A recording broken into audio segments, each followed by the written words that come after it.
正义义，公义义立功了，5-3。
Ladies and gentlemen, heralds and immortals, and everyone in between, Team Spirit.Acd versus Ilbers Esports here in the lower bracket. Not the finals just yet, but which one will make it against Nemiga. I'm joined by the lovely Toltrus.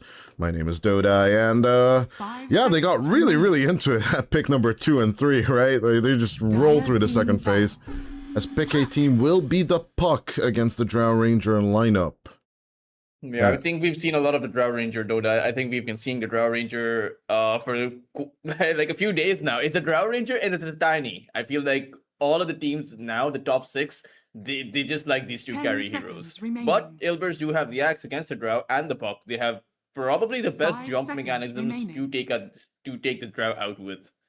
I'm thinking of the argument. I don't know if I ever had it with you or with another analyst.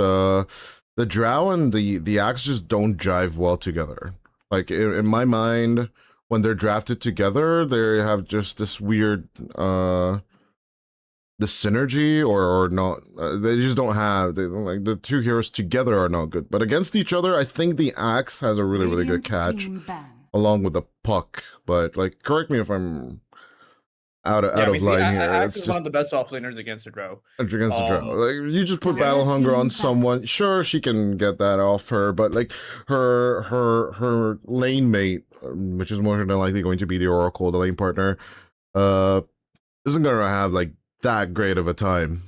Yeah, and the thing about the Drow Ranger is that her ultimate, his marksmanship, for those of you who want to read the tooltip, it says the Drow Ranger pierces through the base armor of any target hero or creep or whatever, right? But not the additional armor. So the Axe, when he uses his Berserker Skull, the marksmanship is not going to pierce through that. It's just going to be piercing through the base armor of the Axe and the Puck and the Hoodwink and the Bane. So that's why the Axe is pretty good. The Battle Hunger, of course, it is a pretty good ability against just about every agi carry out there. Pure damage. It also was changed to pure damage, right? The counter helix was always pure damage. And so if this Axe were to jump on the Drow with the Puck or the Hoodwink, I think the Puck's job here is to make sure that you can land the silence on the Oracle and the False Promise can't be there, but they have a pretty good execution to take out this Drow Ranger.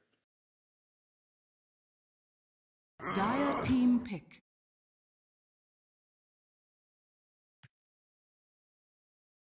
They do, I think, I mean, Spirit.Acd have gone for the Batrider. You remember the Rubicon Batrider, Dodai? Yeah, we talked about this being a core. Even with IVZ, 10 the seconds coach for Team remaining. Denmark, we were discussing this Batrider being a core in any shape or 5 form. I seconds always said remaining.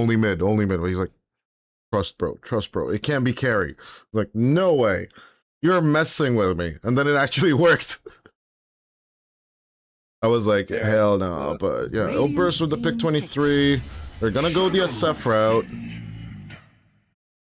Which I'm a little bit torn about, but it should work. It should work.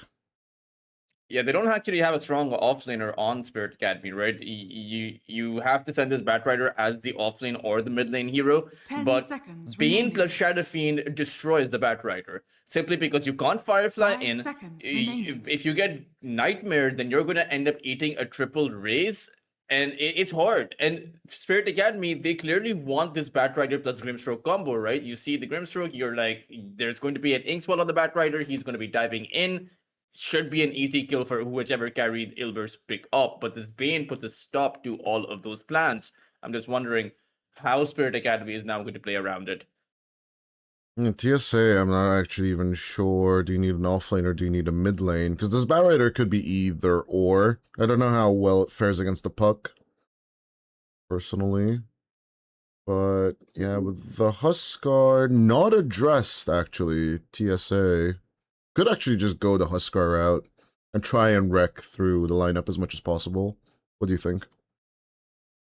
They could, but again, there's an axe, right? Huskar is gonna have a pretty good first 15 to 20 minutes, but then when the But blade then the plus the axe. blink dagger is up, Yeah, you're uh, right. You're the absolutely Huskar will right. just What other uh, unhinged suggestion do I have here?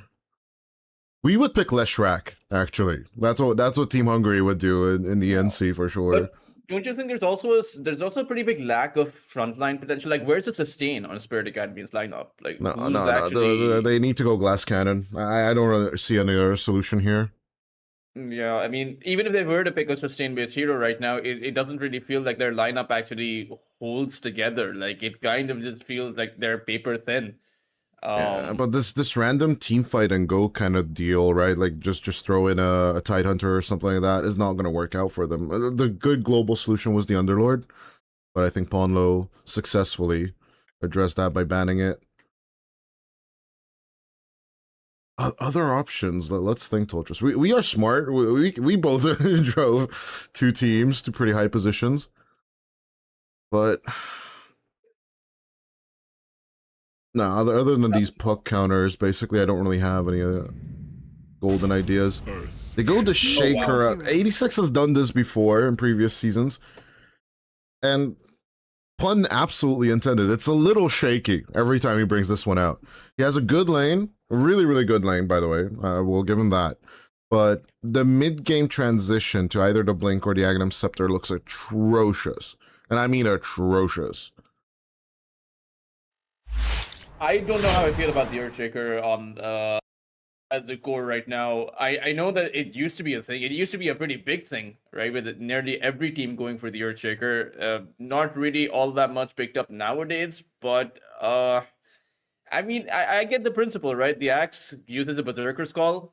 You go in with the Echo Slam because whenever the Berserker's Call is going to be used, everyone wants to jump in around the axe and dish out as much damage on the drow. But I don't know. I don't know. Earthshaker is one of those heroes that can't really jump around. Even if you have the Aghanim Scepter against the puck, you have a Shadow Fiend on that side, so a few hits on the Earthshaker, and he's gonna fall pretty low. Not to mention you have that Bushwhack, you have the Bane. Like, there's so much on Ilbers that is designed to lock down these kind of maneuverable lineups. So it very much feels like Spirit Academy. You know, unless they bring about that, what was it? What did Talion say yesterday, Jodai? It was Spirit Power, right? Unless we get to see a bit of that. Team Spirit mentality, I believe, was Spirit the mentality, right? exact Unless we call. get to see a bit of that, Ilbers should be the ones taking this first. Prepare for battle. Yeah, I'm definitely on the Ilbers draft side. The overall matchup, the lane domination in and of itself, SF has a better time. In terms of team fights, I am leaning towards that Puck plus SF synergy. 86 got to find really good Echo Slams for this to work out, and as I said, that mid-game transition, it's just a little bit rough right now for the hero. Because if it weren't, I mean, Sumail would be picking it even in position 1 Shaker, right? Living up to the legacy of Miracle in his later days in Nigma. But Produk Ajinomoto dibuat yeah, dengan ramah overall, lingkungan, menggunakan energi with a biomasa little bit dan of cat and mouse game right now between the two smokes, I do love seeing something like this, right? 30 seconds. Super funny. Saying that the two teams are just not catching up to each other. But yeah, Kaseki finally breaks. Monodrama almost gets the perfect grab. Look at the Grimstroke instead. But even with the Fortune's End, the Fortunes might just continue.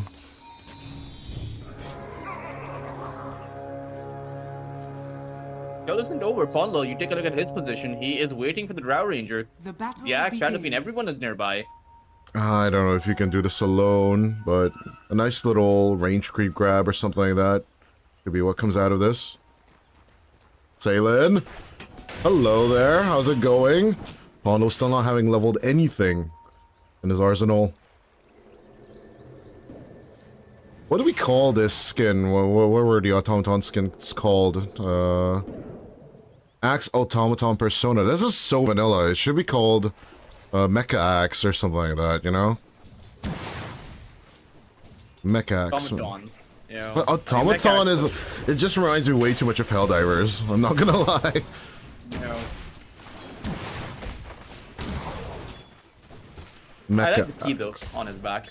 But this lane, it should ideally... Now, the thing is, Salient can always just purge away the battle hunger. You know, the fates... sorry, which spell is it? The Purifying Flames. Yes, this is... So he has to dispel against that battle hunger. Jezu picking up the Because like first... it shouldn't be Yeah, go for it. too harmed by that. Yeah, Jezu picking up the first 3 last hits and then backing off. He fell down to less than half HP due to Kai and Idar's little bit of abuse. My bat wants that. And he didn't even have that many sticky napalm stacks either. It was like 4 or something like that. So like 2 charges of the Q spell from Kai. But there in and of itself lies the value of the Batrider, right? Yeah. Just burn you. Monodrama does need to be careful, but I think until for both these side lanes, until you're level 2 or level 3, you're probably not going to make a play. But the level 2 is probably, you know, if Guy and Idar were to hit their level 2, they will probably just make a move. The only problem is, 7 Jets was already level 2, and Monodrama's probably going to get there first. Should be a possibility. Let's see. A few more creeps, and then Monodrama's going to get Brain Sap. He does have level 2 now. Tries to Brain Sap the Batrider. And then, yeah, not the perfect positioning, but they'll take it. Down bottom. Pretty surprised that 7 Jetsu did not make that play, even though the Bane had used a Nightmare. He could have triple raised because he had 11-1 charges. But, I mean, that could have been an easy first blood if I'm... There's no escape mechanism present for the Batrider or the Grimstroke. None for the rest of their lineup either, apart from Salient. He's the only one that can provide any of them an escape, should they get caught. What do you think of the mentality of just hoarding the 1 charges of 10 plus and then just not engaging until 10 plus? That could also be the approach.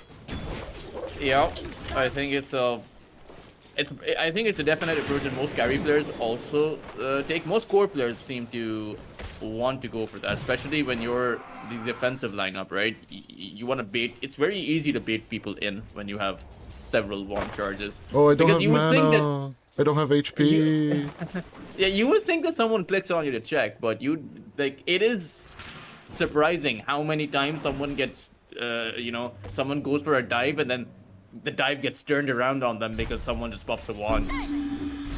Yeah, let's talk about now that they're on the first positions, 86 in Nisha's lane.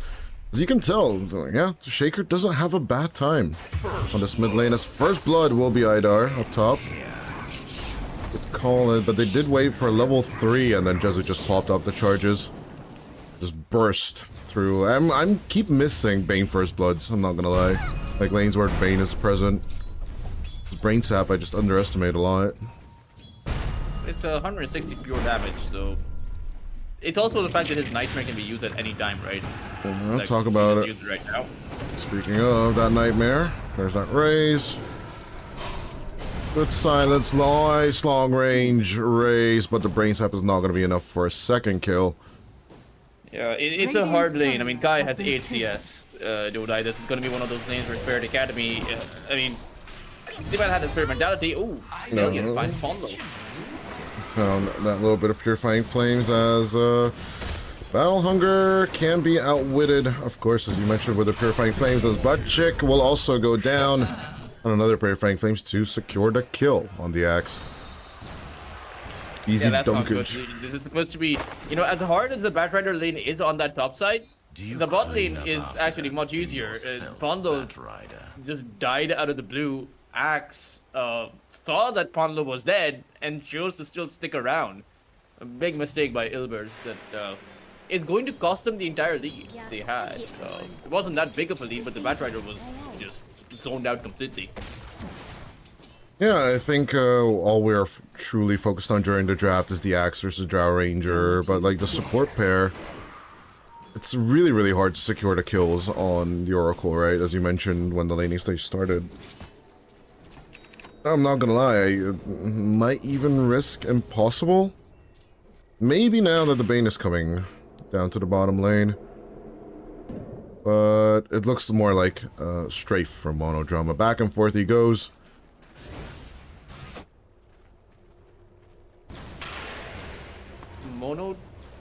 Wait 1 second. I think Monodrama can rotate as well. Like, I would want to see a rotation on 86. I know it's hard because he has a lot of HP, but he's also an Earthshaker, which doesn't have maneuverability until he gets his Blink Dagger or Axe. I think they just saw him. They did see him, though. So look at the 86's positioning. They spotted him with the Cliff Ward, so that is kind of an off play, but it is 6 minute power rune. Let's see the contest. And the puck has a 6. Pondo So coming both 86 over. have their 6. He's looking to fight it. Good bushwhack. Haroon will be on the bottom. Good play so far. Doesn't want to drop the Echo just yet.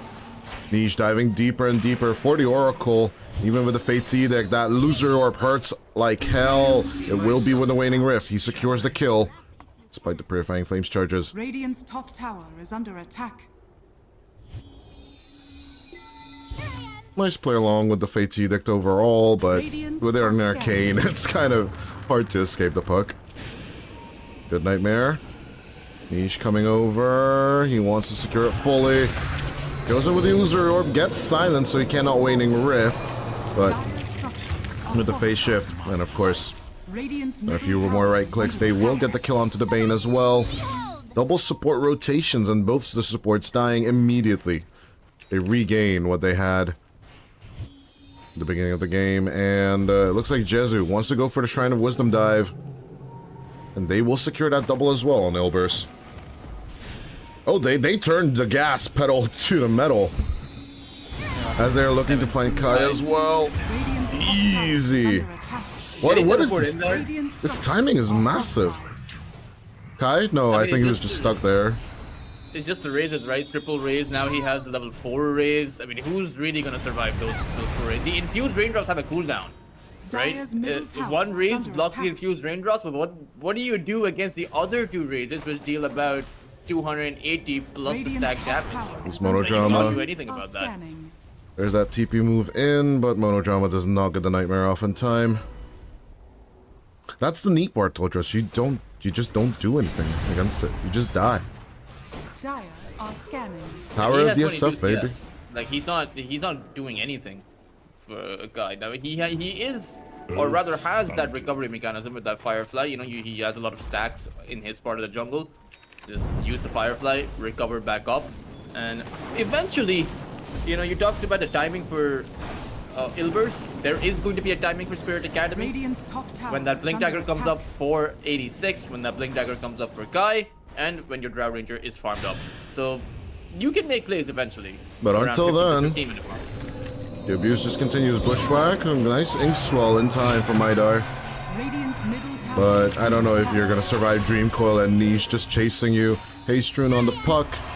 And it's just an easy dive over. See you in the spring. Nice salve attempt coming out from the Grimstroke, but it's just not gonna be enough as Ilbers. Yeah, they're like, you gotta wake up, TSA. You gotta wake up. Right now, they're just dictating a really fast tempo. Radiant's middle tower is under attack. Salin. They're still winning about 86. Dire's bottom tower. Easy Radiant's deny middle with the tower enchant has totem, by been the way, denied. but I don't know if you're overall happy with this. There's a vision in your Radiant's top tower jungle. is under attack. Ain't there no way to farm that easily in general. Well, tempting it. Monodrama is like, don't they know? They should know. As soon as they find a ward, good nightmare. Cliff him? Don't cliff him. Purifying Flames takes Very care close of with Blink nightmare. Dagger, so they're not going to take a fight, right? They're going to play passive until they get those items up. Definitely should. 86. And then I do wonder how they're going to make a play. Inkswell plus Blink into Echo Slam Dire's is bottom tower okay, is under attack. but I do wonder if that's going to be enough damage.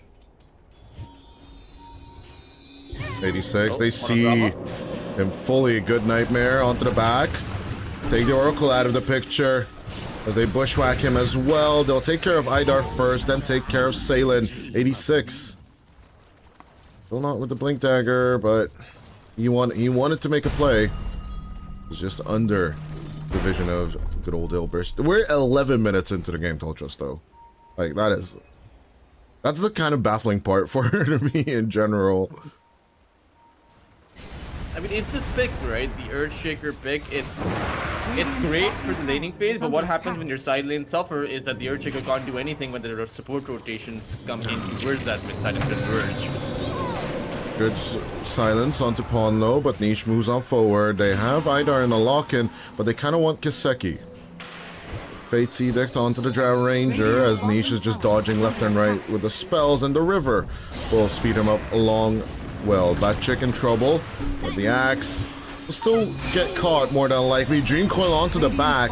Where the hell is Ponlo for help, as Jezu wants to come in with Monodrama, but it's not a perfect positioning. 86 targeting the Bane instead. Is Jezu still having the Reckoning of the Souls? I don't know if you want to turn around here. Nice set it up, but they could not knock it down with the combination. And they will lose 2 with the attempt. TSA with a group up, actually. Nice and simple. Don't overcomplicate it. Oh. That's Kai. Okay, that does complicate it. That complicates it a little bit. Kai went through the gate? Yeah. Why did you go through the gate? What do you think is gonna happen? He thought the grass was greener there. No. On the dire side. No. Where there's no grass. I don't know. When I you mean, are... When you that are... negates it all, right? It's just... Okay, good start to the fight. And there it is. Echo Slam with the Ink spell. And so far, Monodrama will get caught. They'll take off the Nightmare, and of course, they got Monodrama himself. I like how Niche took the Nightmare off with his illusory orb. Top tower is under attack. Pain just immediately died after that as a result. We are seeing a bit of shakiness from Ilber's side, right? Their communication and their synergy doesn't require communication to be there. But Kai, or Zaber, the 7 Jetsu's top lane, he is in trouble. I think he's just dead. He should be. There, Kai with the Firefly contact and Kaseki moving over. That is a big kill for Kaseki, by the way. Yep. Picking up this tower too. It's a nice little catch up for the Drow Ranger potentially. I think it's is it like okay, there are 1,000 net worth behind the Shadow Fiend, but it's not that bad for Drow Ranger, right? Because Kaseki can't free flash farm earlier. His multi-shot in the earlier level doesn't really do anything compared to the raises, of course. But him being 1,000 behind, not that bad. It's still though a 4,000 lead for Ilbert, and they're about to fight for that top side. On low, coming over to Bushwhack is a good catch onto the Battle Rider. Nisha's coming over with the puck. Does have a double damage or amplify damage as the Dream Coil will connect. Jezu will silence himself instead of going for the Requiem because he doesn't have it. It's still on cooldown. They'll take out Kai before Fortune's False Promise can heal up anything. Another raise onto Idar. They'll take the tower instead and chase away Salin as Ponlo will be fissured. But the Oracle is pulling attention, by the way. I will say that. The Automaton is chasing. But Batuk. Oh, Modern Drama used his Bomb. feature, but it immediately cancelled it on 86. And now Yes. 86 might just teleport away. We'll make it out easily. I don't know why he cancelled it. Or was it cancelled for him? I don't think so. It wasn't cancelled for him, but it was one of those situations where you want to Fiendster someone, but you don't think you have enough range. But you do have enough range. It's just on the edge. The Fiend's Grip goes out. Oh, you're but just you still tapping it? Oh, I yeah, gotcha. exactly. You know, you want to move constantly and be click, right-clicking move and to click. ahead as well. Yeah, I gotcha. It's an Oh, unfortunate Echo one. Snap. Slamma Jamma onto Niche. Good silence as well. Puck is out. And that's... No, okay. Big kill on 86. They are getting the big kills, but you kind of agree with that notion of this mid game being a little bit shaky. Yeah, I mean, we're seeing a big kill every minute that passes for Spirit.Acd, but the lead continually increases in favor of Ilbers with each passing minute, despite of them not actually winning, or they are winning those fights, but it's not exactly a one-sided win where Spirit.Acd don't get anything. They do find a few good kills. You know, Kiseki stays alive. 86, they haven't died once. Yet, there is a 5,000 lead. Lasso catch on Jezu. Speaking of him, there's a Requiem. Good with the Bushwhack. Set up onto 86. Get a kill, get another kill, even more of a kill. And Idar should be going down to Niche here. Kai having already shot the lasso to try and secure the SF. In this game, though, your Oracle and your Grimstroke are going to be free food for this buck, especially with the snowballing effect that he is already off to. He's about to hit his Blink Dagger, a Witchblade Blink Dagger by that 60-minute mark, and it's also Kiseki. He is in big trouble. There's a Nightmare waiting for him. Plus a Fiend's Grip in 2-1. What? Something canceled the Nightmare, but no matter. Niche on the chase. Leyland. Going in with the False Promise for the save. It's an easy secure. They do keep him going. But Radiant's you know, middle at that tower 30-minute is under mark, attack. Niche will kill the Grimstroke and the Oracle very easily on that back. Like Grimstroke is one of the weakest support, or rather, he's a sitting duck, right? Against a puck, a fully farmed puck. So somehow, some way, they need to disable them. They need to find those last plays more consistently. Or 86, who hasn't had that much good participation. He hasn't really done anything apart from this farm away. Showing on the lane, nice blink away. Sharpshooter doesn't connect. No, I absolutely agree. Overall, the backlines of TSA is just gonna have a hard time, period. No matter how I look at it. This Academy roster. Top 4 is still a nice finish, but you want more, right? And them going back to their old ways, like this is what Spirit.Acd looked like, I don't know, like 2 seasons ago, 3 seasons ago. I just don't agree with this Shaker pick. It's just not doing it for me right now. I need 86 to at least like kill 4 people and then, you know, make a 4K turnaround. Because right now, in terms of the towers, there's only 1.5k left out in the open for them to take, but other than that, they need to take team wipes, not team fights, not just good team fights where they get out into positives. They need to wipe out Obers to actually make a turnaround. And I don't see how, unless they find a 5-man Echo Slam. I don't even remember the last time I saw a 5-man Echo Slam, but unless they get that, there's no wiping the other team, right? The puck is always going to be able to make its way out. Bane is a backliner. He wants to use that Fiend script. Hurdlink's always going to be hiding in those trees. 7 Jetsu is a possible target, and the Axe will be on that front line. But right now, they're the ones just getting caught all around. Kai, just getting called. But Juka's like, do I smash? Of course I smash. Butt Chick with the kill.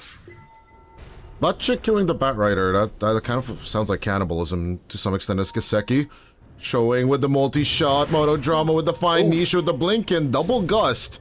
Silence them both. As the Prowler will get a little bit of a fine 86 with the attempt at a catch, but Niche is just out of there. Follow and Monodrama, they're just dancing around you, like, come, please. Right this way, they're really just shepherding the whole Academy lineup. Ponlo in a little bit of a pickle, will bushwhack out of their attempt to, as the Spirit will give him a hug. Kiseki should get the kill, but the Nightmare pull off, and the attempt was there. The attempt was made as Batyuk with the stun. There's the Dream Coil. They will Fiend's Grip the Drow Ranger. They just shepherd them into the worst fight of their lives as Batyuk will also go down. That is a 2-for-1 exchange. Still a positive one, but it just doesn't seem like enough. Niche, he can re-engage. It's just not over yet, Totras. As long as you don't find the Shadow Fiend or the Puck, those are the two kills that really matter. Like, you can keep killing this Hoodwink and this Bane and this Axe no matter how many times you want. It won't change a thing for you. The Shadow Fiend is a real threat. Look at his items, Dodai. He has a Hurricane Bike, possible Silver Edge coming in a few minutes from now, and the Puck. 15-minute Witchblade and Blink Dagger. He's going to be making his way for that Parasma sometime soon. And sure, I mean, his farming past that Blink Dagger has slowed down considerably, but still, he's quite far ahead. So for 14,000 net worth for the Shadow Fiend at the 20-minute mark. Like, what more can you ask for? What more do you need? A lot of people would disagree with this build, but I think skipping the Yasha and the Manta is just kind of goated overall. I think if you're this much ahead, just not going for the Manta style in general just makes it all worth it. Now with the Shadow Blade, he'll look to try and rotate back to the Tormentor, but Tormentors have been the bane of existence for many a teams here at EPL. Did see it yesterday. As Ilbers are setting up for it, they are more of the patient type. They will make the scan perfectly on top of TSA. They'll make a smoke of their own. Batchick looking for the wraparound. They'll find Kai. Good with the catch. They'll get the call onto the Bat Rider and right-click him down before any kind of lasso play or shenanigans can come in. Haidar is out as Jezu gets a double kill. Kiseki, Saylin, and 86 are just backing off, as you do. Yeah, it's so hard for the Bat Rider to go in for a catch. Like, the requirement for you, like, it kind of, you know, it kind of feels like you're setting a pilot on the front line and it's like, don't come back, bro.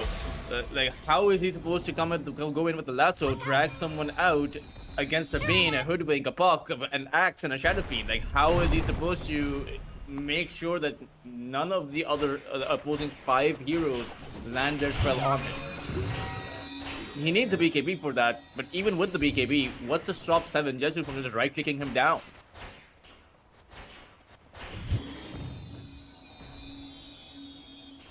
Not to mention 86, he doesn't have... I mean, he has a lot of farm. Like, he's the 5th most farmed hero in the game, but behind the Axe... Kai's lane didn't go well, and he's been suffering ever since, you know?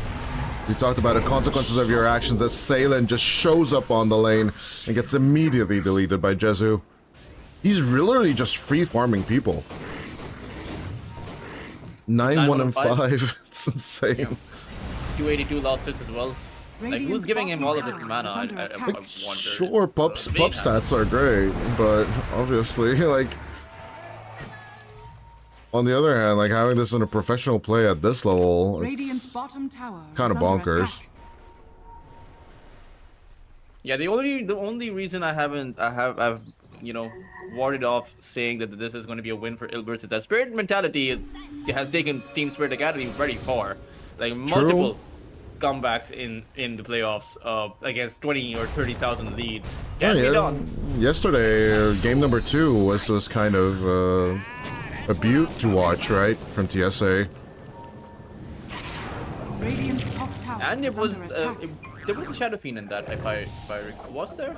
I'm not sure. I don't know, you're the analyst. You can open up pages. I need to keep watching. Jezu may be walking away from Kiseki, who still decided to go for the Manta style. We don't really talk about that one that much. But yeah, so some people might argue that the only reason he's skipping the Manta style is because there's Shaker on the enemy side. I think in general, just skip the Manta. So there was a Shadow Fiend yesterday's match. Well, then we'll see if we'll get the scaling once again. As Sharpshooter also hits, there's no way you're out healing all of this. The false promise is truly false. Spirit Academy yesterday won against a 30,000 lead. Like there was a 30,000 lead against them when they won. So it always feels impossible until they actually end up doing it. Radiant's bottom tower. On the other hand, it was team syntax though. It was team syntax though. This is Elbers, you know, like every time. One thing you definitely need to expect in tournaments like EPL is that the enemies will get stronger and stronger. It's not gonna be like, oh, it's just smooth sailing all the way, boys. No, it gets harder and harder every match you play. Radiant's top tower is under attack. Still Dota and Dota at the end of the day, but it's 86. They'll snap the coil. Fate's Edict does help mitigate the damage, but as the Soulbind is there, an Echo Slam will take out Batchik, but they're still holding on to the Shaker as eventually with the Sharpshooter, they'll take out the kill. Jezu. And before staff forward, they still see the Fiend, but the Fiend is more than ready for a turnaround if they would keep up the chase. He's just farming in your territory. There's no respect on the Ober's side. There's no Earthshaker, so there's no need to respect them.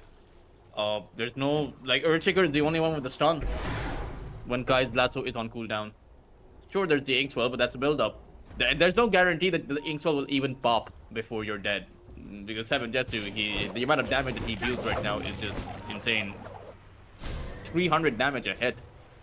More, actually. It's 400 damage a hit. I was thinking, can you pop the Inkswell earlier, right? But now the shard has been changed.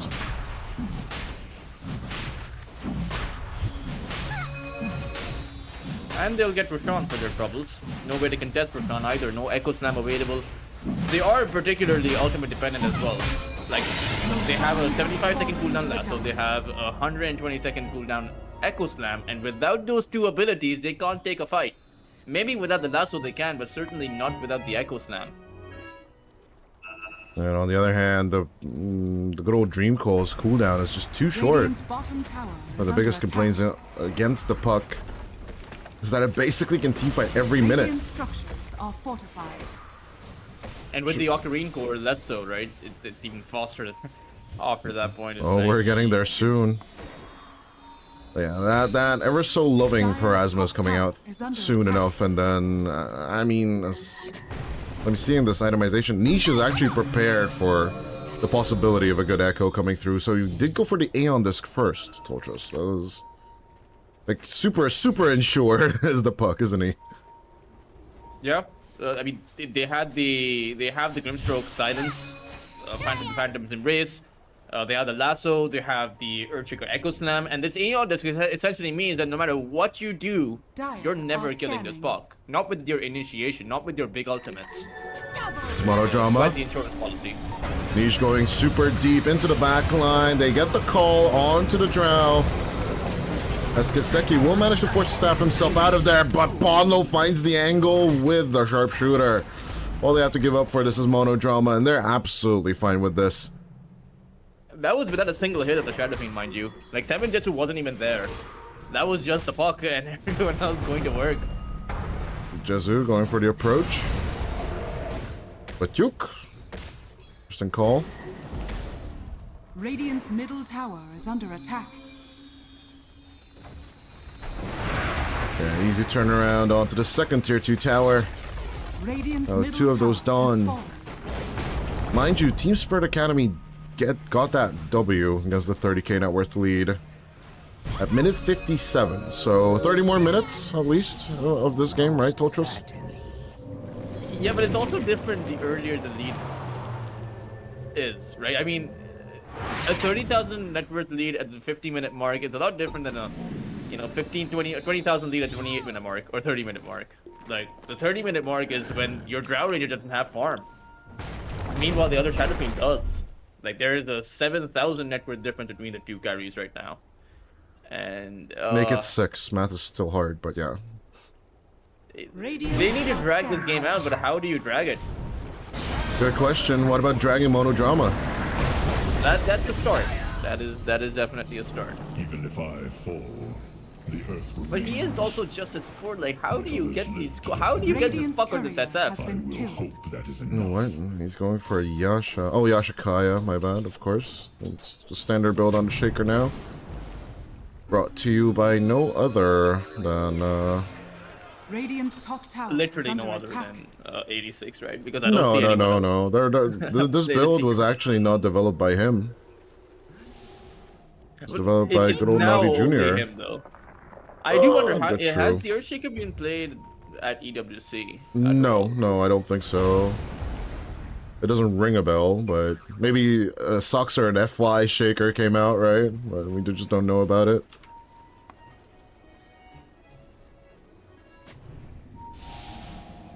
Yeah, good old Niku used to do this build a lot of the time, skipping the Ags and then going for the Yashikaya instead.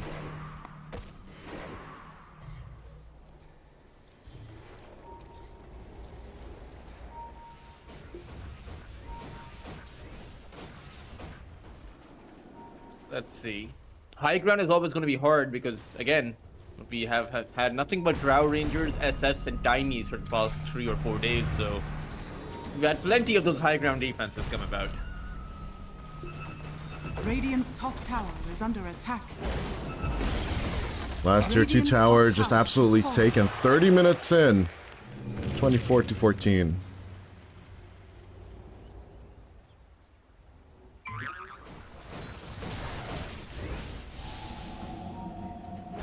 Is it backing off? There's still 30 seconds left on the Aegis. More than likely, Team Spirit.Acd is not going to be engaging with the fight at all.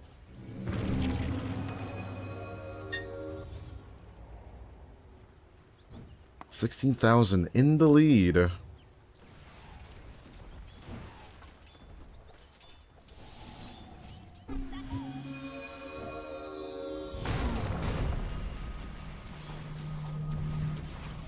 Iseki.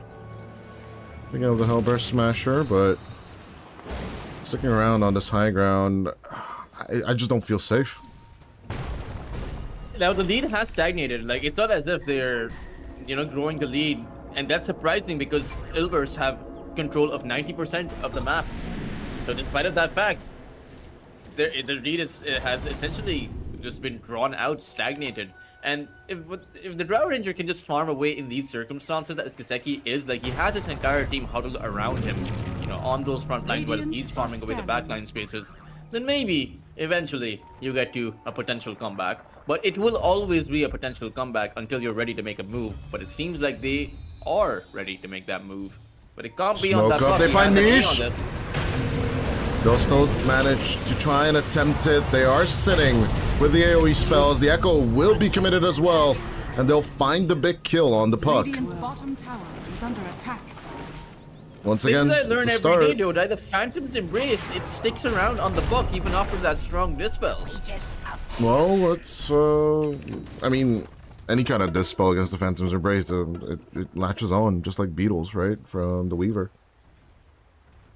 That is, that's kind of, bro, that's kind of insane. That's kind of weird, seeing that interaction. But, I mean, they get it done regardless, right? Which makes me feel that instead of this Aeon, if that is true, like, and if he knew that, then the BKB would have been a better item. At least with the BKB, you wouldn't have actually dropped against the Phantom Embrace. You just BKB and just jaunt away.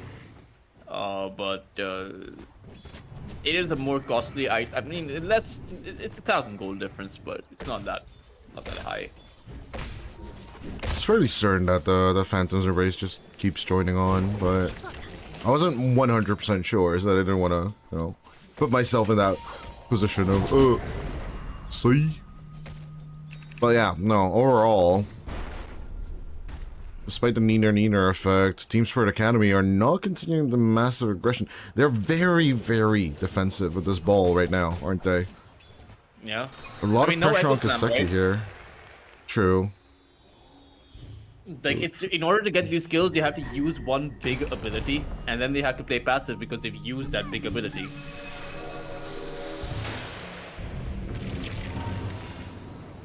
But the lasso is up, so is the Soulbind. They also have the Dark Portrait. Now, you know, we saw that Dark Portrait yesterday, I believe, Dodai. We saw the Luna and the Lycan Dark Portrait. Those are really, There's really a Shadow fun. Fiend in this game with a Daedalus. So the Portrait of the Shadow Fiend is going to do plenty work. Not to mention, Dark Portrait of Batchick with the axe, the counter Helix, a debuff immune axe, right? Would be pretty good too. It still takes a lot of damage though for it to be super effective. Yeah. Did the Grimstroke actually win yesterday, is what I'm thinking? Oh, it did, right? It was against the Luna. I think Spirit.Acd actually managed the W. Monodrama goes down, Batchick, gotta get caught. Along with Kaseki and Kai, but the BKB of Kai will save him. Don't need to save Kaseki. He'll be successful on that as the Sharpshooter connects. Still a lot of damage, but Batchick will be kept at bay with the Fissure.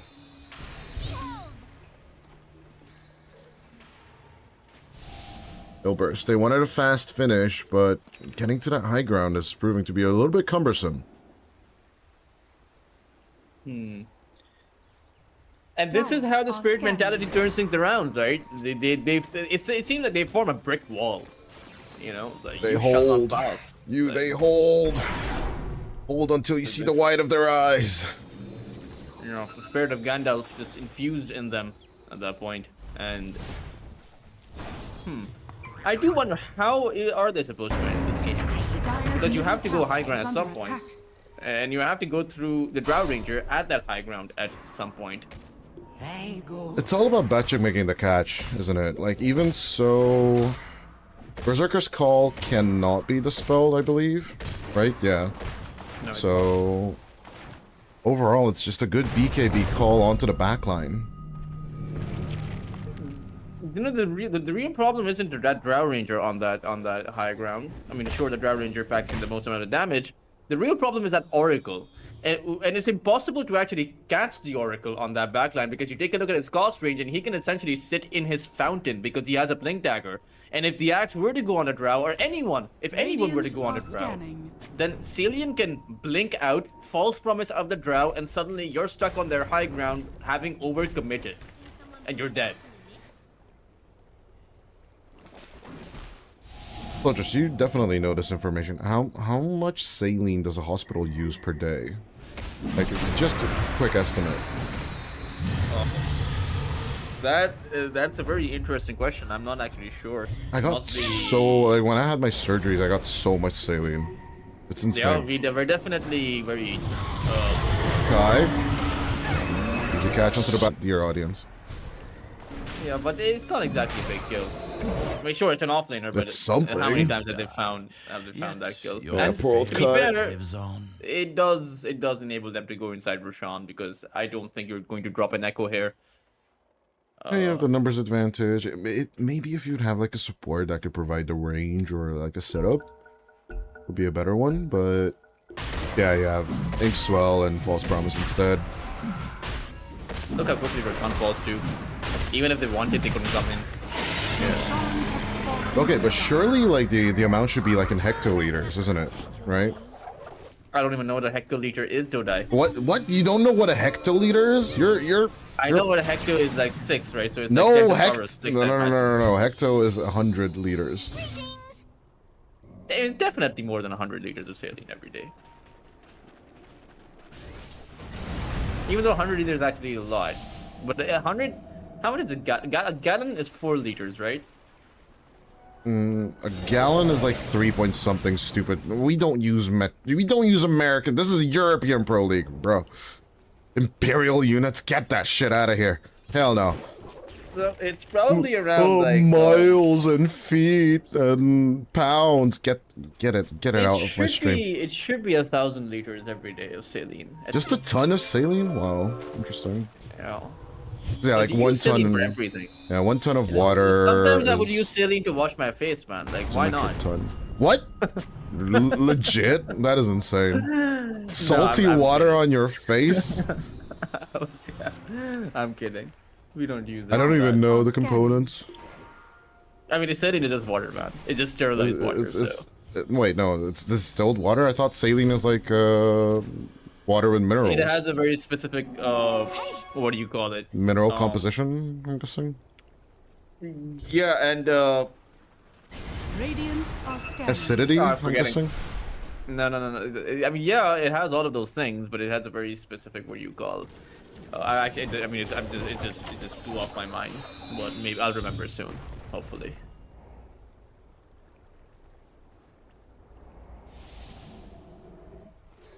Yeah, I can tell you the chemical composition of concrete, but that's about it when it comes to chemistry on my end. The Bane has the Aghanim Scepter now. Doesn't make it easier, but it's nice to see them Just contributing another something. grab, just another grab. I think like Monodrama's #1 job is to just catch 86 when he jumps in, right? Or Kai, for that matter. Nightmare Kai, maybe Fiend's Grip. I think 86 and Kaseki are the #1 Fiend's Grip targets for sure. As you are seeing the Drow Ranger get fatter and fatter with each passing minute. It's just... yeah, him getting the Daedalus, I really need him to get the Ags. If he can just pop a hero or two. Maybe even Glacier would be nice. I mean, Glacier would has the Shadow Fiend going. Shadow Fiend doesn't have a butterfly yet, but Glacier would be good eventually when butterfly comes out. Maybe he's not even gonna go for it. He's going for the Swipling for the end build. Big balls, good play. Kiseki himself has a butterfly though, so how exactly is the Shadow Fiend supposed to poke him down? I suppose it just Raises. Just raises. Just dish out damage, yeah. Shadow Fiend isn't exactly one of those heroes that likes to build that MKB. Doesn't need the attack speed, doesn't need the damage. It's just for that that evasion piercing. But even then, it's like a 70% chance to pierce through evasion. I remember when they brought that change out, I was like mind blown. Like a 70% chance to 100% pierce evasion. No, there isn't that much True Strike left in the game, is there? Bloodthorn is still there. Well, that's about it. The 100% True Strike, I mean. Yeah. Right, remember when Divine Rapier used to have it and everyone just kept on buying Divines? No. Yeah. Not my cup of tea. It's Jezu. Amplify damage. On that SF, he will put backpack the bottle and has the BKB at the ready if needed. Niche will get caught out with the lasso as that pesky Fanta will keep on reaching. Ponlo tries to help out, but Niche is just gone, along with Ponlo as well. They'll take the tier 3 tower, but what did it cost them? Pause 1 and a 4, or pause 2 and a 4, so... Yeah, that is why you need a BKB on the buck. Just build a BKB, man.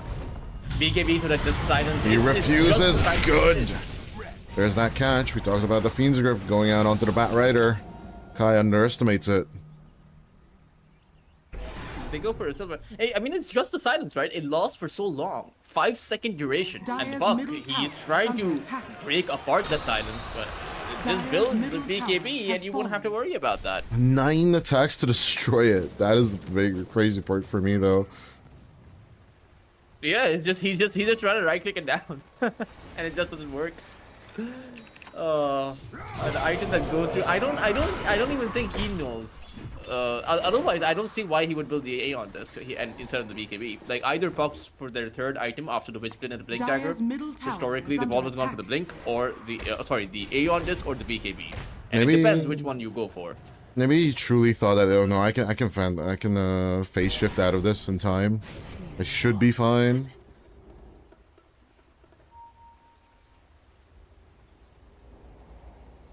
Kiseki queuing up the Glacier now. Maybe he's listening on stream. Joke. Obviously intended as Batyuk. With the BKB running interference so that they can just save against Jezu. Jericho moving on forward. Fortune's End. I think he Fiend's Grip an illusion there. Possible, yes. I think I saw Kiseki's illusion just bursted down by the Fiend's Grip. Yeah, it's a threatening posture by Monodrama. Like, don't come near me, I will Fiend's Grip anything that I see. 18k net worth lead. It's not 30k yet, Toltress. Yeah, that means that, it's still a while to go before Spirit.Acd fully activates. Okay, in 14 minutes, Team TSA is gonna turn this game around, boys. The clock is on. We're laughing about it, but it's been 15 minutes of a 20,000 lead so far, and the Ilbers are no closer to winning now than they were 15 minutes ago. It's a good scaler, that's for sure. Is 86. Go with the find. They find the SF. The silence. It's just too damn strong. Kiseki cannot throw any of his spells. And he didn't have the BKB either. TSA. TSA.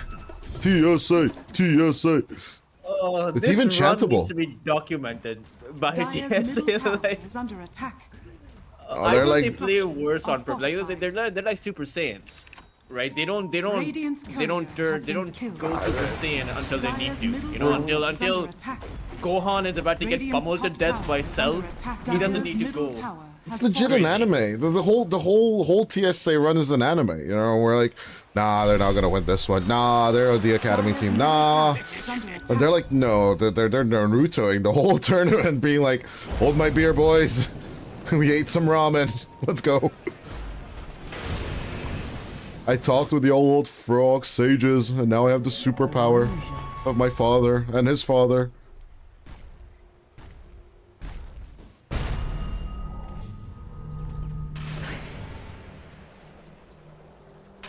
No, it's truly team spirit mentality. They are gunning for this supreme late game, and then they just turn around on top of you at the ultra, or just before the ultra late game, right? Because they never got to the 60-minute game yesterday, Dire's at least. turret It's has not been even my killed. birthday. As Nisha's courier dies. It's only a 61% win probability in favor of Ilbers. It was 86 before. The highest. Was You cannot 86, in you fact. cannot have 86% win probably against 86 or Shaker. This is what Team Spirit is saying right now. This is kind of a baffling run as they find Monodrama. They only dared to put out the Nightmare, but then he just got right-clicked down by Kaseki. As Roche I mean, number Kiseki 3. has enough. Like this lead, Dodai, it doesn't exist because this lead is Radiant only are on those scanning. offlaners. Kiseki, he has caught as up. much worth as a Shadow Fiend. He's caught up. Right? You take a look at his items. He has a Satanic and a Butterfly. Well, look And at the if you network ask too. me, which is Dire's stronger, bottom tower is under a Shadow attack. Fiend or a Drow Ranger, which with 30,000 net worth? I would say the Drow because the Shadow Dire's Fiend can't bottom pierce through the tower Drow's has evasion, fallen. and his Requiem doesn't do anything to Kiseki's BKB. He just caught up just this moment as we were rambling.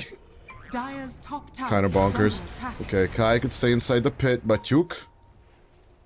Someone needs to stay inside the pit, boys. Come on. Put someone in there. Dire's bottom tower Not is under Kiseki. attack. Put someone else in there. Oh, no. Risky. 86, he is looking for that refresher orb, and he will have it right now. I mean, it's coming out towards him. There's also an arcane rune on that top lane that the Buck is unfortunately not going to be able to spot out. It's All a eyes on difficult decision Batuk. to go inside Roshan, but I feel All like eyes on Pachiki is Batuk. considering it. Come on, Batuk. Come on, big bro. Go for it. The Shiva's Guard. We'll find. Out goes the Fiend's Grip. Out onto the Bat Rider. They will call the Bat Rider instead. There's the double let go. Jesu is just gone. As they will find Ponlo as well. Team Spirit Academy are just massacring Ilbers Esports. 3 die, no casualties. TSA can keep on rolling. Roshan is like, who the hell is in my swamp and what the hell is going on outside? But as he's oblivious to all the dead, they just pick up all the goodies, and TSA are suddenly in a possible winning position. I would say they are winning now. Well, Gaben agrees. Immediately, middle the barracks are biggest under turncoat attack. in the history of Dota. Yeah, the steady Like, I rise. feel The like I steady can never doubt rise. Spirit Academy again. Like, I feel like I can never, you know. They're quickly They're becoming giving my me- favorite team of this tournament for sure. But yeah, Dire's bottom Ponlo tower is just, under attack. I don't know, Batchik. I think he kind of jumped the gun on the Bat Rider instead of waiting a bit more or trying to go into the pit with Kaseki. Dire's bottom tower has fallen. I wish we would have a replay. I think the Shiva's Guard only caught Roshan and didn't catch the Dire's Drow structures inside the are pit. fortified. And maybe that's why he went for the Bat Dire's Rider bottom instead. tower is under attack. Because otherwise, like, I think- Batchik should have just jumped the Drow. Killed the Drow and then, you know, separate the fight into 2. it's also the fact that they're like Dire a lot are of heroes on scanning. Team Spirit.Acd haven't actually done what their hero is designed to do, but yet they've still found the comeback. Let's Dire's see, bottom Kaseki barracks up front and center. Niche looking at the back line, but there's no one in the back line. There's the call. is falling. Pulling Kaseki deeper and deeper if they can, but the melee racks are done. Kaseki has done his job, as with the Yules. Good raise. But Ponlo thrown back into the ground. Kai looking for the grab. Niche looking for the shakedown. Good with the call once again. The Batrider will get gunned down by Jezu.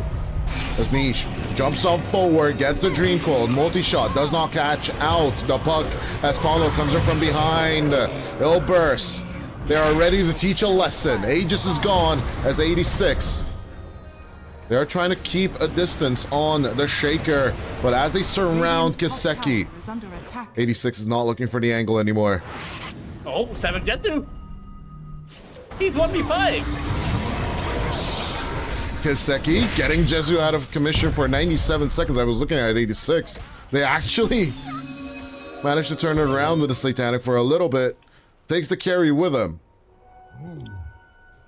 As all buybacks are available on the map except for the Shadow Fiend, so Kaseki actually with the big brain move. I do think that if they fight a certain way, then Ilbers can probably take the win. Can probably win the fight at the very least. But fighting that certain way is hard unless they're Radiant's middle overextending barracks are on the under side attack. of Spirit.Acd like they Dire's just did. middle tower But now is they have under the attack. opportunity to actually even out the barracks at disadvantage. I don't think it Radiant matters structures all are that much, fortified. but you have about 50 Radiant's seconds, but middle you have a lot of barracks are but you have a under lot of attack. time. It's just you don't have your shadow feet, so this is going to be really Oh slow. no, not again. Help me. Help me, Monodrama. Help me.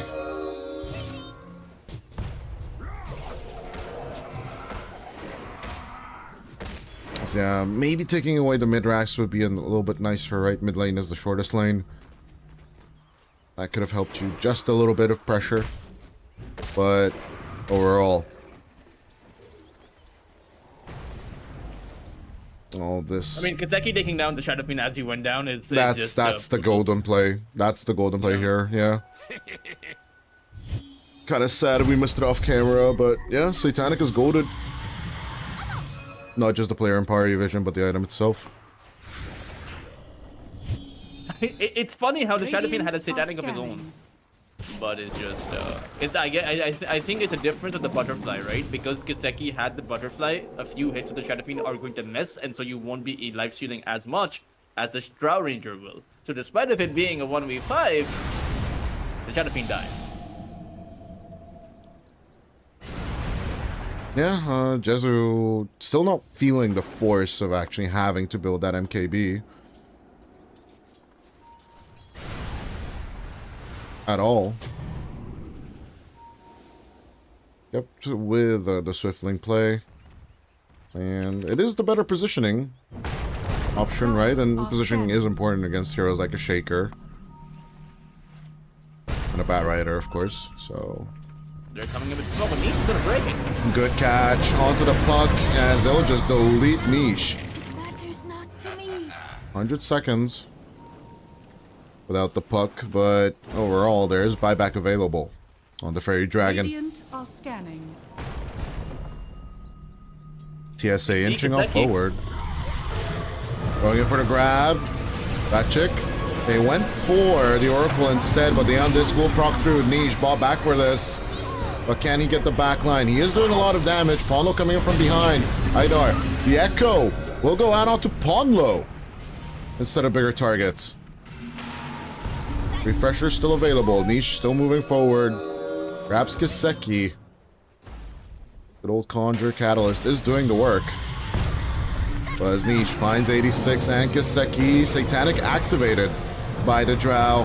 As Buckchick will actually move on to the back line. We'll grab the Shaker for a moment, but Jezu's just melting. 100 seconds without the SF as Idar and both Salen will buy back and try and return as fast as possible. Batchick coming around the bend. Niche. He did his best to help out. 81 gold needed so that the SF can be back in play. Ponlo will secure it. He'll get the battery rune. There we go. Adds the buyback now. But you need to be careful because you bought back on a lot of your heroes. So have Spirit.Acd, but they only use the buyback on their supports. Oh, just not getting that Requiem of the Souls off on time is just a tragedy. But Kiseki hits super fast. And doesn't miss. Dire's Unlike middle tower Centipede. is under attack.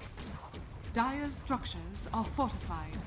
That Swift Link is just not it, is what I'm hearing. I mean, I don't know what else you would make apart from that. Dire's middle MKB. It's tower just has fallen. Dire's middle barracks At are this under point, attack. it's more of just the strength of the Drow versus your SF, right? It's just a better hero for this circumstance. Yeah, Dire's middle Drow just barracks skills better at the ultra late game, but Dire's now that we're in the middle ultra, truly, Kiseki, Dire's top peak tower of his is power. under attack. he will take out the second lane, and there's only one more to go. They immediately rush for it. And with the Dire's tower top melted, there's has only fallen. one more set of tier 3 and racks to go. Get those beautiful mega creeps.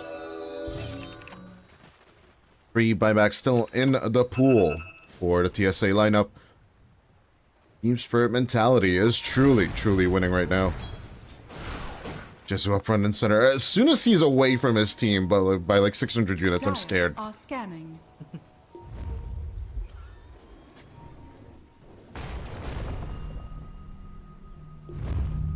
Smoke of the seat.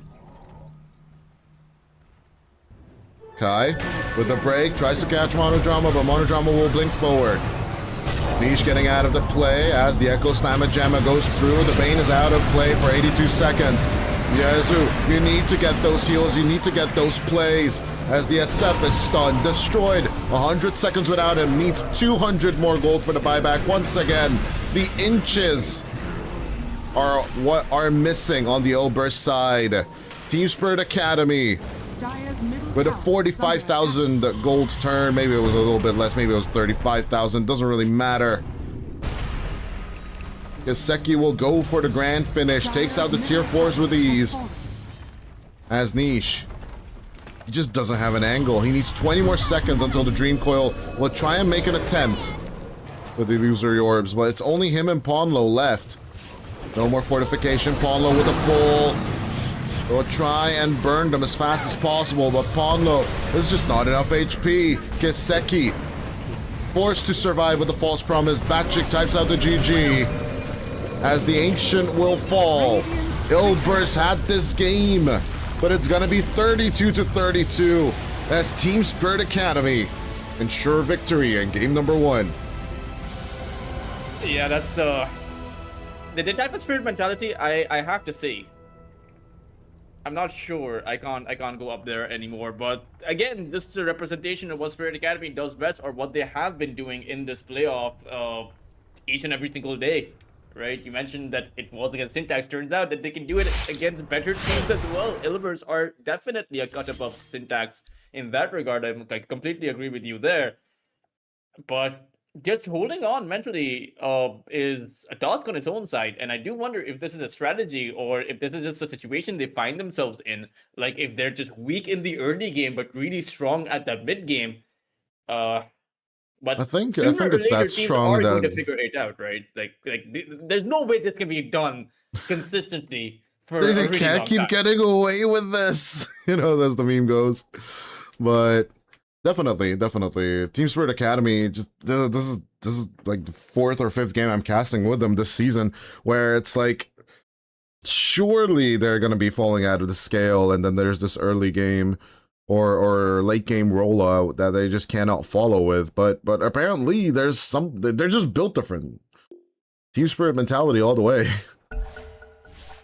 Definitely, but who knows? Actually, I would like to see Spirit.Acd play from ahead. But something tells me they'll lose in that scenario. Something tells me that they need I'd love to see that too. the fact that they're behind to get the drive to actually win. You know, maybe if they're actually ahead, they won't they won't feel purpose in their life. Why do your games always have to be comebacks? It's like it's also back to that other meme. It's McGonagall and Harry Potter is like, why is it always you three? Why is it always you, Team Spirit.Acd? Constantly just coming in with the comebacks. But I don't know, man. I'm looking at this graph and it's kind of bonkers. Like Team Spirit.Acd, of course, the Drow Ranger favor is really hard from Gaben at the beginning of the game, but as they roll into that mid-game, it looks so rough with the Shaker, and then suddenly something just clicks. I thought the clicking part would start a little bit later at like the 45-minute mark, but the true turnaround actually came at minute 40, where they just started not with that many big kills, right? It was Niche and a Ponlo going down, but then the kills with Jezu dropping the Aegis, but then making the turnaround. I think Ilber's just basically lost the plot against all these teamfight elements at the end. Yeah, could be. I do think that they could have finished the game, but it's also hard, right? A lot of those drafts, like the drafts from Spirit.Acd previously, they weren't. I would say this draft was a lot better designed for that eventual comeback because you have that Oracle with the Blink Dagger and that Drow Ranger, both of them just combined with each other, and the Earthshaker as well, right, for your high ground. The last few drafts weren't, but I don't know. I don't know how they're doing it, but I definitely do like to see a good comeback possible. I'm just not sure if they can actually do it twice in a row against Ilbers, because Ilbers have Ponlo, right? They have a lot of experience on their lineup, which suggests to me that you did it once, can you do it again? Probably not. Not against a team like Ilbers. Definitely not against a team like Rune Eaters. Like I would actually, even if they don't make it into that grand final, Spirit.Acd from this point, I would actually like to see how they do against Rune Eaters, just on an individual level. I think we had no, they didn't have the matchup, right? They were in different groups this tournament, if I'm not mistaken. Team Spirit.Acd. No, they weren't. They were in the same group. Okay. They won. They actually won against Rune Eaters Arise. Oh wow. So this team is just built different, right? This is not the same Team Spirit.Acd we've been casting for like the past 2 or 3 seasons. These guys have found their method of Dota, how they want to win.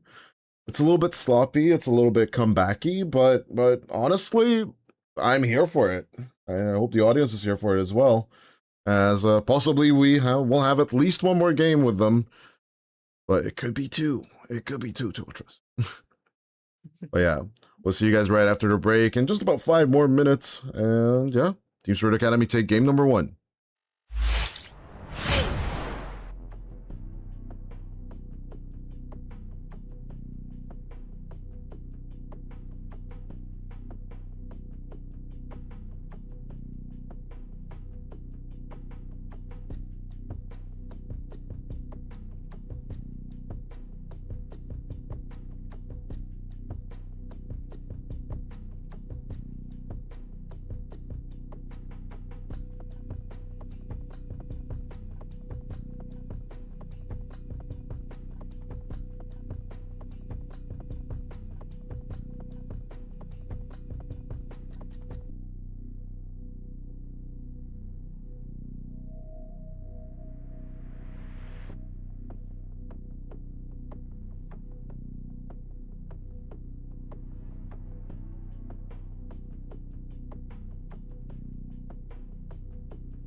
Ladies and gents, we're back for game number 2 of Ilbers versus Team Spirit.Acd, the surprising SmackDown turner. I mean, at this point, is it surprising? Dire team. Team Spirit.Acd has been doing this for all their series throughout the tournament, haven't they? Yeah, it's the Spirit mentality.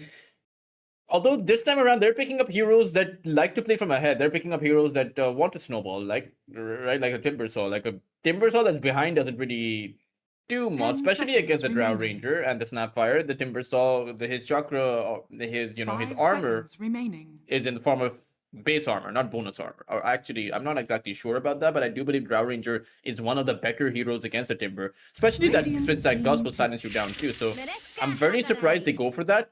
At the same time, you do have that Necro. If you can get on top of the Drow, you can take him down.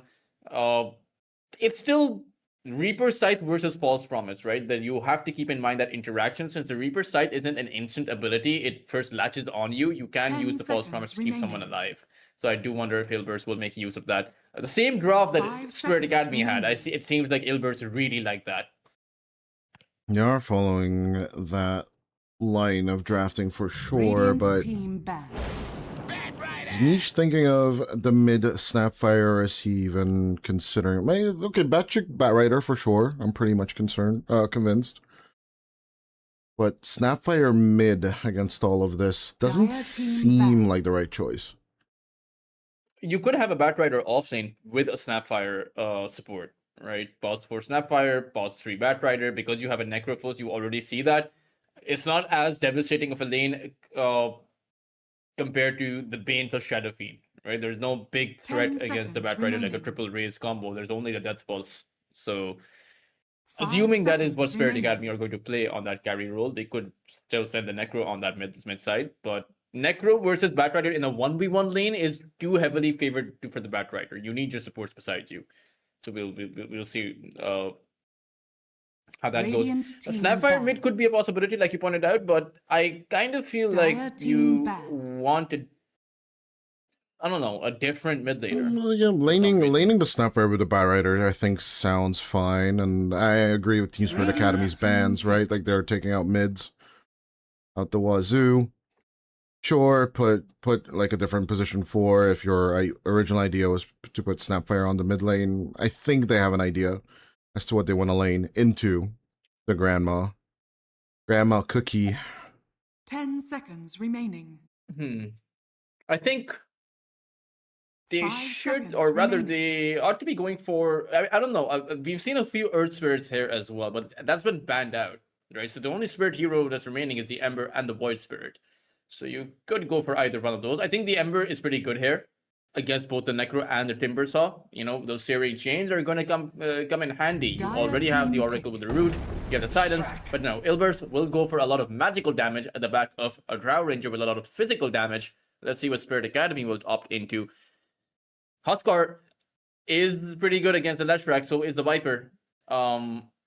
Nature's Prophet's still in the pool if you want a bit more 10 right-clicky seconds remaining. route of a solution. Necro versus Leshrac is 5 kind of seconds stupid, right? remaining. Like no one does Yeah. anything to each other, and then it's just kind of worthless of a lane. You could go for the Ember over here. Like, it's good. As long as the Batrider doesn't catch you, you have a free game. But Sure. it's risky into the Leshrac, right? The Edict, too much damage early on. And then as the Ember Spirit, you have to kind of make plays with your team. It kind of feels like Team Spirit Academy are going to be behind for the first 20, 30 minutes. But, something tells me they don't mind that.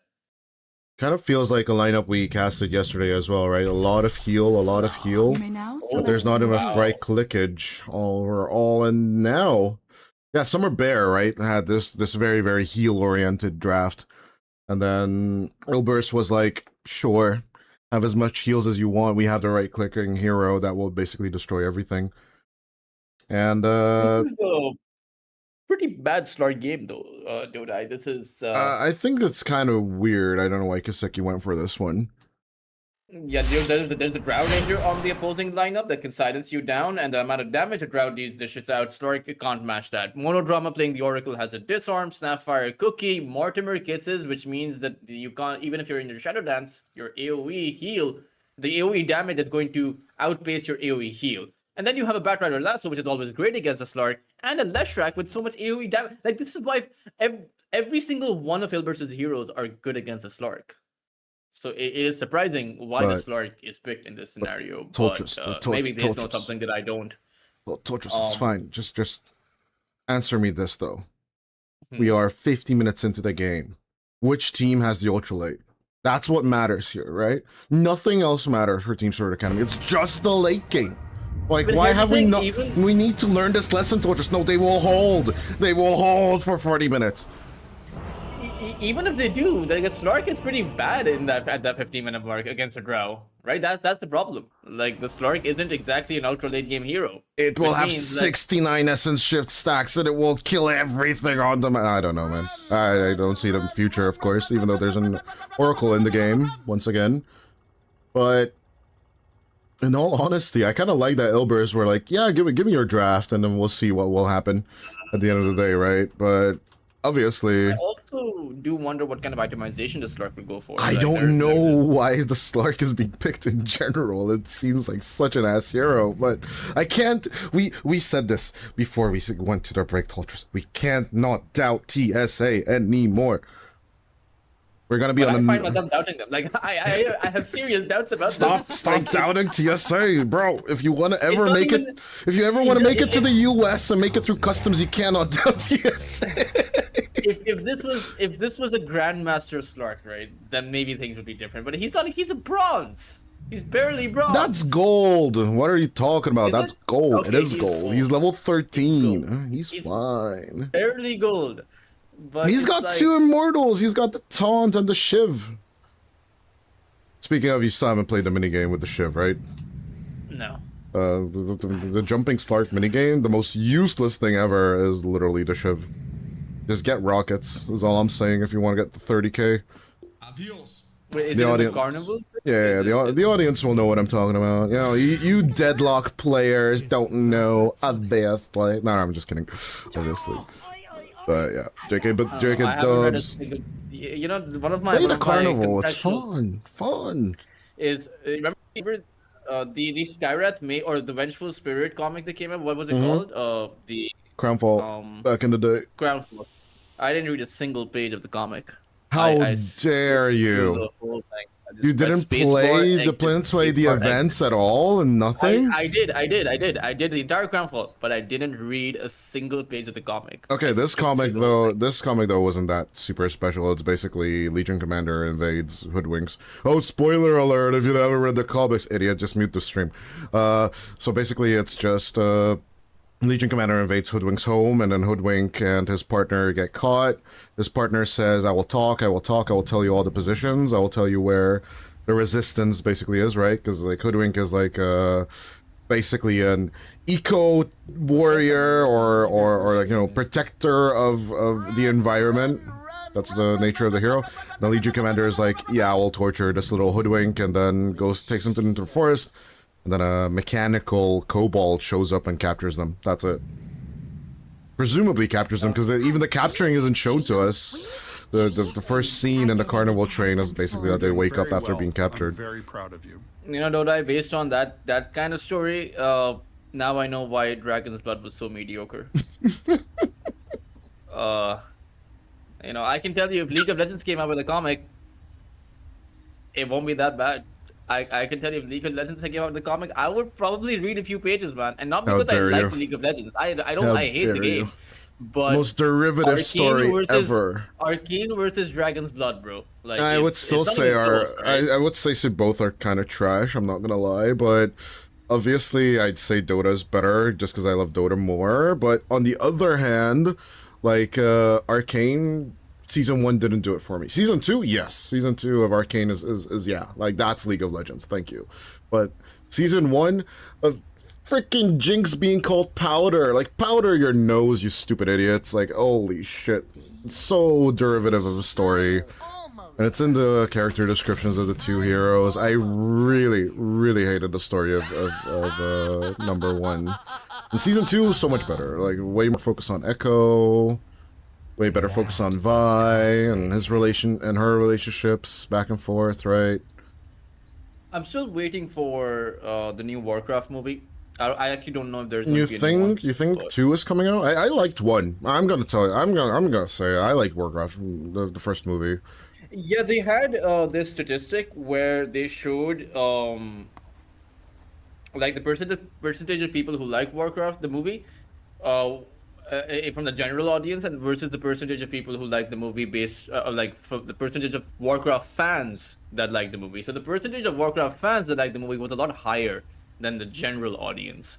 So me being a Warcraft fan, I really liked it because I feel like you can connect with the lore really easily.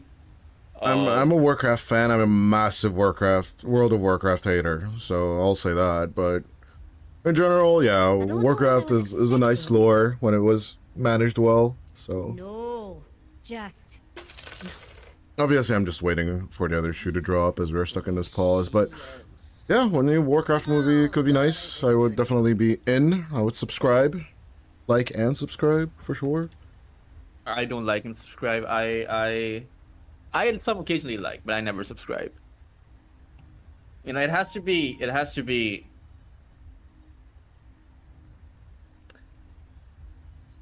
No problem. We will just be waiting a little bit. Hopefully the game will be resuming shortly, as Guy is.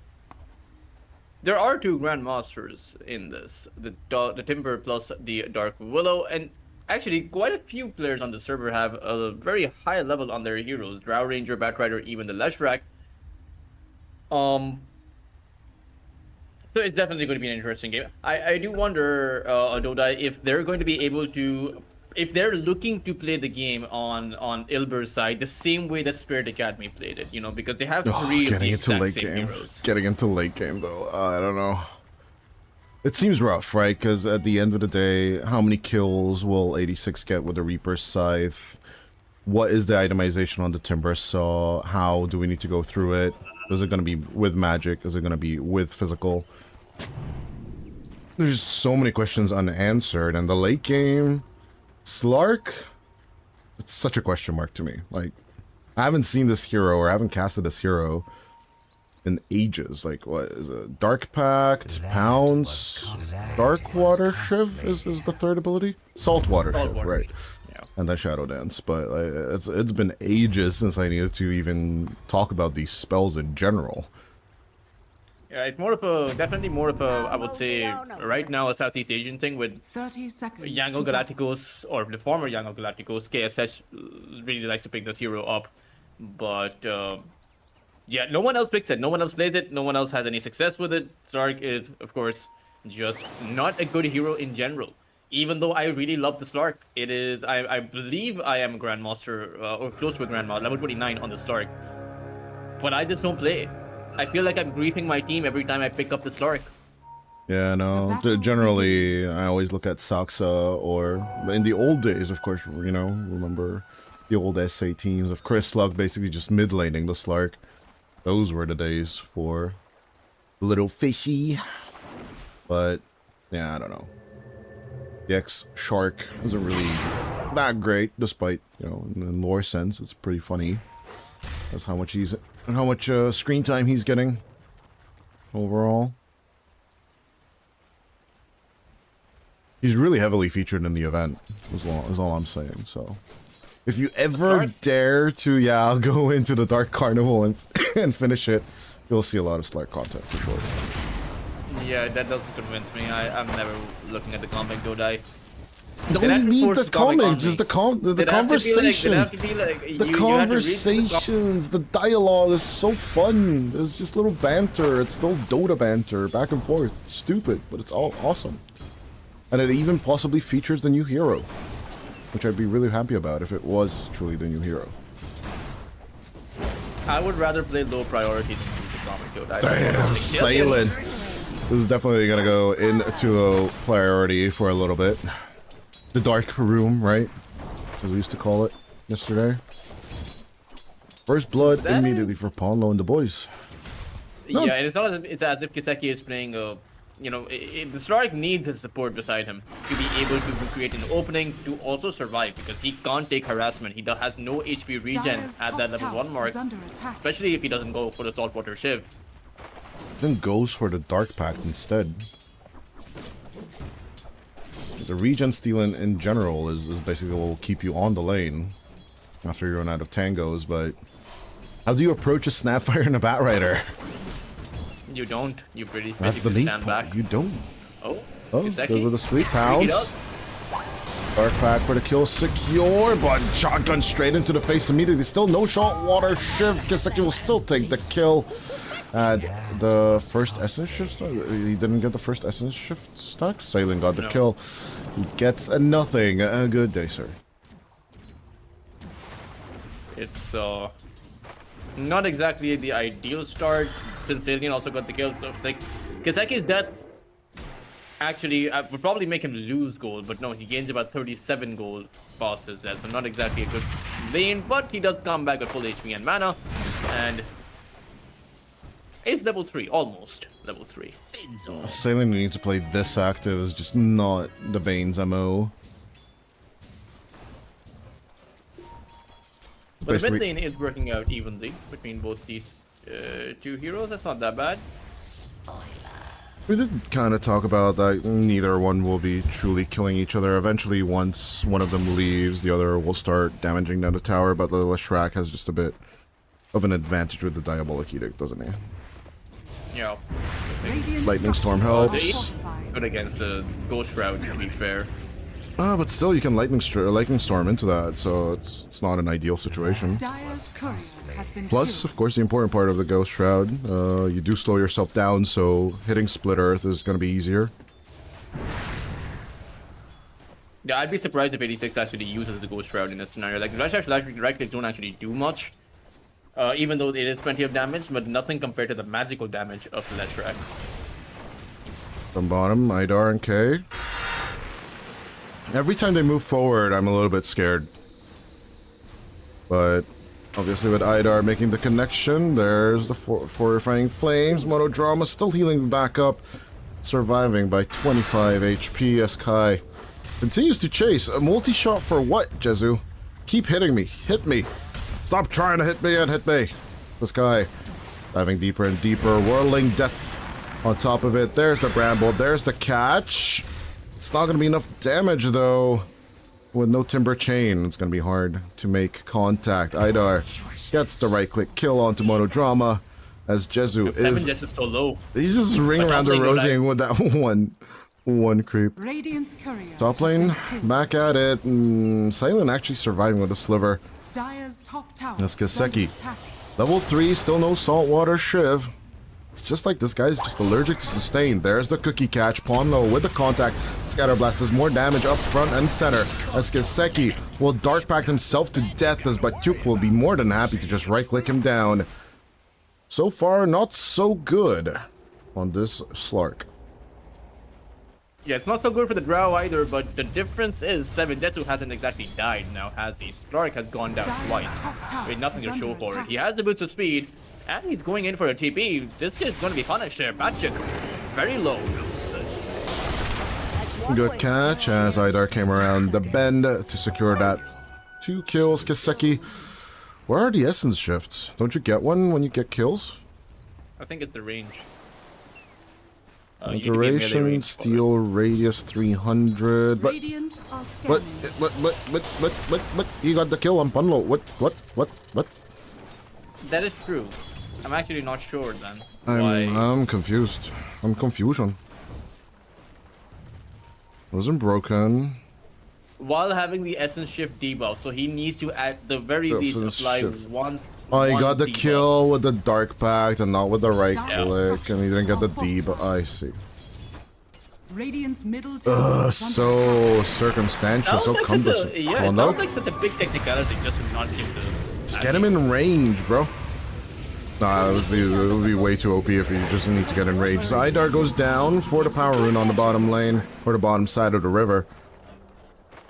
But it was a 3-man rotation.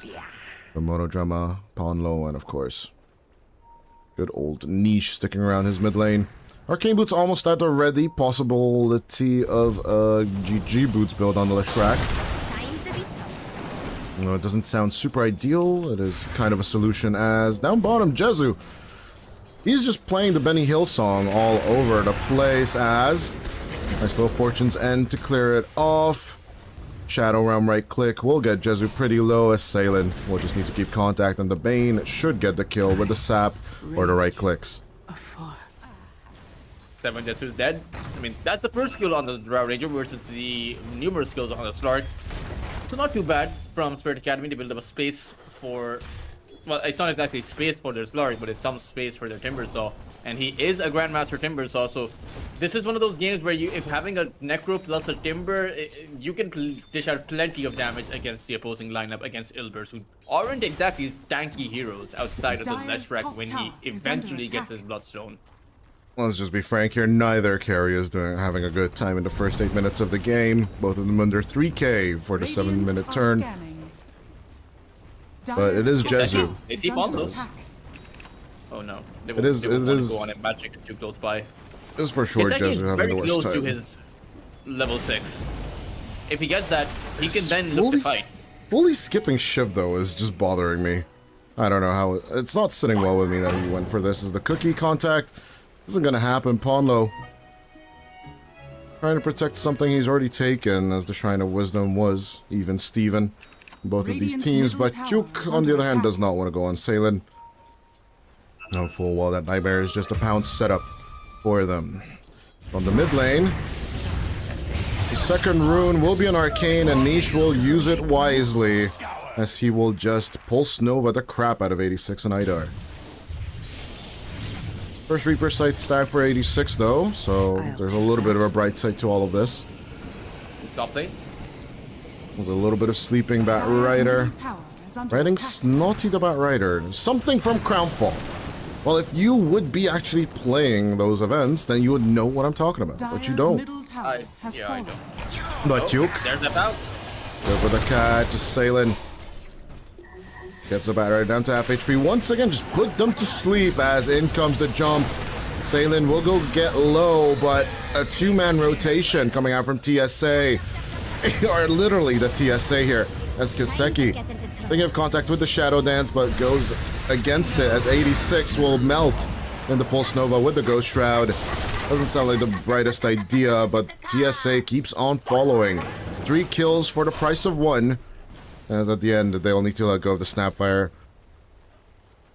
But still not that bad if in exchange for Kiseki. Or, well, Neko did die towards the end, but that he gets his first few essential stacks.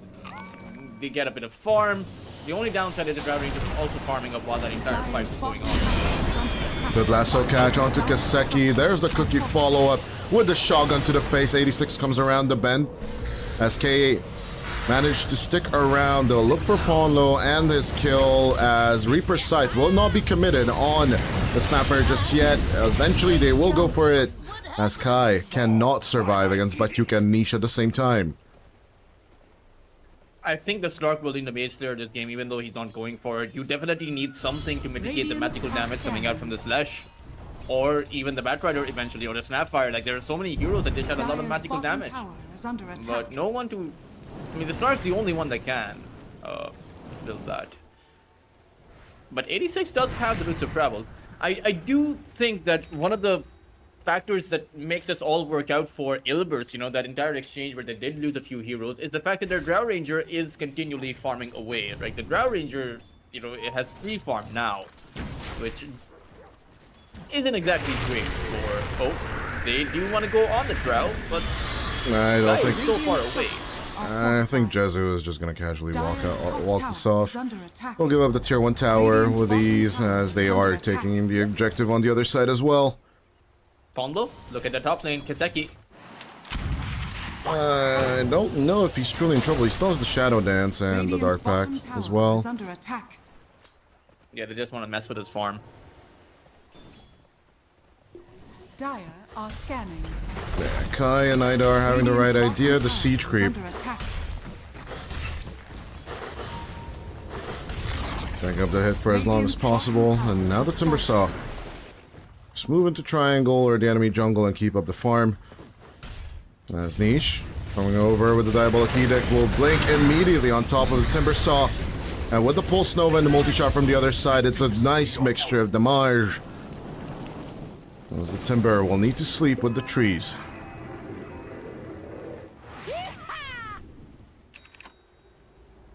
Whale of Discord available for the Batrider. I wonder what he's going for. Is he just going for a Bloodstone as his first? Surely not, right? I think he just made this for the 10% increased damage, and it's a 18% lifesteal, etc.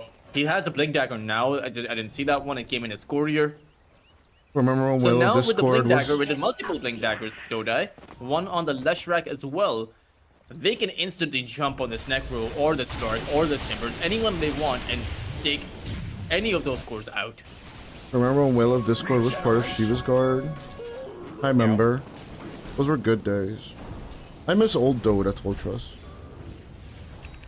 Just change it. Just we need to go back. We just need to go back. Nah, just aside, I do believe it's the extra 10% damage that he's looking for. With the mixture damage, right, coming with the Drow coming in from physical and the Leshrac coming in from the magical, it does definitely feel like the right approach. Ilbers are just making the right moves. As we are neck and neck in this game, I cannot truly distinguish who is in the lead here, one way or the other. Both carries in the dumpster. It will boil down to the 4v4 eventually once the carries need to move into their farm hibernation, as we say. There's Jezu. Right in center. Good terrorize onto Pawn, Lowell, and Jezu. I guess they took it personal. Oh, you thought you were winning. As they will It's lose not the just both Snapfire. carries. Tower is under Though attack. it's also the Timbersaw. Like, despite of him having had a pretty good start to the game, he doesn't really have any items. He needs his Gaia, which is flying out towards him. So now it is time to go. Now you have so much magical damage that you need to pressure the opposing side consistently. Not just one kill on the support here and there, but go for some objectives. Target the mid lane or top lane tower, or target the Leshrac or the Batrider, or even the Drow. But can the side of Ilbers just join up now that the smoke is activated? Could they just go on the hunt? Actually take over the mid part of the map. Maybe ignore the Stark a little bit, and then basically protect the Drow for as long as possible. They could definitely go for that approach. Or you can target them. Oh no, they see the Necro. They want 86. There's a possible lasso there, but Duke just fumbling the buttons will get scythed instead. As he got Fiend's Grip. Monodrama in a little bit of a pickle. Gets Cookie to get out of there as Kaseki tries to hunt, but cannot catch up to these blinking heroes. Kai at the same time, they do see Monodrama, the Nightmare, and there's a cast time on stairs. That's a little bit cumbersome. As, once again, just free space for Jezu to keep on farming. The stench of death is I upon you. do wonder why they didn't actually go on the Necro. Like, he could have lassoed. Chose not to because the Ghost Shadow was activated. I'm sure you don't have the right click, but you still had the Mortimers flying in. Or maybe he ran out of range. I'm not sure what the real reason was. I think he just fumbled the button, you know. Tried pressing R while he was pressing E instead, or something like that. Pretty sure that's the reason, as Salen is just easily going to be grabbed. See, there you go. Yeah, but it's not a Necro. It's a Bane. And Kaseki is pretty happy right now because the Bane took the lasso. So now Kaseki can just farm. Like, outside of the lasso, there's nothing that the side of Ilbers can do to take the Slark out. And Even- that is the Slark's happy place. Do you even lasso the Slark, right? Because you have Dark Pact. I mean, you wait for the Dark Pact when he's farming up these creepways, right? There is a few seconds of a window where you can go in. Like a 3-second window. I don't know. I hate that 3-second window. I hate the Slark in general.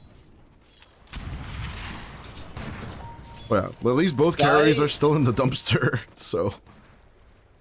Yeah, but one carry is going to be a lot stronger than the other. Is the I'm Slark sure going to the be the Slark- stronger one? So the Drow is going to be a Dire's stronger one. middle tower Oh, thank is God. under The attack. Slark is going to be the one with the earlier power spike, right? And then it depends on how you snowball, if you snowball. There's that, I would say, 20 to 30 minute window in which the Slark is going to be a lot stronger than the Drow Ranger. But I don't know if the Slark is going to be a lot stronger than the Leshrac at that window. That's the problem. Like, you might be stronger than the Drow, but it's still that Leshrac who you need to contend with because you're going to be up close and personal with him, and the Leshrac's going to be dishing out way more damage than you. I like this voice line by the Oracle. Like, This one I and the absolutely Leshrac and agree the with it. Undying and the Disruptor's voice line is great. No, no, no, the Disruptor's Undying, the the one that killed Undying. me. No, no, no, no, no, no. The Undying's I hate Yeah, life. I hate life is the best that one. one. That one, the Disruptors, and They're trying to this kill one. me. You know, those three are the best. For some reason, the file didn't load for me. I'm having some issues with my Dota not loading some The voice stench lines. of death is upon you. I think Oh, well, everyone's Dota is having issues right now. Well, you didn't have, Like- you didn't post the disruptor without a mount picture. I'm a little bit frustrated with you now. No, That I was didn't post really it. I mean, funny. I still have it. It's still hilarious though. Disruptor's so out of the game that the mount doesn't even load. Oh my lord, I hate this Dark Willow set. It's so ugly. Breathe it in. Tentacles coming out of your back, bro. Like, ugh. Who comes up with this shit? At least the Bat Rider's a Bat Rider, not an Owl Rider, Raven Rider, or Stingray Rider. So, there's that. Are those tentacles? I don't even They want to look know like tentacles. Totris. I don't even want to know Totris. I really don't want to know. Radiant It's are just scanning. no, I can't look at this set. It's so ugly. Super Harlequin-esque, now that we talked about comic books yesterday. Guy is dead.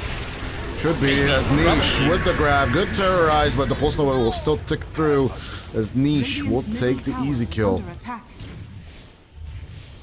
I don't know, Kai needs like wraps or pipe or something to survive all of this, right? The mixture of damage. You don't have a good solution, but I think wraps could give you that little bit of barrier, that extra 2 or 3 seconds to at least get out of the fight.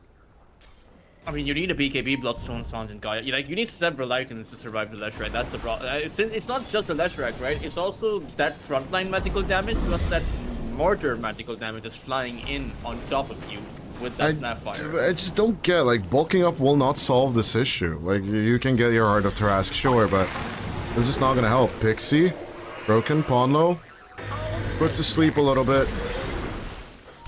Zydar and Kai. You still want to just stand their ground here on the bottom lane, trying to not give up the last tier 1 tower.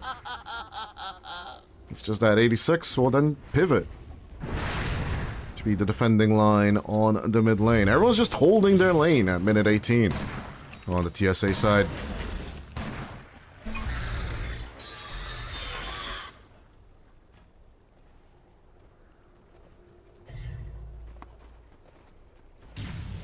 Yeah, as Monodrama is making a call. We shall see if Ilburst will follow it through. Magic cannot join. He circled that he wants to go into the middle of the dire jungle. Scanning. But it could have been just as a positional circle, right? Not necessarily that I want to go in there. Yeah, I have, sometimes I do wonder whether these players are trying to confuse us with the circles they draw on the minimap as well. It's more that's my little impossible. conspiracy theory. Let's throw off the casters, boys. Yeah, let's circle that dire jungle. Absolute tin hat theory. Tinfoil hat theory for sure. Yeah, 12 to 12. I haven't been, it's been a while since I saw a game this even, for sure. With Spirit.Acd in it, right? Maybe that's why they're not making moves. That's why they're, not. They're happy with the equilibrium and they just want to get to late game. They're unhappy with the equilibrium, Dota. They're wondering why the other side isn't creating a lead against them. We like, why need the comeback. Oh my lord, you're a genius. Yeah, why aren't they killing us? Why are we not feeding them? It's just. See, their heroes are so perfectly isolated to die. Like, they're in dying positions. But they're just not, Ilberts are just not making that move. Radiant are scanning. This position is called a come at me, bro. And it doesn't look like TSA are happy with it. But I don't think I think they're absolutely content. So let's just be real here. They're super happy with what's going on. Kiseki, it's a slow form for the Stark though. He's 1,000 net worth behind the Drow Ranger. And yeah, the Drow is gonna get that Aghanim Scepter. healing reduction on that Necrophos and that Timber is going to be devastating. And on top of that, right, the Drow was actually 1,000 behind at the 7-minute turn, so fast 14 minutes, extremely passive Dota with a few pickoffs here and there. But the map positional advantages just giving a little bit of help to Jezu and team. As Jezu gets the Glacier for free! What incarnation? What? Only Ponlo had to... This is BS. I would be super pissed if I am one of the supports, but to be fair, right, Jezu was basically 5th in the net worth position. Oh, and now he jumps into 3rd. He's gonna get jumped right now. But Monodrama is there to help out the Leshrac. Nah, he's just gonna twin through the gate. Yeah, so the smoke blade doesn't work. Start thinking with portals, Toltrus. Start thinking with portals. They may actually take out the start right now. I'm a little bit skeptical about that. I mean, fishy moves better in water. That was costly. Well, costly for who though? 86. Dire are scanning. For everyone, man. Oh, the Dota no. invasion is also here now. Jezu. Like, And the Dota housing crisis is what you're saying, right? That's why people are fighting against each other in Dire and Radiant. Tower is under attack. The landlord wars. Niche has a BKB, and I think the Batrider also has a BKB. So when these BKBs go up, like you're not killing them. Like you're not killing this Leshrac with this BKB up. Yeah, you call the double blinks as well, and they're still even, Steven. It's just even. It's just equilibrium. It's just forced equilibrium, as Ponlo is looking to get a blink as well. Blink number 3 on the team for them at this point. I'm pretty sure Monodrama is going to get one eventually as Niche. He's the Legion on Idar. As with the Enfeeble, nice Death Seeker coming through. Niche. Keeping up the Nova for as long as possible. As with the double Purifying Flames, the Disco Goat should be fine. Timber does pick up the BKB though, so you know you have some way to stand in that front line and not get instantly taken out. But Duke did go for the possible catch, but it was dispersed. As 86 did manage to get the Lotus off, but everything else not so much.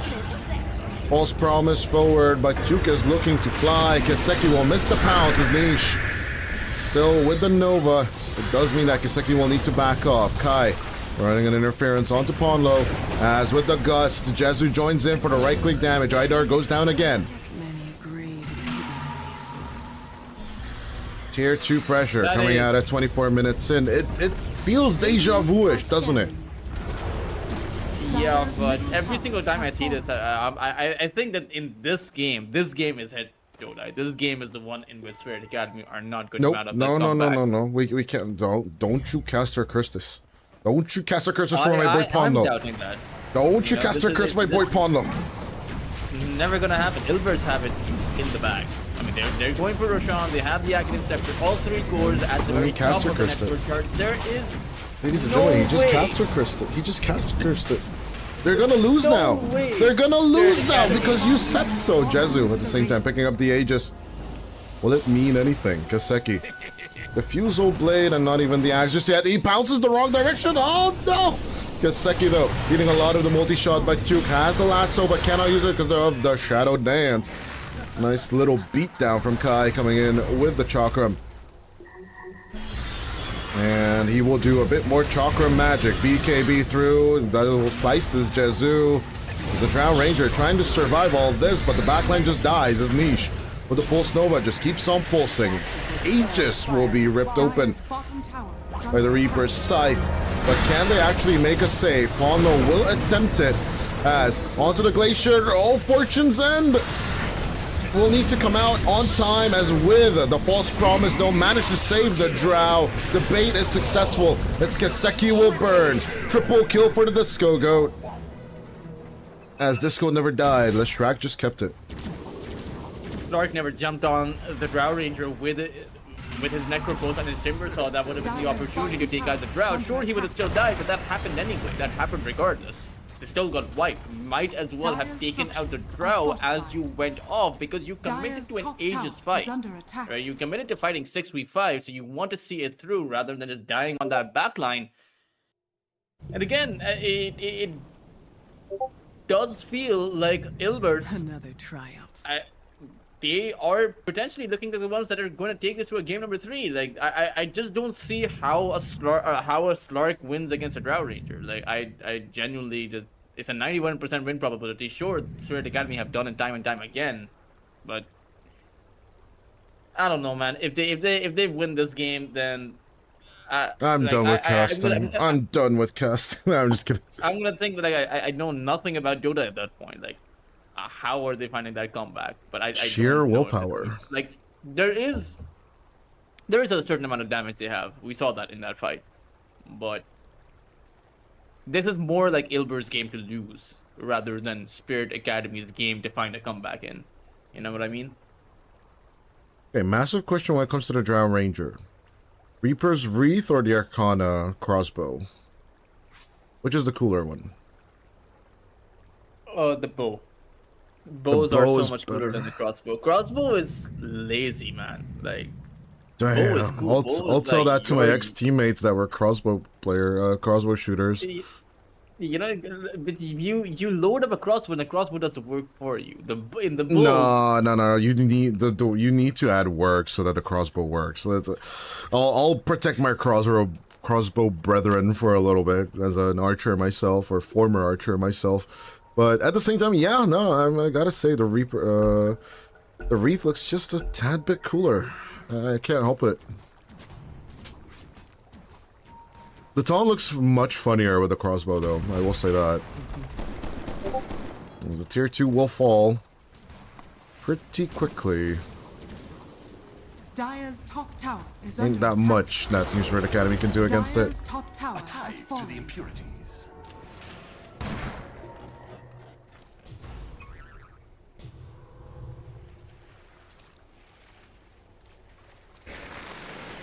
But yeah, sadly TSA cannot really do much about their internet issues. Their geolocation doesn't allow them to have a super stable connection, right? So these packet loss pauses will be inevitable as the catch onto the Oracle. Monodrama. He did say stop, please, so they stopped waiting and they killed him instead. Ponlo running away as Batchik will find the Bane on the other side.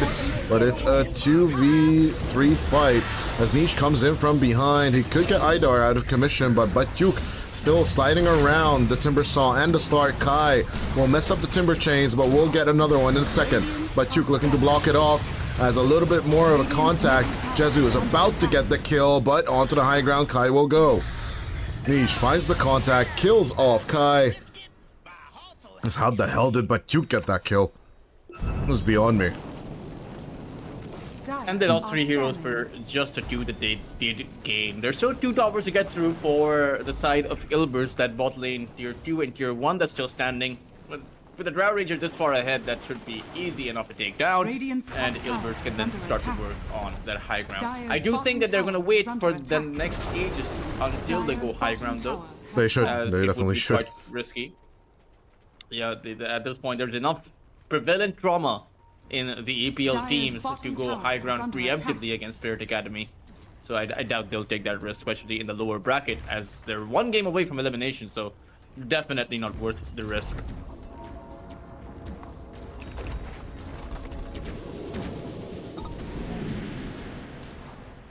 Let's see Dire's though. bottom tower is under attack. Eastern Academy looking to pick up their second tier 1 tower as they lose their last outer objective on the map. But I just cannot help saying it, Toltras.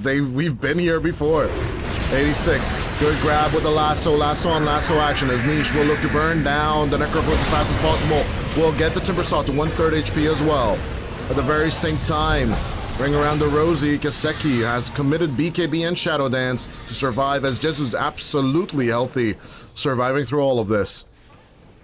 Oh, Cillian dead.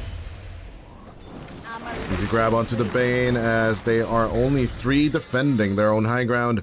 And the tier 3 tower on the bottom is ripe for the taking. No BKB available for the Stark either, means that you just have to give this one up, unfortunately. He's not even going to be in the base. He will they will probably not even contest this. Anyone that contests this is just dead, so might as well not go for it. The only problem is, why stop here? Why not just go for another lane of barracks? Niche with the Corellis Crozier. You can basically match up with stealing the Necro's heal, by the way.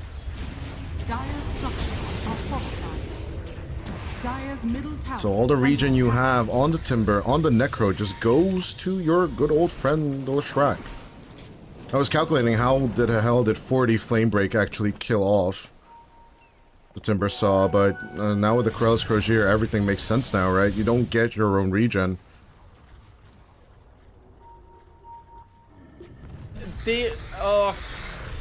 We're about to hit that 30,000 network disadvantage mark, though, Dai. No, we've been here before. Don't you jinx this for me, Toltrus.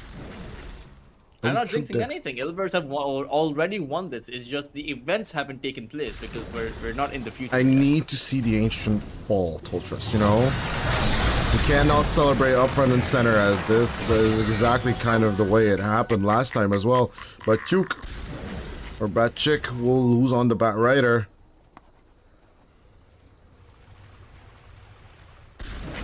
This is just a niche. Trying to position themselves against Kai. Either does lose a courier, so there's no Blink Dagger on the Willow for a while now as Kai. I need a few right clicks from the Drow Ranger. 86 looking to make contact. Multi-shot, it's a little bit of a shakedown. 86. We gusted away. As with an activated Smoke of the Sea, DSA wants to keep on rolling with this. Dire are scanning.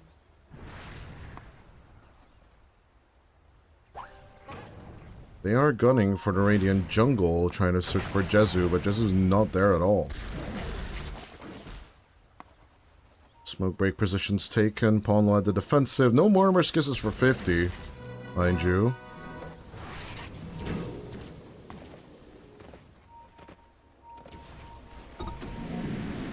But this is just so tense, Toltrus. It really is. Smoke and then no action taken. They'll clean up their own triangle, but this Jezu, he shows. Rooted down.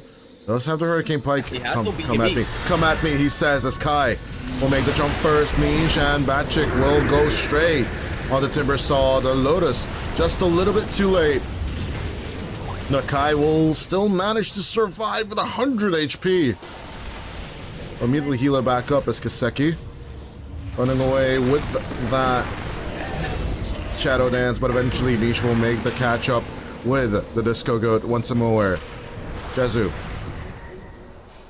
ready for the continuation. Can they go for the Jugular now? Tier 3, number 2 will be taken. His pies are flying out. 86 and Idar.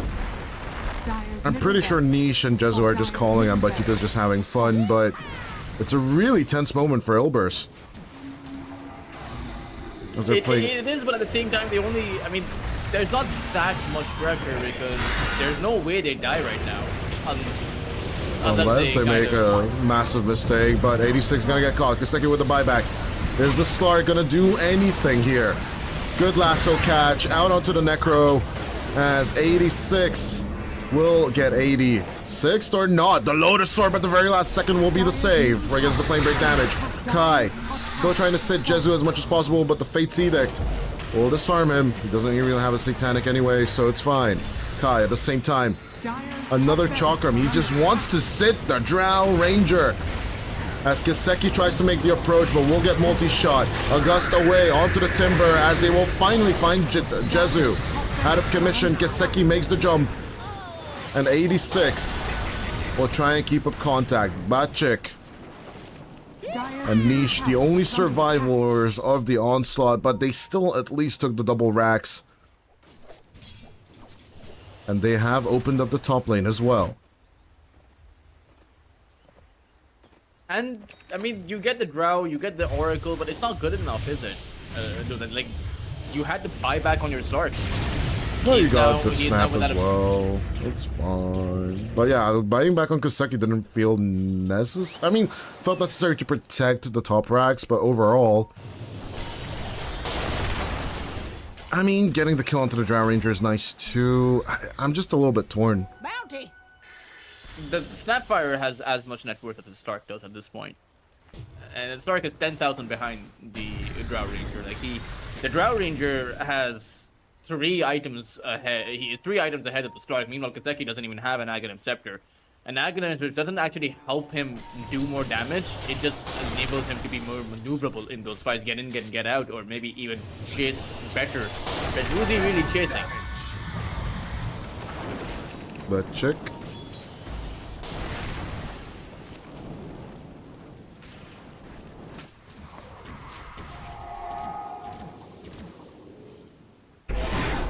Even though the contact was made, the only reason, dear audience, is why we're super silent. We're just sitting on needles, waiting for the next action to happen. Double damage rune on Niche along with the shield rune ticking off. This would have been a nice opportunity for Ilber's Esports to make the dive, but they decide against it as they want to be patient and wait for Roshan. Overwhelming Blink instead of the Arcane for Niche. Although I am a big Arcane Blink plus Octarine enjoyer. If you've ever seen it, right? Right, it's the lowest cooldown of Blinks, and at the same time with the Octarine, I think you can get it down to 6 seconds of a Blink every time. Plus it's regen, it's just free regen, it's free real estate. Why would you choose anything else? Oh, AoE, slow damage, oh, attack speed, stupid. Just get regen. I mean, the plus 35 agility is pretty good with the Swift Sniper. Yeah, yeah. And the phase move. Oh, sure. I'll give it to you. Arcane Blink is best. Arcane Blink supremacy forever. I actually like the old Arcane Blink, but the one that had okay, that's broken. No, that one's broken, though. You don't like broken things. You like OP things. Well, though, if everything's strong, nothing is strong, right? That is true. That's the Dota balancing mentality. Aegis in the hands of 7 Jesu, surely there's no way he's gonna die twice. There's no damage on the other team. Sure. Like the Stark pick, it really wasn't... Like, I have no idea why you would go for a Stark in this position. Like, out of all the options, with a Shadow Fiend, like you pointed this out, right, in the drop, Shadow Fiend wasn't banned. Like, it was available. They just didn't want to go for it because they knew that the scaling doesn't favor them in general, but the Stark scaling doesn't favor them in general either, does it? Yeah, the Stark is actually much worse at scaling than the SF. At least the SF can play the late game. Stark just kind of feels like... What he kind of feels like he's... What noodle? Just say He's like it. a Batrider, except worse. He's like a weaker Batrider right now. A melee version of a weaker Batrider. Now he does have the double pounds, mind you, so 2 jumps. 1 jump, 2 jumps. As but Chick will get jumped on. Kiseki looking for the angle. We'll try and approach the Oracle, but will be spotted. Look at how fast he's losing HP. Jezu, at the same time, Monodrama will go for the find. Out come the kisses. Kai is melting in the Ice Frog goop as Niche held off the rest of the enemy team all on his lonesome. Didn't even use the Cruella just yet. But as 86 makes the approach, the rooted down the Shrek will try and make the play. They'll sacrifice Pondo for this, as with the split from Batchick, they will find 86, burst him down, and the Necro's gone for 80. Salen and Idar just cannot make the play, as with the Shiva's Guard. And, of course, the Bloodstone. Batchick will move on forward and looking to survive all of this. The Chakram hurts, but Jezu and Niche are here to help out. 86 will be 86th, as finally Kai will find at least 2 kills, but he is looking to go down again. The dieback is there, as Ilbers have managed to even up the series to push us to a game number 3. Yeah, it really, this game, honestly, it really didn't feel like it was ever going to, honestly, go in their favor. You had a Slark as your last pick in a lineup that in which each and every single one of the other side's heroes was good against the Slark. So I don't know why they went for this pick. maybe they wanted the spiciness of a game number 3 as the elimination match. Who knows? Who knows? Don't I? But I've seen Kaseki on his start before. It's not a problem. Like it just I want people to take a look at the hero damage because it really didn't feel like Kaseki did anything on his hero. Oh, there's a start this game? Dang. Nah, sure, I do believe we need to attribute a little bit to the healing as well, like Monodrama did. Monodrama healed 18,000. Basically did the healing amount of the damage equivalent of 86's Necrophos, so kind of a bonkers counter of the Oracle into the Necrophos, in my opinion, right? Sure, you can Reaper Scythe and out-damage the False Promise, etc., etc. At the very same time, Ilbers, it felt like a little bit of a glass cannon draft. We did talk about that, right, when they were drafting it, but I think the Leshrac, even though it's underestimated, underutilized, it does feel like the relatively stronger mid laner rather than the Necro. Or am I just absolutely delulu about that one?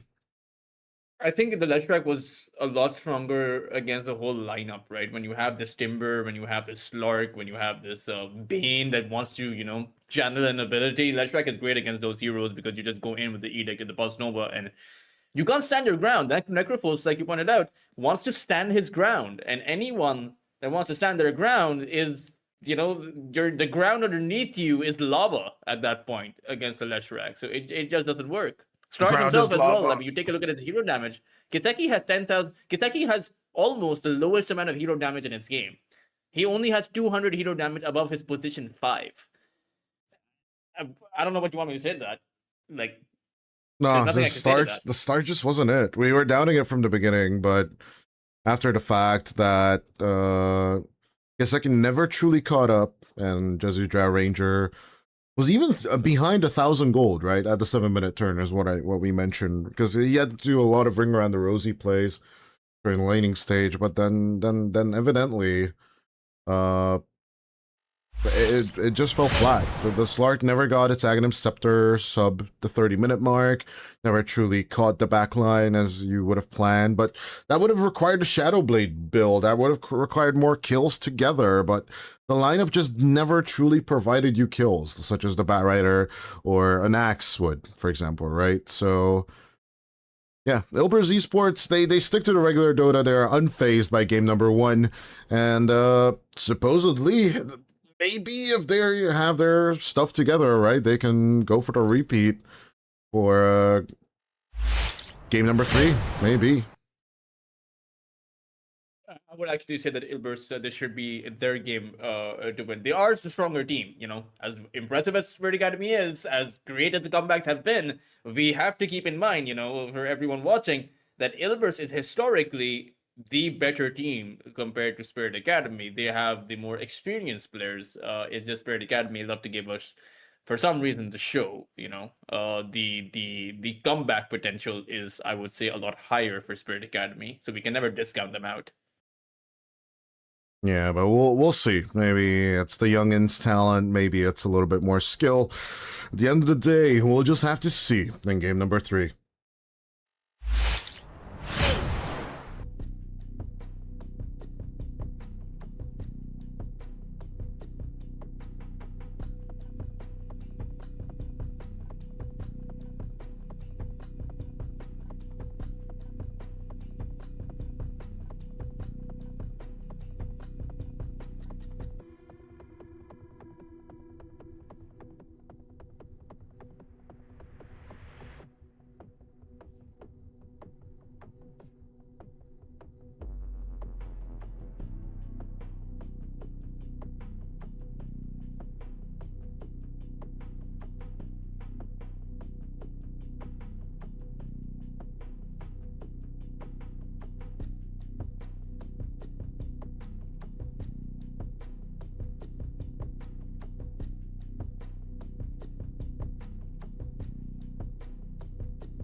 Ladies and gents, match 1 of the day, game 3 of this match. Ilbers Esports versus Team Spirit Academy. As Ilbers says, let's run back that Drow Ranger. Toltros, is it going to be okay? Or are we going to have to be worried about this Grimstroke? I think the Grimstroke could be a problem, but you have that repel with the Omni Knight, right? And the Ring Monster save. So clearly, Ilbers want to play around their Drow Ranger. They want to enable the Drow Ranger and just close out the game using the Drow Ranger, most likely. Spirit Academy, they need someone that can disable the Omni Knight and the Ring Monster. Batrider has already been banned, so you can't grab up that Omni or Ring and just walk on out. It's a difficult draft to counter out. I'm not actually sure who they need to go for. Necro wouldn't be that bad of an option for Spirit Academy, especially against the Drow Ranger. Dire team pick. They want to go for the lane domination. Lane domination is there, but the early mid-game plays of Team Spirit Academy were not convincing for me, by the way. I'm just but a lot of it had came down to the Kiseki Slark and also the mid lane Necro. Like each of their lanes were bad against the heroes they were faced up against. Necro versus Leshrac, Slark versus the Batrider and the Snapfire. Like, what are you doing, guys? Just pick regular heroes. Radiant team pick. Oh. Primal Beast into the Escape Act and the Repel seems brave. But at the same time, it's good to jump that backline, right? I do believe it is going to be 86's hero, right, on the mid lane rather than on the off lane. And Spirit Academy have done this before, where it's also the strongest power spike of the Primal Beast is not the Blink Dagger that he gets, it's actually the Aghanim Scepter that he gets, because that amount of AoE damage, that amount of everyone being broken, is just overwhelming. You couple that up with the Requiem, and it's pretty good. Sure, the Pulverize is never going to be a factor, but Pulverize is almost never a factor anyway. Like, how many games in which, how many games are there in which there's a Primal Beast, but it's so hard to get a Pulverize out, because all you really need to do is stun the Primal Beast and it's done. At least until he has the BKB. So maybe that's what Team Spirit Academy will be playing for. I don't care about your BKB. I don't care about your BKB. You want being a Primal Beast, I bring the Primal Roar. I'm gonna one up your Primal with another Primal. This is like Yu-Gi-Oh shit over here right now in this draft. And he is a Beast Monster. At the same time, it is a bit unnecessary. I mean, you can use the Escape Act on the Primal, on the Pulverized target, right? You know Beast what's Monster is good against the Shadow Fiend too. You know what's the funniest counter I've ever seen against the Beastmaster? Once the Beastmaster picks up this shard, right? You have double hawks rolling around on top of your head. If you pick Darkseer and just put the Ion Shells on the Raptors themselves, you kind of kill yourself. what you gonna do? Deny your own hawks and then respawn them? Nope, you just die. And there isn't really that great of a counter against all of the strategies. But yeah, I still have to test it out. Maybe you can get a Lotus Orb and then basically dispel the Ion Shell itself, but funniest counter for sure. A little bit of niche plays aside, out goes the Tinker. As a good spirit hero, actually, for both of these teams is what I'm currently looking at. Although, with only... Ilbers are expecting this to be an off-lane Primal, rather than a mid-lane Primal, which could certainly be the case. I mean, most teams do play the Primal Beast as an off-lane. It's just Spirit Academy like this for 86. So we'll see. Pango could be a decent option against Ilbers as well, in my opinion, for Team Spirit Academy. They don't want to keep the Primal Beast on the mid lane. Or they could just mid lane a Pango. Hasn't been super effective in tier 1, so maybe tier 3 teams are kind of strafing away from it. But obviously with a BKB piercing Primal Roar on the line, you want to bait out that spell a little bit earlier so that then you can follow up with the Pulverize, etc., etc. This is the logic I'm kind of following here, but with the two teams banning out the Kunk, kind of projecting that they want Queen of Pain on Ilbers. Team Spirit Academy 10 leaving seconds in remaining. the Ember Spirit.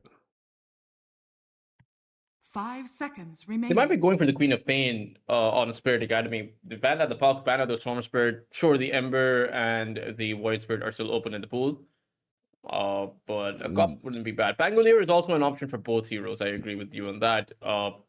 Might be a bit better for Spirit Academy because you're as you can you roll into the Beast Monster, you disrupt his boars, his hawk, and then you roll towards that backline towards that Drow Ranger, and then you constantly knock her down as well. They pick But up the Ilbers Nature's will go for- Prophet. It should be the Ember. Now it should be the Ember. I don't see other options, right? You can Sleight of Fist the Treants. You can get onto the backline. Is Quap your solution? I mean, it's still good, the 10 Aghanim seconds Scepter build, right? It is, but 5 seconds I remaining. think you need more maneuverability than just a one-time blink. That the Queen of Pain has. Ember Spirit or Void Spirit probably be the right one. Or you can stick to the Primal Beast on the mid lane, man. If you're against a Nature's Prophet, you don't care about that Sprout. You can just trample the trees down, and just pick yourself up an offlane hero. What about your initial suggestion of Necro? Do we still like the Necro at all? 24 Necro into all of this? I'm not sure. Just Escape Act and Repel just seems so annoying to me if I'm Necrophos. Yeah. It's also the Beastmaster, right? Beastmaster roar into the Nature's Wrath, silence, it's a whole lot. But it seems like Spirit Back to Academy, the they will go granny. for. Yeah, Back to the granny? Snapfire on the mid lane. 86ing very with the much prefer grandma. Shepherd's Drop. Same. Yeah, I think this last pick Snapfire, it's against Spirit Academy with these last picks, man. It's Confuses. but it's been that way throughout the whole series. It's been that way throughout the whole damn tournament, Toltrus. And I'm so scared to say that I am rooting for Ilbers, right? Just from the fact that Paulo and I have met in Copenhagen for one, but also he has been like hard at work and trying to get back to that tier 1 level of Dota. At the very same time, Team Spirit Academy, these youngins have made it to the semi last day, right, of the tournament itself, and they should be feeling super, super proud. But this Salen Grimstroke, Salen Bane and Idar Grimstroke backline is just not doing it for me. Yes, sure, in game number 1, it did take the victory, and it was convincing there, but I'm trying to find a saving grace for Team Spirit Academy's draft. It's just finding it difficult to protect it.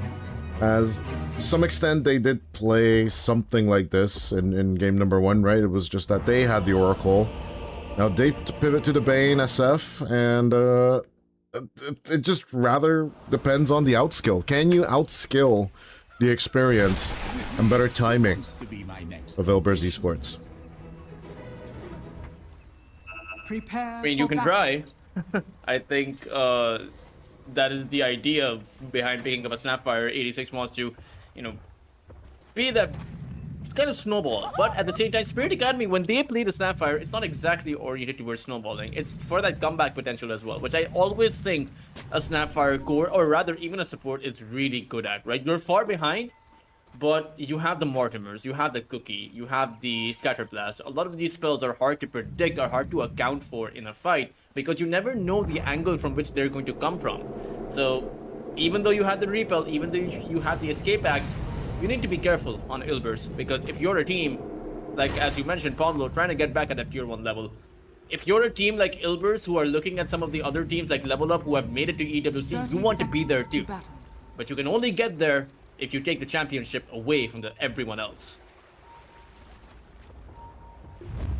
And yeah, getting those EWC seats is one thing, but winning EPL is another. And right now, even though Ilbers is also a team that has never gotten the seat, they've had deeper runs before.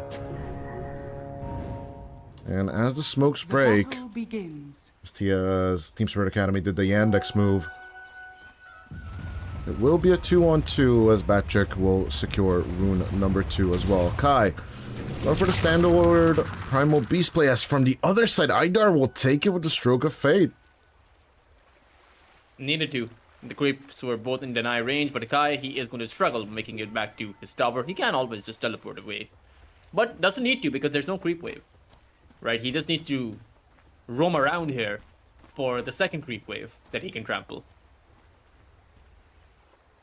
And goes for the wraparound, and we'll try and receive the wave on the other side. As Haidar is just touching tower, you know. I did my work. I did one right click into it. Well, let's see, Kai. Try and go for it again. Or not. Stroke of Fate instead. Idar will pull the wave. Oh, range creep is going to be denied away. And the guy will teleport back. Not exactly the most promising of starts for the Primal Beast, even though they got the first creep wave. But pretty good start overall for Spirit.Acd, as they are seemingly putting a bit of pressure across all 3 lanes. The Seki start is decent, and I'm not gonna lie, I think Kai just happy that he was in the XP range of all 5 creeps. Now he's just compensating now, with a little bit of pull coming out from Idar.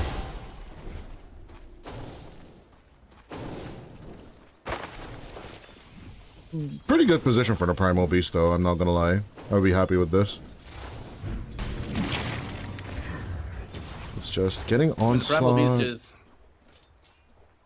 There's no way you dive, right? So right now you just want to focus on your farm, maybe stack up on your triangle and get some stacks, like eat up some stacks, eventually get your Blink Dagger, BKB, and a Scepter.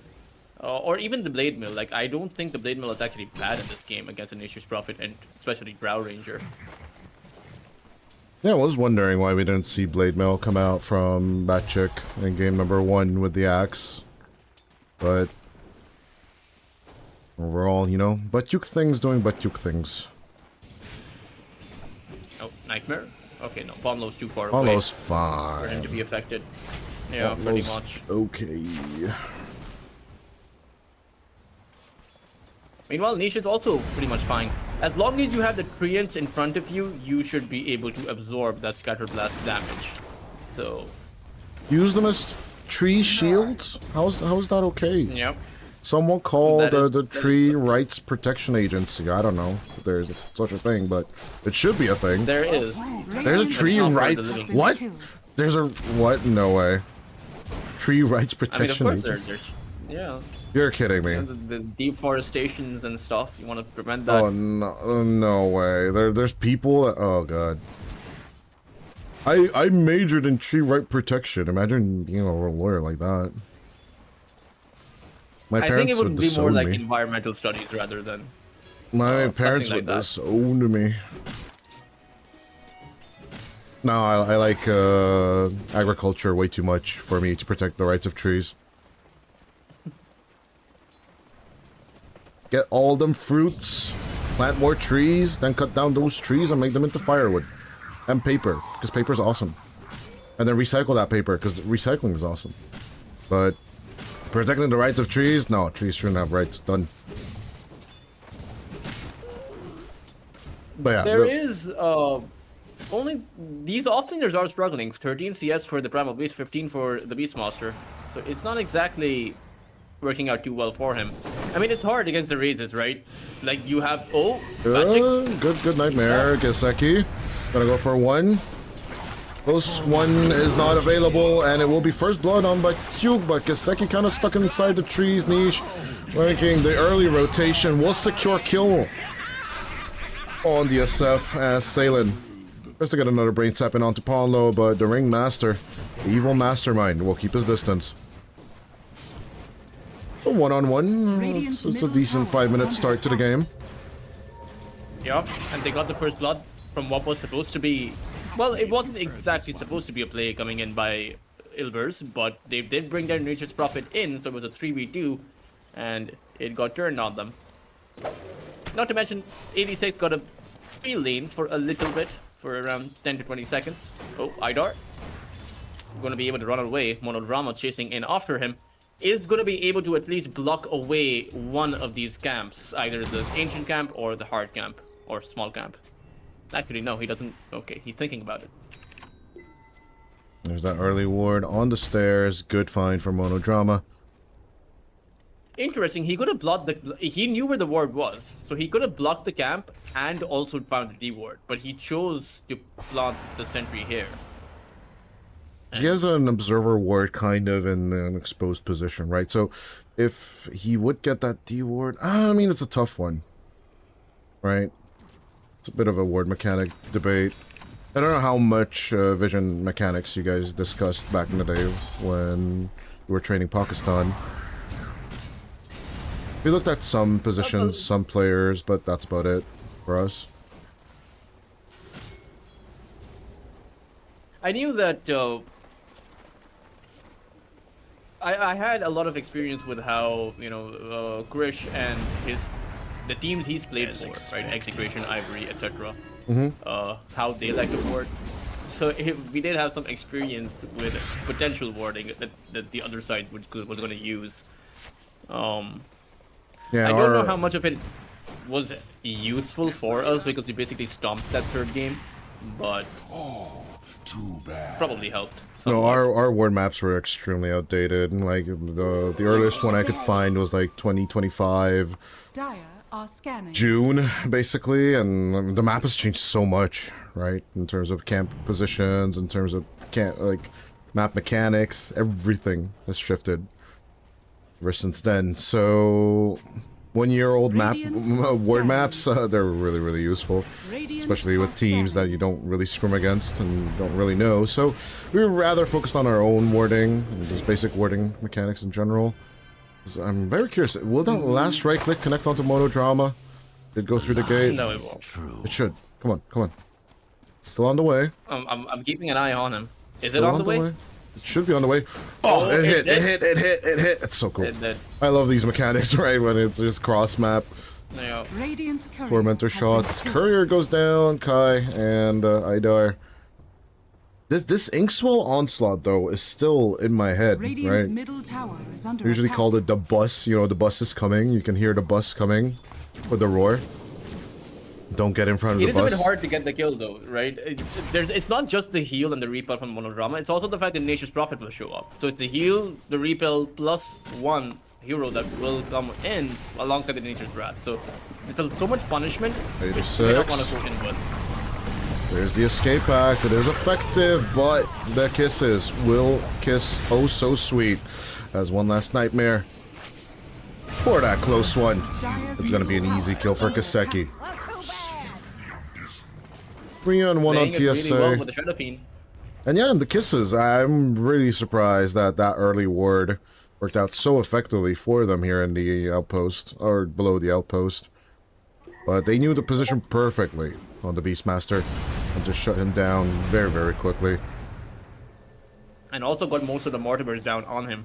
He wasn't really able to dodge anywhere. He doesn't have the boots of speed, which makes it easier, of course. Oh, bot lane 7 Jetsu in trouble. But Guy shouldn't be able to get this kill. In fact, Guy, that it was okay. He'll go back. He got gusted not down. going back. Kai showing. Oh, they thought he went through. They thought they went through as Kaseki gets Pondo on the bottom. But Kiseki himself is in big trouble. Or is he? No, the creep wave. It Okay, should be never fine. mind. It's interesting. These moves are very That chick. They find Salen instead. As with the wild axes. But Duke will secure it. These moves are definitely pretty interesting. You know, like going through the gate, going all the way there. But they have the Nature's Prophet, they have the Beast Monster, and they have the Drow Ranger. Clearly, there's a lot of this is a certain element of the Zoo meta. They should be able to push these towers very effectively and very easily. Not too much counter pressure going to come in from the Dire side. About outside of the Mortimers, the Razes, and maybe the Primal Beast Suicidal Onslaught. You know, that's one way to go about it. Not too much wave clear available. Yeah, with the Treants basically just cleaning up the tier 1 tower. Niche trying to move back as Monodrama will be the one pulverized first. Jezu is getting the kisses from above. The artillery of the Grandma is really strong, but the gust back onto the Primal Beast could set up Kai for death. A little bit of vision provided by Monodrama. A few more Reckless is all they need as Idar at 86 will take out Monodrama as a counteraction, more than likely. But Niche has stuck around gunning onto Salin immediately as Ponlo comes around with the Impalement Arts. They're looking to take out Idar. They are looking to take out the kills. Ilbers, pedal to the metal. They have done this 3 times now, as they are looking to control the early to mid game really quickly, something that TSA have not been super effective with. And with all this action, we switch over to net worth a little bit later, but as you can tell, it will be the offlaners this time around that are suffering a little bit, rather than the safe lane carries. Yeah, they got the 1 kill, but that's all they really got. Just not really anything. They got the 1 kill on the Beastmaster, right? But they had to leave with Snapfire, otherwise they wouldn't have been able to get anything. And it's very surprising to see them trying to defend that safe lane tower, knowing that it was probably just dead. And still losing the fight on top of that is just the icing on the cake for Ilbers. Niche, kind of gunning for the bottom lane. If he's needed, he will go. Out comes the Nightmare, in with the Pulverize, as Monodrama trying to save Jezu as much as possible, but the Guardian Angel's there, but not enough mana for another Purification on top of that. As Monodrama tries to run away, Ponlo will be the one grabbed next, more than, I believe, Fate's Edict. Looking to connect, as even with the Funhouse Mirror, Grimstroke is just gone. Monodrama wrap around as 86 looking for the cookie angle. Will not even need to jump in. They'll leave this for Kai and Idar. Get that kill. Niche will actually be Cookie. The Cookie was held so that they can take out the Nature's Prophet instead. Team Spirit Academy trying to match Ilbers Esports beat for beat, and they are actually successful, taking the lead for the first time this game. 4 kills. They got the Drow, they got the Nature's Prophet, they got both the supports, and pretty much got everything they really wanted from that. They held on to their tower, which was taking pressure as well. Now, the only thing is they need to apply some pressure of their own. Take out a tower or two, or at least some damage on a tower, because most of these Radiant towers are pretty healthy. Even if Kiteki is finding a decent amount of farm. Blink Dagger available for 86. Yasha and Kaya almost up for the SF, and meanwhile Kai's Blink Dagger is pretty close, so I would actually say that Spirit Academy are in a very good position. Is under attack.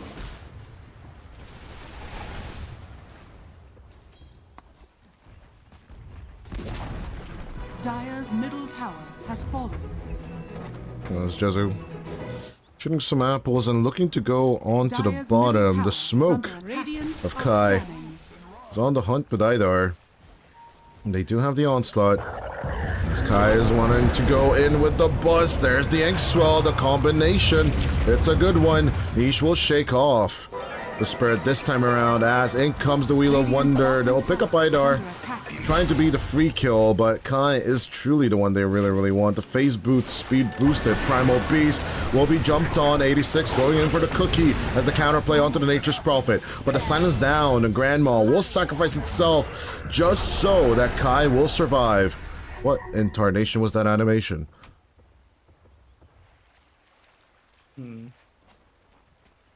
It's...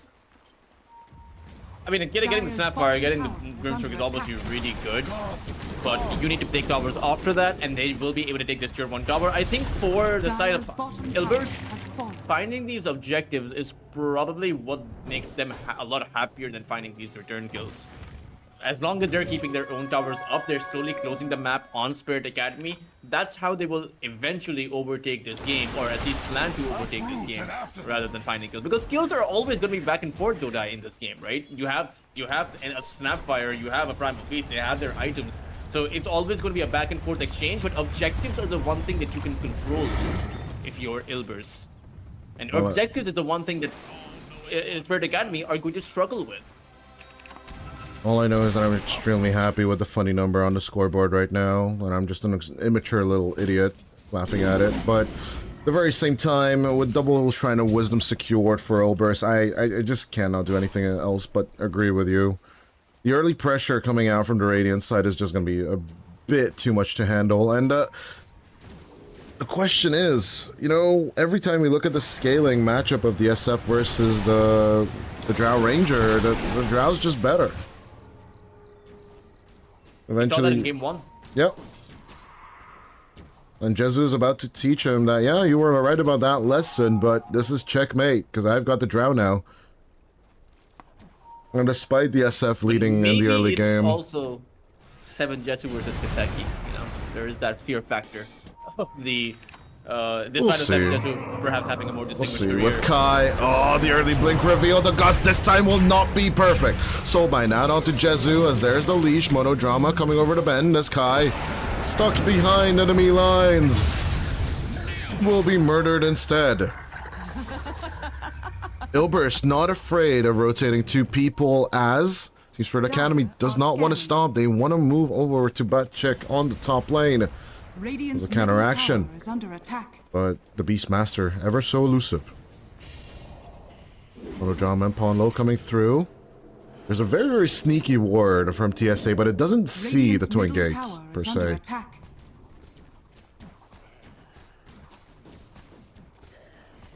So the back and I do forth wonder if the movement on the sideline. Yashakaya was the correct item for the Shadow Fiend. I mean, it's good, but is it that good? Is it the end all be all? Magical SF in general for me is just a lackluster play, but we'll see. Maybe it will work out for Kiseki. Normally after the Yashakaya and the Blink Dagger, right? This is the full extent of the magic damage carry Shadow Fiend. Now you Yes. want to go for the physical damage items. But Dire's bottom having the tower is hybrid under build attack. on the SF versus the Drow Ranger, in my opinion, it's not the ideal thing. Because you're not gonna have as much damage at the Drow. Definitely 86. feels lackluster for now, even now that we're seeing it. See how they don't even want to engage with the Granite Golem? But it should be their #1 target, as it is providing a massive HP aura, 18% extra HP, by the way. Your elements return to nature. And because it's a Shadow Fiend that has magical damage, taking out the Grand Knight Golem, or taking out any of the Helm of the Overlord creeps, right? Any of the ancient Black Dragon. We saw, I think yesterday it was, bottom right? The tower ancient Black is Dragon under with the attack. Lycan running everyone down. It was Bad Chicken, in fact, with, or no, sorry. It was one of Syntax's players, Emptiness, that Radiant's ran bottom that. tower is under It attack. can be hard to deal with those ancient creeps, and particularly with a Grimstroke and a Bane that wants to be involved in those fights is going to be quite menacing for them, quite annoying to be, I think. Radiant's bottom tower is under attack.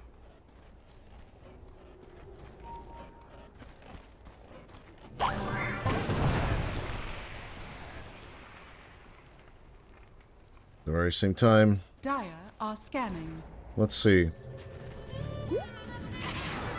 With 86 and Kiseki, Radiant's top looking to tower make the is rotation under into the attack. triangle. Will they even dare to contest this Roshan? Because it looks like it's a bit of a fake out for Elbers. Well, they could just run into Jezu. Oh, this is a disaster. Gust only catches the Bane. Kai will jump through it with a blink. Soulbind not onto the 2. As Monodrama is being left behind. A releash onto Paulo this time. Jezu still on the run with a little bit of multi-shot backwards. Niche will have enough to get that kill. That's a little bit too tanky for them. Idar slowed. We do have B-Body coming around the bend.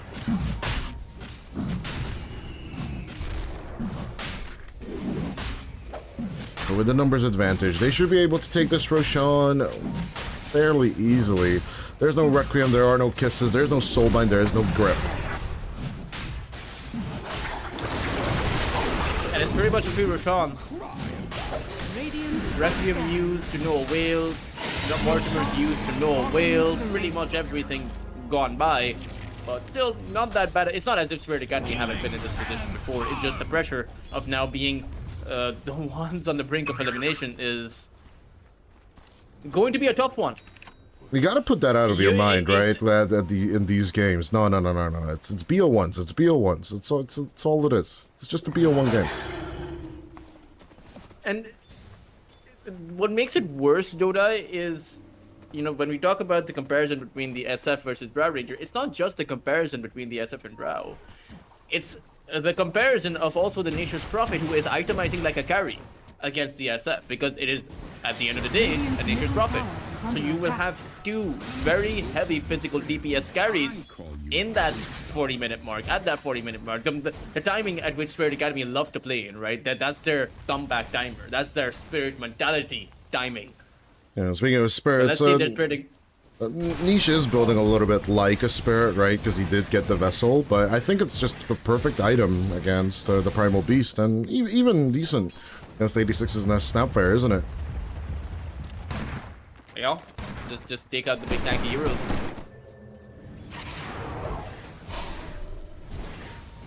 Oh, there's 86 on the enemy team. Let me do the 86 thing, right? I'm Radiant's Nature's Prophet, bro. courier has been killed. This Batchick loses his courier. I don't even know where he lost it. Well, he lost his TP, though, but... So, it is an awkward position. By the time he will be ready to have Blink Dagger, he cannot get Blink Dagger. This Kiseki shows up on lane. I don't think Paulo and Batchick can do much against this. Need to back off with Niche. About to get his BKB. Nature's Prophet with the BKB, though. That's gonna be a different play. Salen. I don't know what Salient is doing here. Dying is more than Not likely sure what's what he was happening looking here. for. Essence ring to kind of shift his essence, but he's just gone. Yeah, and now they're probably going to look for this tier 1 tower, or tier 2 tower rather. And there's no way to defend it. Like, there's so much over here that unless you find that Requiem and Mortimer's, unless you use your only way to take a team Dire's fight, structures are you can't push fortified. the wave back. Radiant's and bottom tower The problem is, is under that's attack. such a high risk, high reward maneuver, or rather a high risk, low reward maneuver, right? Dire's Because top using tower both of is those under two attack. spells, the Mortimer and the Requiem, means Radiant's middle that you tower has no fallen. longer have the fight. Dire's So top if tower it doesn't has work, you won't have any kind of Radiant's offensive move bottom or a tower defensive has move left. fallen. 22 minutes in. Safe lane tower Radiant's exchange, middle but tower Ilbers is is under getting so attack. much more out of this map. But then again, Tolchus, we've been here before. As 86 tries to jump up forward, Jezu will just tumbler toy out of it. Kai's coming over with the whole congregation behind him. Dire are scanning.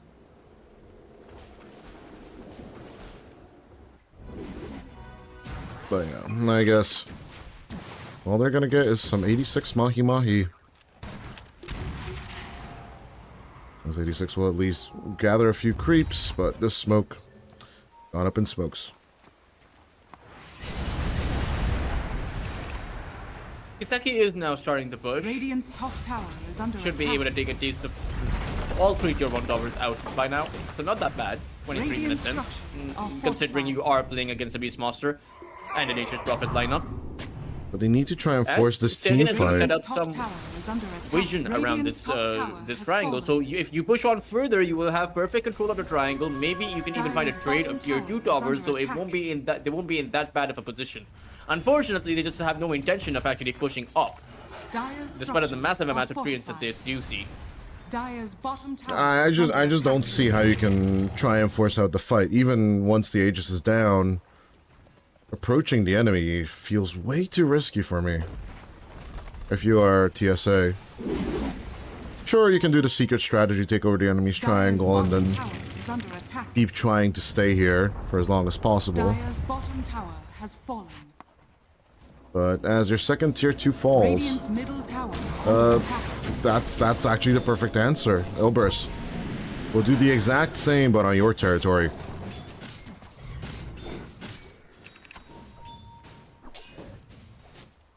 Patron in the river. Magic. Could search for something and then kill it with the help of Niche.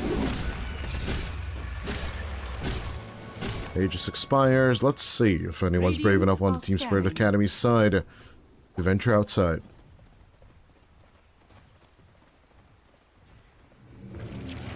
Dire's middle tower is under attack. Just look to poke and prod. We'll transition to the Shadow Blade plus Silverite. Still skipping BKB. The seeds of I fortune. like how they now want to defend their tier 2 tower after they've lost both, but the Aegis is now gone.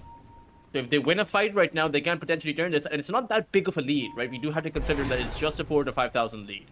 If you win a fight, the game's back. But if you lose a Dire's fight, bottom tower is then under the game's attack. potentially over. those are the unfortunate conditions the Spirit Academy have found themselves in. But they do have the BKBs Dire's on. middle You know, tower BKB is on the under attack. SF. Look at the BKB Drow on the Ranger Primal illusion. Beast. Dark Portrait. Let's go, Dark Portrait. No. I'm always rooting for Dark Portrait illusion. It's so funny. I mean, the fact that Idor actually has a scepter right now is pretty impressive as well. Well, he did skip everything else just to get it, so... Yeah.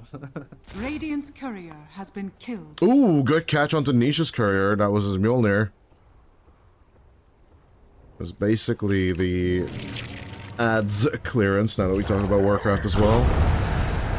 Alright, someone's always on ads duty. Were you ever on ads duty in boss fights or raids? No. Almost I never played WoW. exclusively.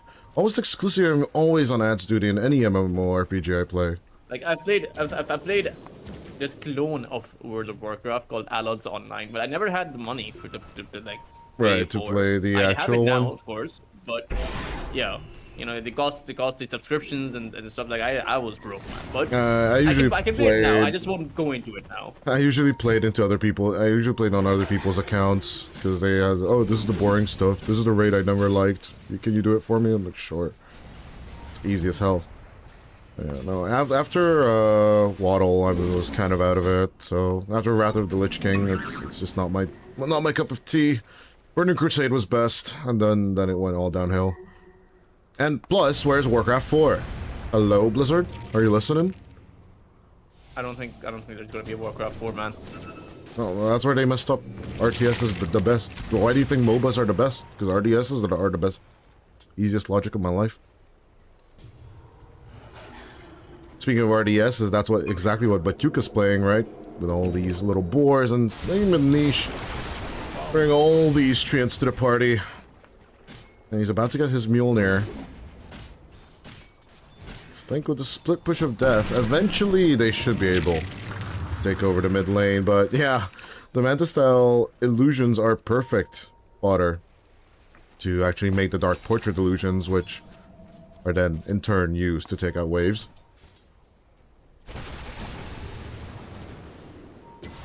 No, I really need TSA to just ball up and just make it happen. We need a Requiem kill on the carries. Either Niche, either Jesu, it doesn't really matter. Just need to do it. The only problem is, Jodai, with that is that you only get one shot at it. Like, if you whiff, it's... Only one like, opportunity? You're sitting ducks at that point. You're headless chickens. You're just gonna be running around with the BKB up. Like, right-clicking with your 200 damage a hit SF at the 30-minute mark. Knees weak, arms Not are that heavy. much. Dire's courier has been killed. He's Well, nervous. it's not as if the Radiant Drow Ranger are has the scanning. damage-dealing items either, right? You don't have the Daedalus up yet. You don't have the Butterfly. So there is a bit of a portion in which, you know, Spirit Academy don't actually have to necessarily fight. Like, the state of the game is pretty much okay for them because they still have some semblance of map control. It's like Kiseki is still farming up at a nice pace. The Snapfire 86 is also still farming up. Guy is getting his farm. So you're not necessarily in a very bad spot. And to mention, Guy has his Aghanim Scepter as soon as he picks up this last and final component of it. That is going to be a huge upgrade. Kiseki almost caught. Jesu got down to half HP due to the Dark Portrait. That's a lot of damage as Kai goes in for the grab, but there's a Primal Roar onto the Primal Beast. In comes the Wheel of Wonder as Kiseki will throw out the Requiem, but it does nothing. As the Guardian Angel will protect them against the physical damage, Kiseki, his workaround play of going for the magical cast, just useless, as Batchick will keep up contact onto Idar, but will get Inkswelled, so he cannot get the Grimstroke, but they'll get the Bane, they'll get the Primal, and they might as well get 86 as well. Trying to TP out of there as the Whippage, it's not gonna be enough. 86 with a sliver of HP, despite expelling a BKB. Keep you safe. Still I'm not surprised done. they actually went for that. Just wait for your Primal Scepter. That is such a huge upgrade. So much damage, so much survivability, but no. They chose to brute force their way in, and I mean, relying on your Pulverize to get the Requiem off against targets that have the BKB, as well as having the Omni Knight and the Ringmaster. I don't know if your expectations will ever match reality if that's their plan, Dodai. Like, if that is such, I don't know, like, any reasonable, like, if you have a reasonable opponent against you, you're going to expect them to make a move when you go in. And you should be able to predict what their move will be. And the move from Spirit Academy, or rather from Ilvers, is so easy to execute. It's so easy to counter. It's so easy to counter out the Pulverize. Read like a book at the end of the day, but we shall see. I really thought that the backline could also be just like this #1 target for the good old Requiem Burst, right? Still, you pulverize a core, sure. But other than Batuka, it should not be anyone else, because then Primal Roar is going to go onto the Primal Beast, right? Just similarly named things just attract each other. As with the banner out now, Kai. Don't even attempt to hunt, my friend. I don't think it's worth it in any shape or form. Just get this Ags online, and then we can have our little AoE fights. Until then, I don't see the point of engaging if I'm TSA. Me neither. I mean, butt chick. But they're still gonna go try for it. I'm gonna attempt at an onslaught. As there's our Primal Roar. Immediately. Out comes the Wheel of Wonder. The Primal Beast will BKB backwards, but with the Soulbind, it's not going to be the perfect grab. Ponlo and Batchick, though, they're just too damn fast. And again, the stupid Unicycle will keep a little bit of safety for the Ringmaster. Escape back, trying to run away. Kaseki gets the execution, but their backline, how is that going? As Niche, finding onto Idar, gets the right clicks down with the Hydra's Breath. Hydra's Breath being truly stinky. Not that bad though, Dodai, because they got the Beastmaster as well as a Ringmaster, and they only lost their 2 supports for it. So I would actually say that that's the best fight, that's the best team fight that Spirit Academy have gotten all game long, despite the horrendous start to that. I think, oh no. They'll just turn on to Kai instead. Just when I had words of praise. The caster Curse of Toltrus is just too strong, chat. He's just too strong today. So which team is gonna win so that I can place my bet, you know? But no, obviously, it seemed like a good approach. Still, getting Batchick out of play. I don't know if you can pulverize anyone else but the Beast. Just. But still, if you pulverize the Beastmaster, then there's the escape act, isn't it? Yeah, or the repel. You can't pulverize in this game. I'm telling you that the pulverize is not the primary use of the Primal Beast here, or the best use case of the of the Primal Beast. You need to go in with your Scepter now that he has it. You know, that uproar is what you want to play for. The damage that comes out from that, as soon as you take in damage, or rather your ability to survive and reverse all of that damage, make the battlefield just incredibly chaotic. That is probably the best use case of this Primal Beast over here. And I mean, hopefully they can make use of that. You know, just the marksmanship can be broken. We have to remember that. Just even if the Drow Ranger has no one around him, the uproar from the Primal Beast is so large in its area of effect that it will hit the Drow. And then the Drow won't have that marksmanship. No BKB available on him either, so you know you decrease the damage from coming in from that Drow Ranger by a really good margin. Radiant are scanning. Yeah, as Jezu is still looking for his BKB, he's still around 1,200 gold away from it. High ground shall be a little bit questionable, but Batchick will go for it. Soulbind answer immediately from Idar, as the physical damage will be mitigated a bit. Double pulverization will go through as the Aegis will be broken. As Monodrama and Ponlo are kind of stuck on the behind. Batchick still looking to try and survive as Niche will just crumble. And Bill gone for 90 seconds. Big kills coming out for TSA. As approaching high ground, as you mentioned, is just not that great for EPL teams. And the way that they approached the high ground was just very lackluster as well, right? Dropped the banner down, got too greedy. You had the Aegis for some time. You can just wait for your BKB, you know. Just have your Drow Ranger have the BKB, and then suddenly it gets so much easier. You're not pushed back from the Requiem. You're not just instantly dead. I don't know, someone needs to sit down and have a conference, Todai. Have all of the EPL teams together. Guys, high ground. We need to talk about this. We need to get Quinn Callahan in here and give a good talking to all the teams at EPL. Never go high ground. Quinn said it. Listen to Quinn. He's TI second place 2 times. Radiant are scanning. That guy's smart. I feel like every manager should be given a speech. Every coach should be given a speech. You know, read this out to your teams before you start a game. Do a high ground checklist like before. Announcement. Just do a high ground As checklist you're before going you up the go high up. That's what we did, honestly. Exactly. Can we high ground? Nah, just chill and farm. Is it late game now? Are we a hit now? Yes. Okay. Time to go.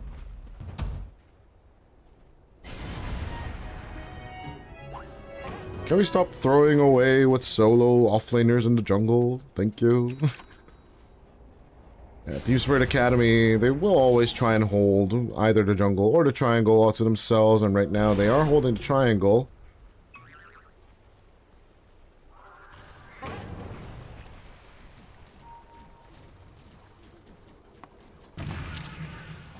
As they're trying to hold the position, 5-man smoke up coming through.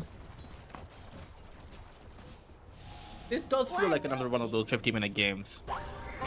Because while they have a high ground defense, they don't really have a high ground offense at the same time, right? So it's not that the Spirit.Acd will be able to end this game anytime soon, even if they're winning some of these fights.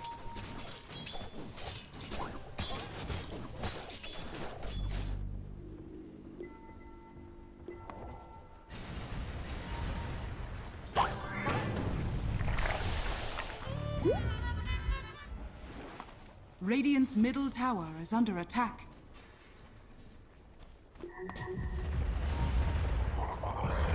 Hi. Chilling out a bit. I'm looking for Lincoln Sphere on the Primal Beast.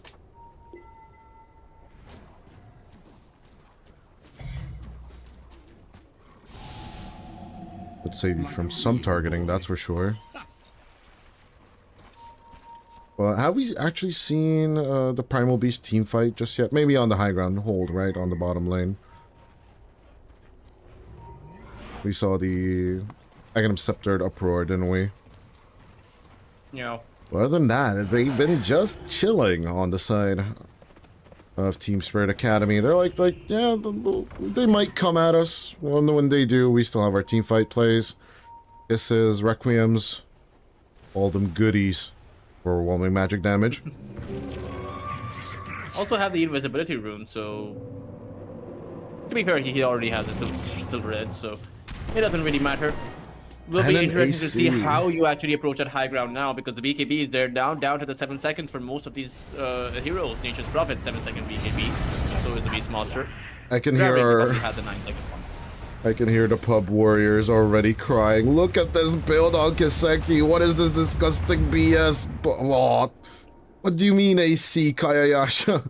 Silver Edge and BKB. But honestly, it feels logical, right? Because overall, your physical damage is not going to go through the Guardian Angel.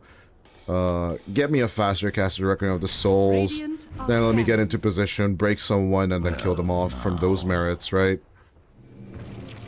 It's the only approach. It's the only way.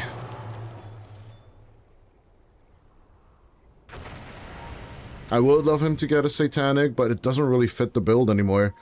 Nezbachik gonna be revealed. Kiseki goes in for the Requiem, tries to blow up the Beastmaster, and will be successful on that. Bachik is gone, as with the Soulbind.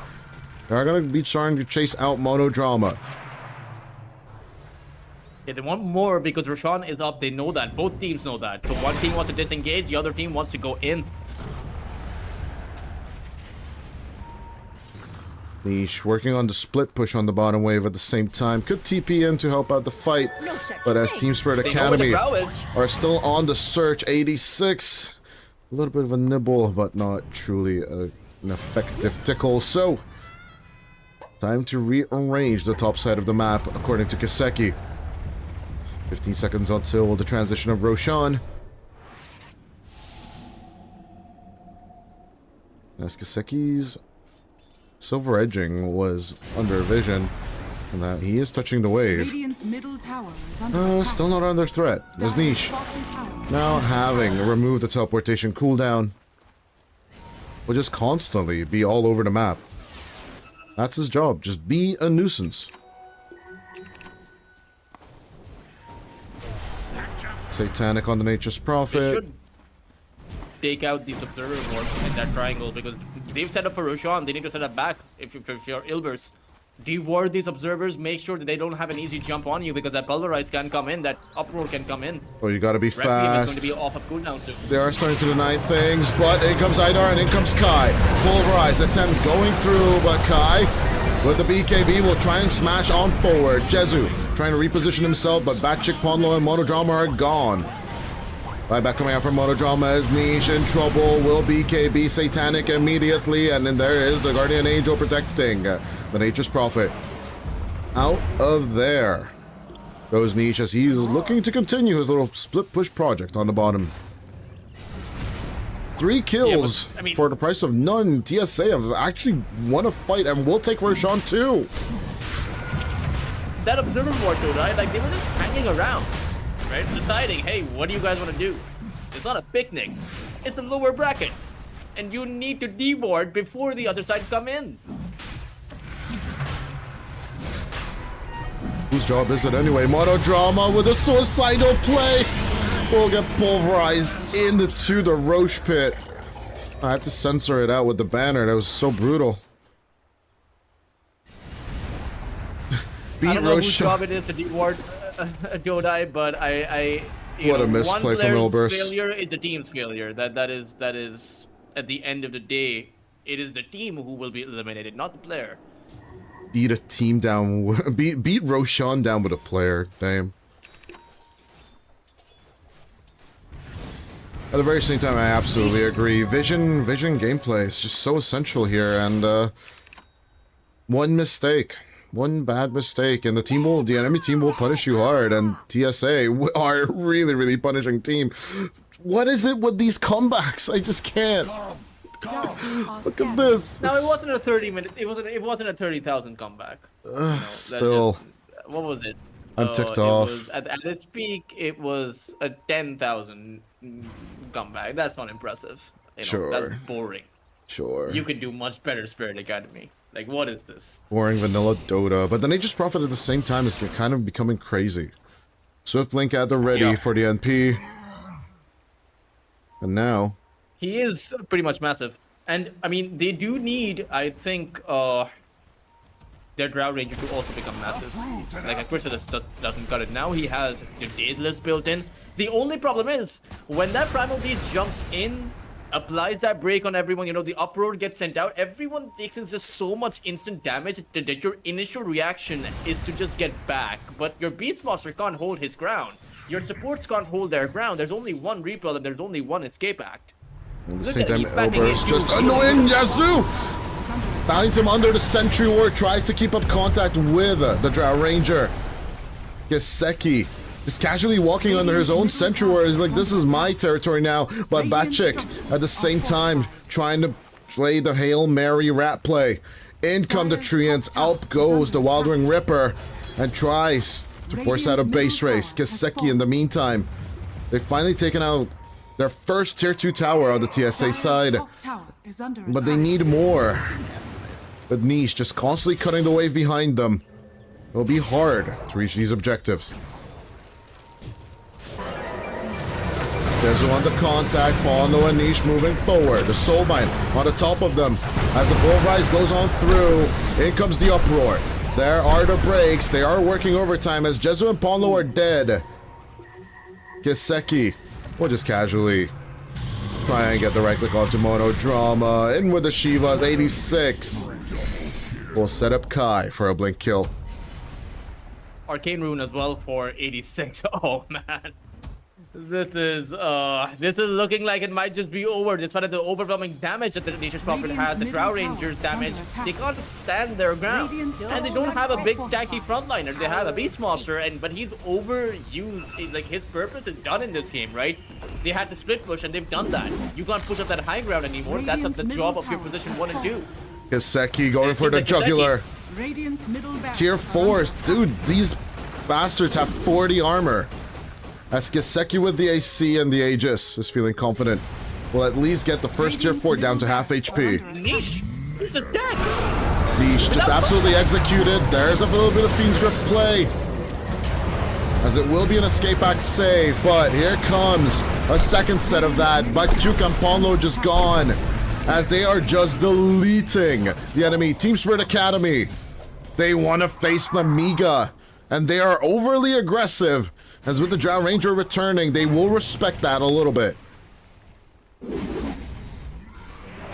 But Niche just being deleted and gone for 70 is not something Ilbers would have expected from this.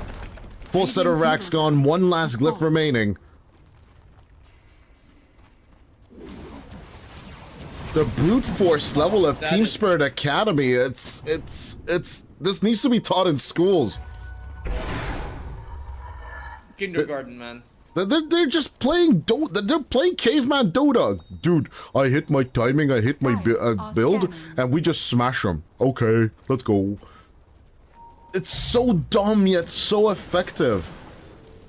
And the builds are logical, even though they might look quirky, they're logical. And Ponlo, as he dies, I think he's starting to realize it as well. This might just be the end. You caster curse the crap out of Ilbers. You caster curse the end. I'm sending a message to Ponlo. I'm sending a message to Ponlo. It's over. Spirit Academy are the ones in full control of this game.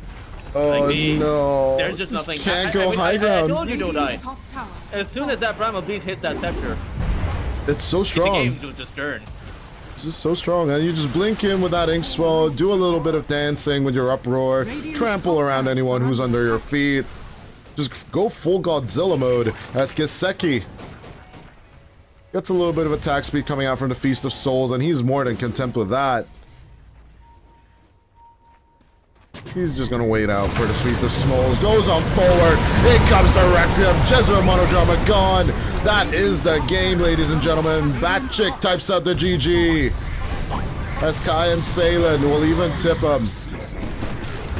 Your job is done in this game, as Team Spirit Academy will move on forward today, and we'll be facing off Nemiga instead of the hopeful Ilbers.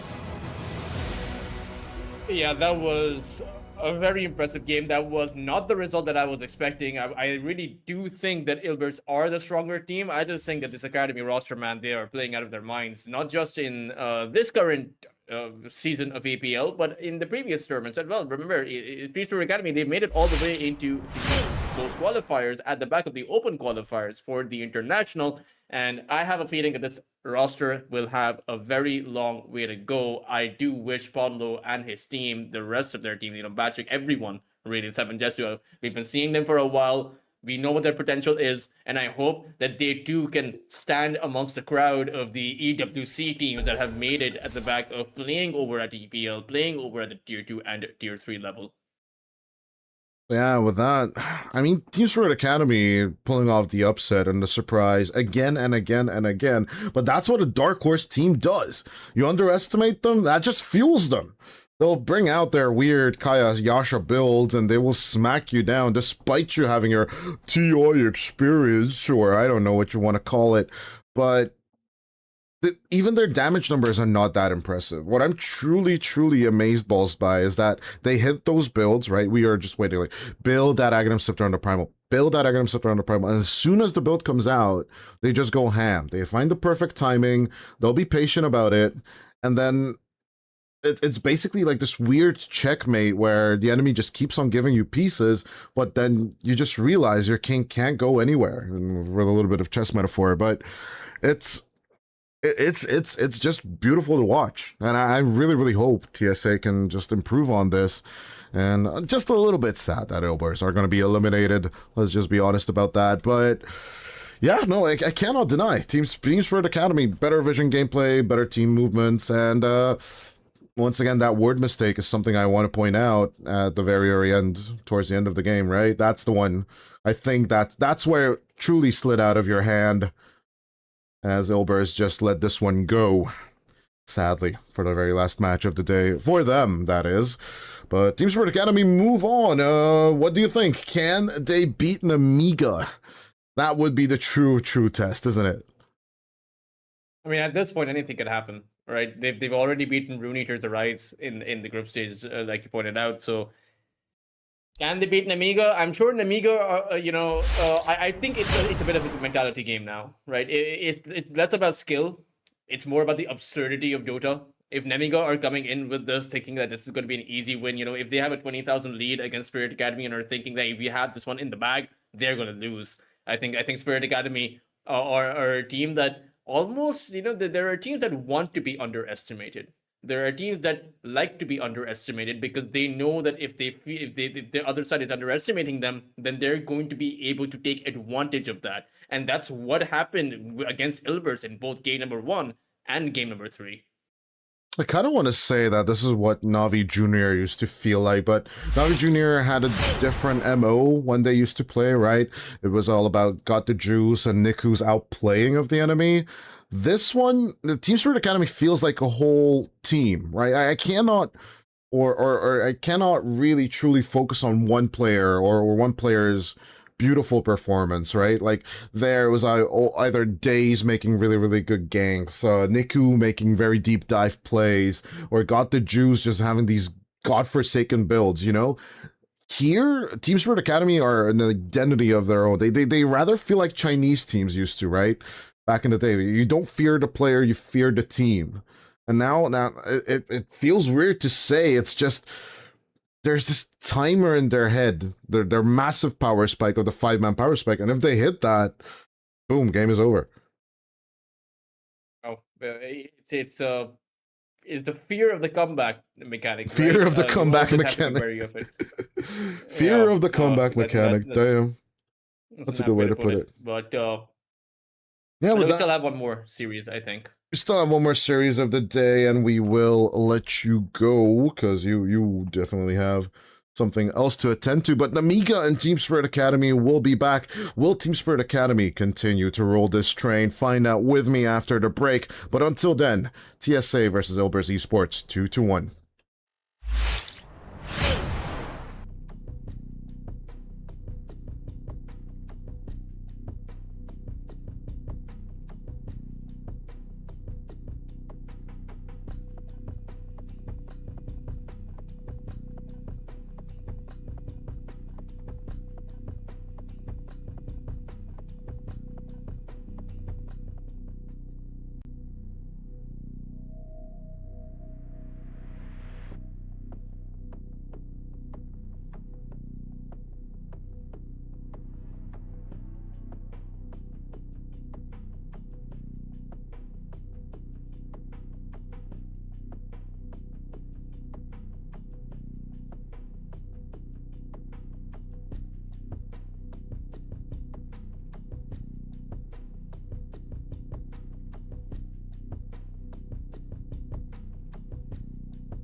Ladies and gentlemen, heralds and mortals, and everyone in between, this is the lower bracket finalists. Team Spirit Academy are gonna go through Elber's Esports, eliminate Ponlo and his crew, and we'll be facing off Nemiga. Well, sadly, I am out with my co-caster. Toltras had to step out, as these matches were originally supposed to be starting at noon, but I'm guessing for a little bit of work and life balance, I guess he just could not join me for this last one. But yeah, so far in all their head-to-head matches, out of 4 matches so far, Nemiga has always gotten that 2-0 until the 4th one this season, where Nemiga did grab the 2-0, 2-1 at the end, but Team Spirit Academy has proven that Nemiga can bleed. As, of course, Nemiga Gaming had a nice little battle of 2-1 versus RE or Rise yesterday. Rather, the question remains, are they up for the task of pushing today and then pushing tomorrow? Team Spirit Academy, kind of aiming for that late game in the previous 2 series and gunning for that magic and physical damage balance with their heroes, as the Nemiga Gaming will steal their Primal Beast. The question remains, will they go for a good right-clicking hero against the Primal Beast? Or are we looking at a different situation for Kiseki? As of course, the young carry still has the Templar Assassin as a bit of an option, although the dot damage against the Snapfire and the Clockwork could just break a refraction. With the Shadow Friend and not banned by either side as well, it does bring into question what will truly be the perfect answer here.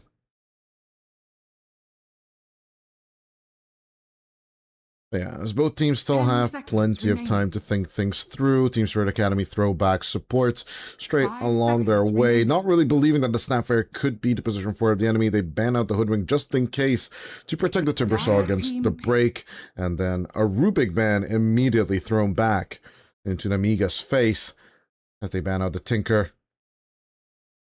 Team Spirit Academy are not messing about. Show me your 23, so I have more and more time to think about my 24.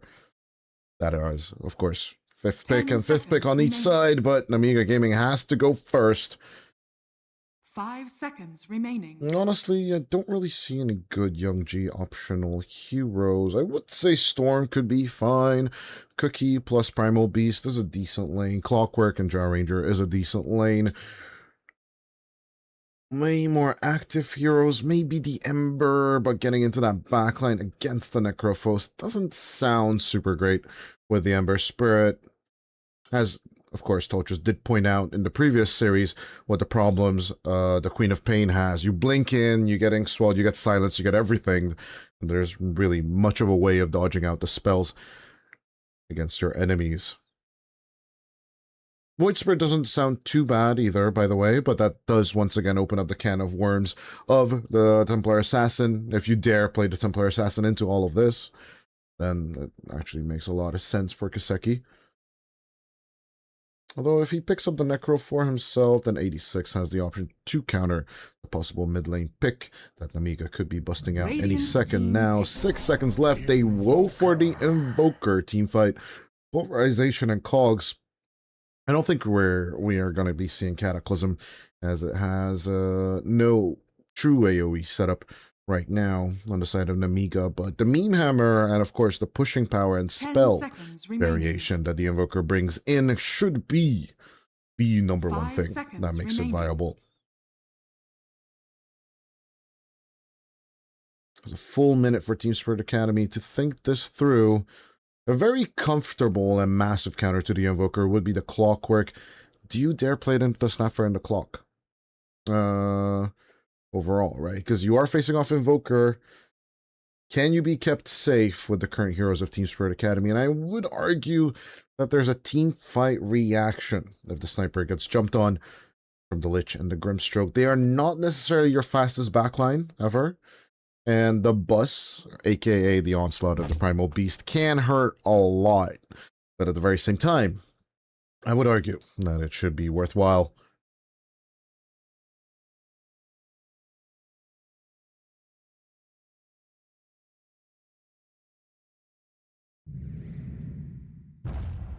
Spirit. You may now select your heroes.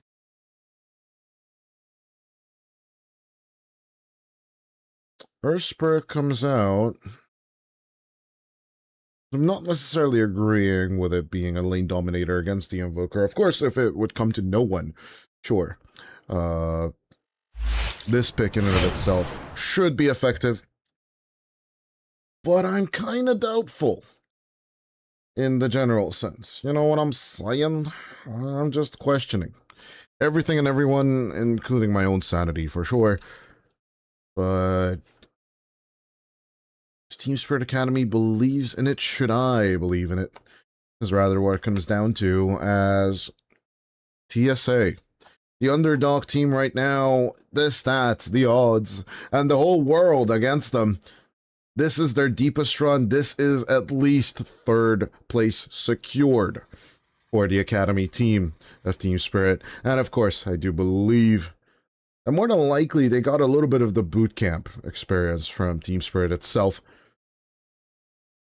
As right now, their father team, right, or sister team, or whatever you want to call it, is pretty much on top of the world at Group C.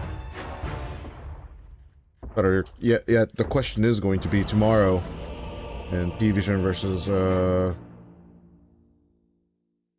good old Team Spirit. Which of those two teams is actually going to snub the C group at EWC? That is too good. It would definitely be a nice little boost to the team if both Team Spirit Academy and Team Spirit would actually make it to the top of the world with their respective stages. Looks like a long-range wraparound is being planned out by Kaseki. Or maybe he's just explaining the Yandex move in general, is what we used to call it on the ENC panel or the ENC coaching line.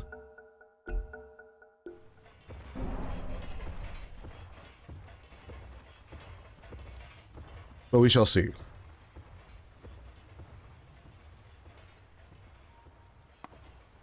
Не хочу тебя типнуть без негатива. Не хочу тебя типнуть без негатива. Yeah, overall, the playoff journey of both of these teams has been quite different, with Team Spirit Academy being knocked down by the grand final waiting RE Arise, and Nemiga Gaming marching straight forward through Syntax, Elburst Esports, and then getting knocked down by RE Arise. So both teams waiting for that revenge arc against Nemiga. Team Spirit Academy, after being knocked down, did have to beat Syntax, and of course, just a few minutes ago, have to beat Elburst Esports. Now, this is the game where stamina, this is the day where stamina starts kicking in. Of course, a lot of teams have had this experience, right? And if you've been here before in your tier 4 games or in your tier 3 series, it has been possible before that you'd have series after series after series in a row without wait. So Team Spirit Academy should not be unfamiliar with this experience. But Nemiga, fresh off pubs or training or warming up, be more than happy. They start engaging as Yanter with the cog blocks is not going to go through the bounties. We'll have to give up bounty rune number 3, but at the same time, or actually they gave up bounty rune number 4 as Covis 9 will take the bounty in the Radiant Jungle with ease.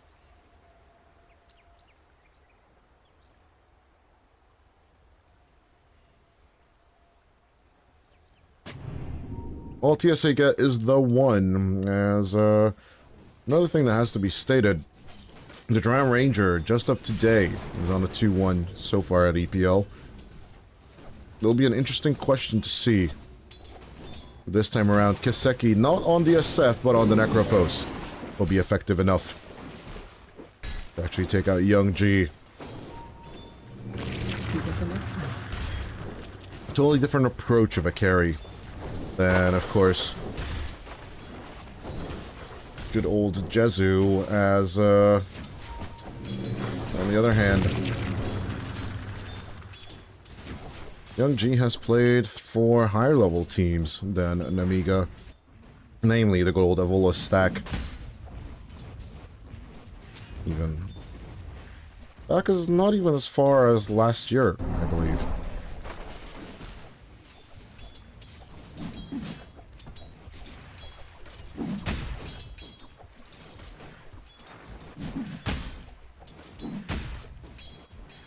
Yeah, his most notable appearances are on the Na'Vi main stack. And when he once went inactive, I think his career truly started picking up in 2023 when he joined Team Klee Sanich or Klee. And on Virtudio Sakura stack, and has been signed by Nemiga since the end of May.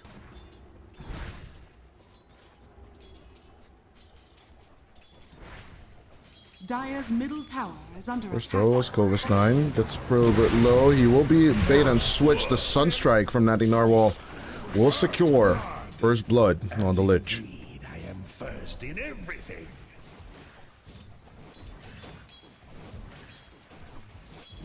Natty Narwhal, of course.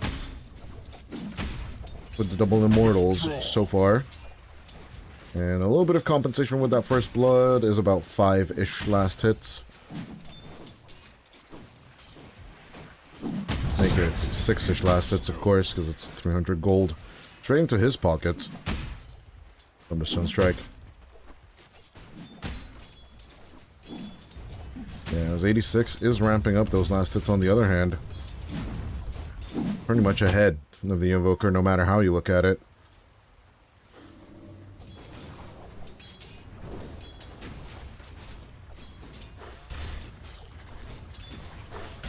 Comfortably sitting through the Lotuses, not even having you have to use cogs to protect them. Just hang over the healing Lotus to good old young G.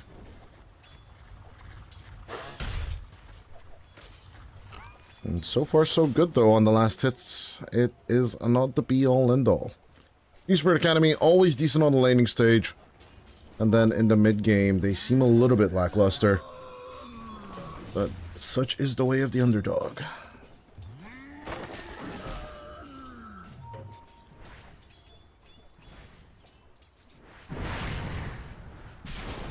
Torments into play, Kovis 9. Onslaught and Trample available, but all he wants to do is just grab the wave.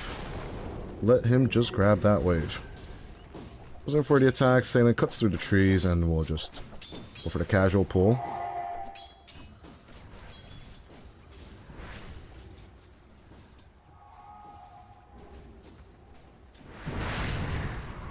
Arlen Kovis 9 just standing in wait. Can't really do much with any of this. But at least as a consolation prize, they do get the range creep.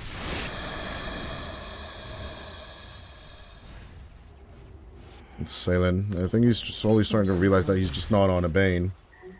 I can basically counter or play in any shape or form.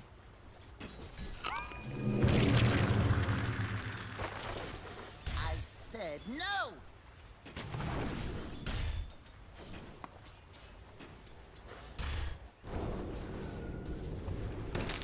Salen and Kovis 9.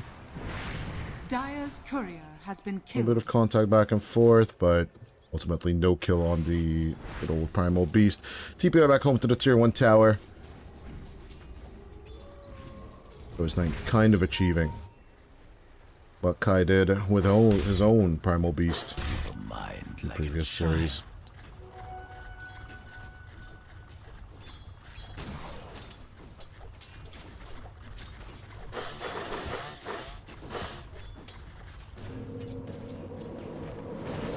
A little bit of an Inksaw sit onto the Clockwork, but I don't think it's going to be guaranteeing a kill one way or the other. Yanter, gotta hurry up and try and save Kai.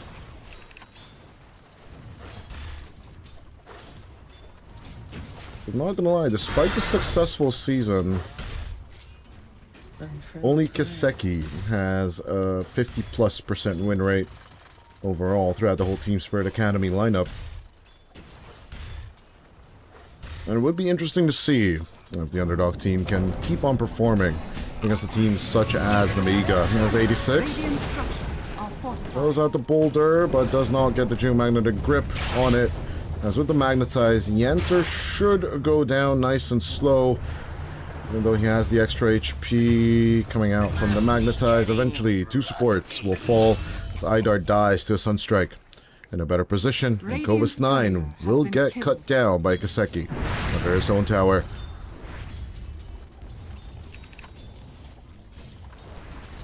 Dire's bottom tower is under attack. As the first power rune fight will end, Dire's structures you can absolutely see that Necrophos did not mind facing off the tanky adversary overall. The post-distraction slacks today of the Necrophos just being way too OP is absolutely warranted, as level 6 immediately will be used by Kaseki for a Scythe of Vice. Yanter, on the other hand, will try and sit on the Shrine of Wisdom, as it's going to be an even Steven by both teams.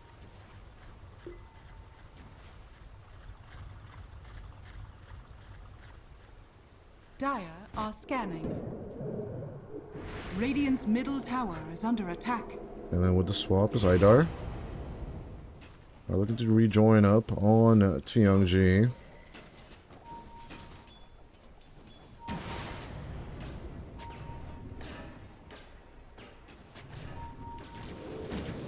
That was the multi-shot. Youngji gonna get grabbed.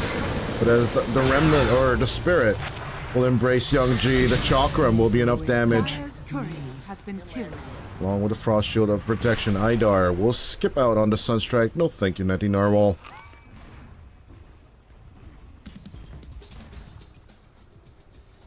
I'm pretty sure 86 are calling out the spells, or at least the orbs that he's seeing on the Invoker. A truly telling sign as to what spells are on the mixture. Under attack. In Kaseki solo, though, there's no attempt at holding out against the Necrophos. Nemiga Deem. T-Shirt Academy's reaction is just a bit too strong for their liking, that is. Sinister Gaze out onto Yanter as he is stuck inside his own cogs with the Chakram going through, but the cog block will be effective against the Timber Saw. Is under attack.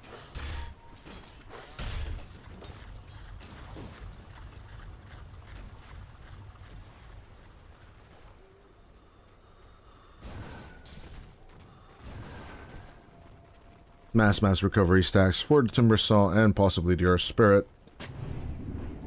Inside the triangle that Kai is absolutely going to be appreciative of. Don't know if he truly wants to wait for his Kaya, though, before he finishes those. So we'll bring out his finished PT first. And we'll see that transition as Yanter, once again with the cog block, will take away Kai's mana.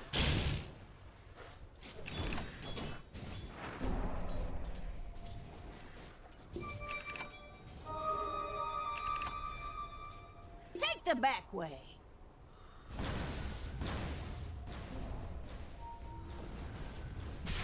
What have we here?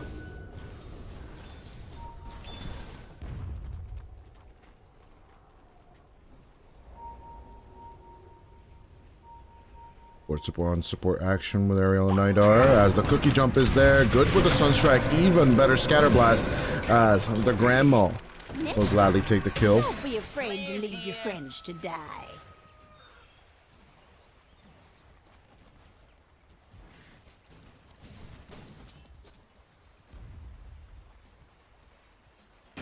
Dire's bottom tower is under attack. And 7 kills on the board, though.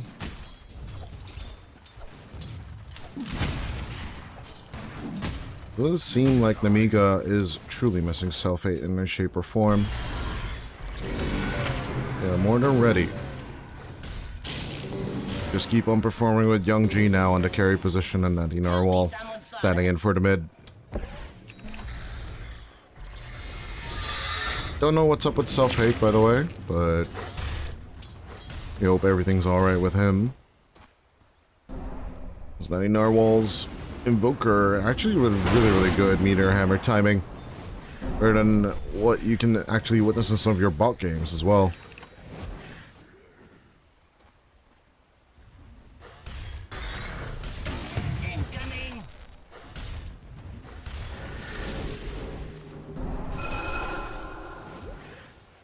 Radiant are scanning. Sky and Salen are thinking of the move. They do see the scans, they do see that the Invoker's there. They aren't really ready to act on it. It's like Team Spirit.Acd have the lead, have the ball, but just don't know what to do with it. Dire are The Secret scanning. Look is done. Kaseki. Start moving over to the Death Seeker, and then, of course, eventually the Radiance build. But right now, all he's got to work with is a little bit of that Ghost Shroud and then the heal, but eventually he doesn't get his Death Pulse off on time. Cooldowns, cooldowns, cooldowns, but yeah. Warmers, kisses, and hook shots. An effective 3-man gank, as we can see, Idar getting grabbed by the Meme Hammer. It will be enough from Nadia Narwhal in terms of the tick damage from the memes. Radiant's The good old bottom haste tower rune is under will help him attack. reposition.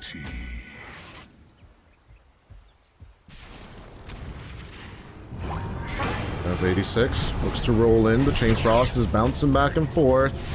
Primal Beast, a little bit of a pullback as the Scythe of Vice will be taking out Ariel. The Primal is on the run. Covis 9 looking to escape. Radiant's middle tower is under attack.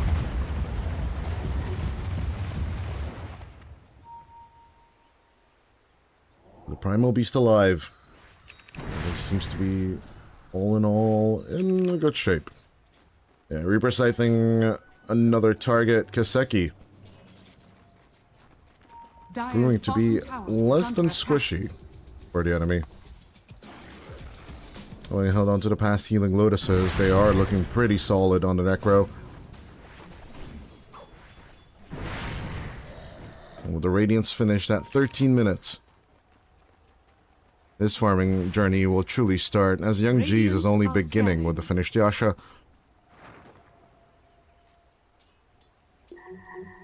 Dire's top tower is under attack.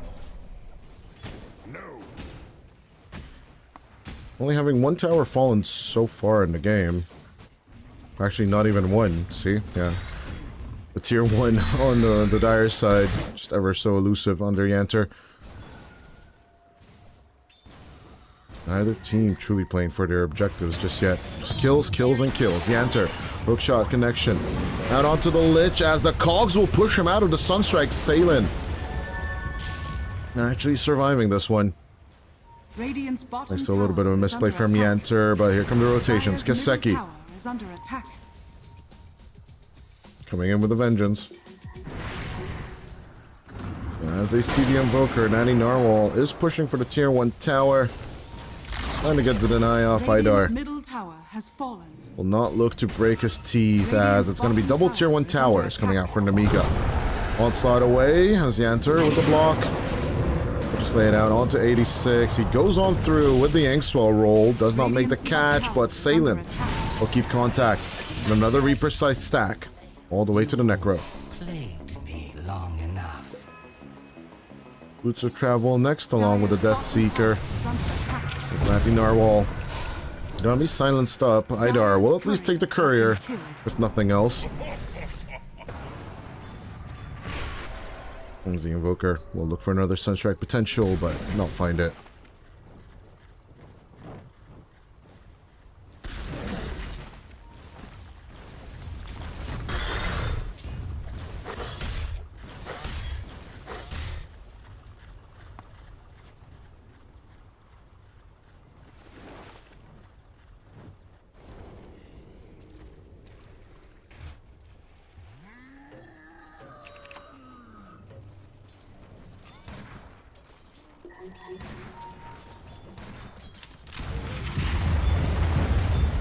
Seriously, at the same time, I need to make a correction. Youngji never actually played for Avulus. It was Smiling Knight.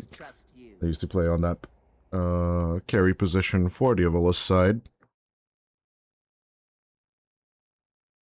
A little bit of a correction, but, you know, similar nations, similar ages can be confusing. Yeah, back when we were doing the ENC preparation, though, we were looking at Youngji and Smiling Knight together on the same team. Overall, with those kind of stats and that kind of data, more than definitely, Knoxville would be the first one I would be searching for.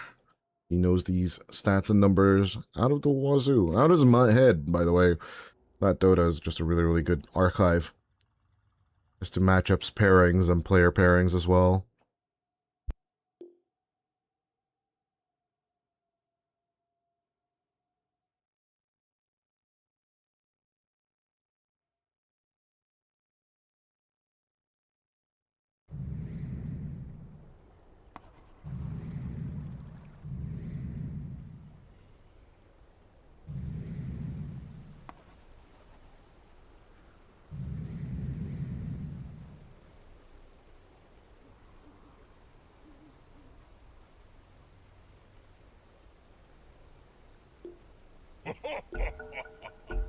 Kind of weird seeing the crossbow without strings, but... You've a mind like a child. Oh, you see this, you see? You should have known This is what I've better. always wanted. Oh, I'm so happy.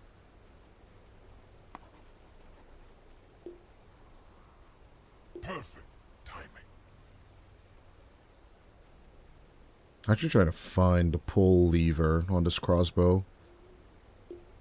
And itself, of course, the trigger mechanisms are somewhere over there.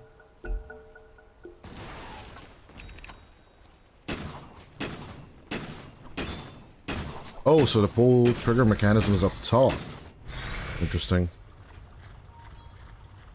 It's kind of more reminiscent of the Chokanu reload mech. Although the Chokanu's was a crank, if I believe. If you don't know what I'm talking about, Google is your friend, but yeah. Chinese crossbows from the Middle Ages. Dire are And if you truly don't know where I know that from, it's just a casual game called Age of Empires. What can you do? Lots of crossbows in that game.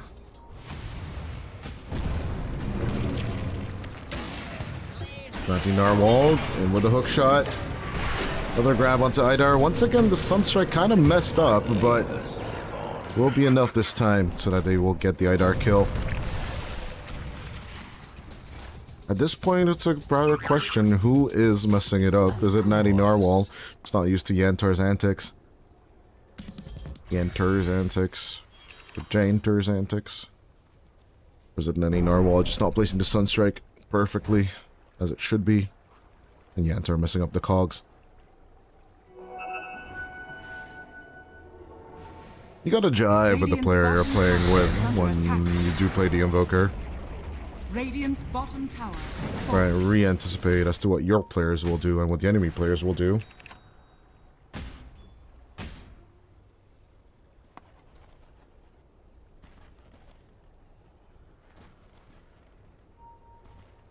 But as the 3k net worth lead is just a staple, it does seem like Gaben is going the other direction. Starting to believe in the Nemiga gaming lineup and its scaling thanks to the Drow Ranger. Despite that, Ultras and I have stated before, Dota Plus is kind of biased in favor of the Drow Ranger. Because the Manta style is finished, definitely believes that split push of death is the way to go. Even with the split map, the Drow Ranger just straight out wins. I don't know if I agree with that personally, but we shall see. If Dota Plus's will or Team Spirit.Acd's comeback mechanic will truly be the main decider as to which side will win. Boss shard done on Natty Narwhal. He is not aiming at the Aghanim Scepter as we talked about it before. Said they are going to start waiting on the BKBs of the Primal Beast and the Invoker before they go for big engagements, in my opinion. Unless they are looking to search out Kiseki under his tier 2 tower. Enter on the hunt, they find him with the hook shot, as in come the kisses, along with the pulverize. Kiseki's just gone, as Idar looks to join in with the soulbind. A little bit of trouble for the grandma, as Ariel and Yantar, I guess they're kind of counter kills at the end of the day. But kind of a price I would be willing to pay if I am Nemiga. Radiant's middle tower is under attack.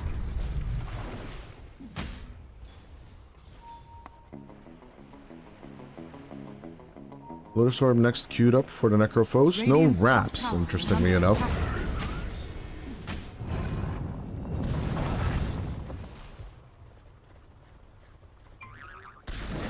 Dire's middle tower is under The attack. BKB Shiva's Guard Radiant's and Aghanim top Scepter tower are is the under aims for attack. Kai. Axe does seem like a fine build, as 90 Narwhal will take out the last tier 1 tower on the enemy lineup. Hookshot were to join up once more as the Sunstrike, this time almost a hit, but Salen still looking to escape. Another Cogs hit out onto the Timber Saw, as the Timber Saw with the Timber Chain will Timber out of here. Tornado out onto Kiseki, as with the TP out attempt, Clovis 9 will be broken. Downs are being chosen left and right, trying to block out our view of the screen. Clovis 9 will still die due to Kai and his little Chakram play. Roshan might walk, but there's a Regen Rune in the river, which will most likely be given over to the Timber. As with the Blink, it's secured. The Anther will be blocked.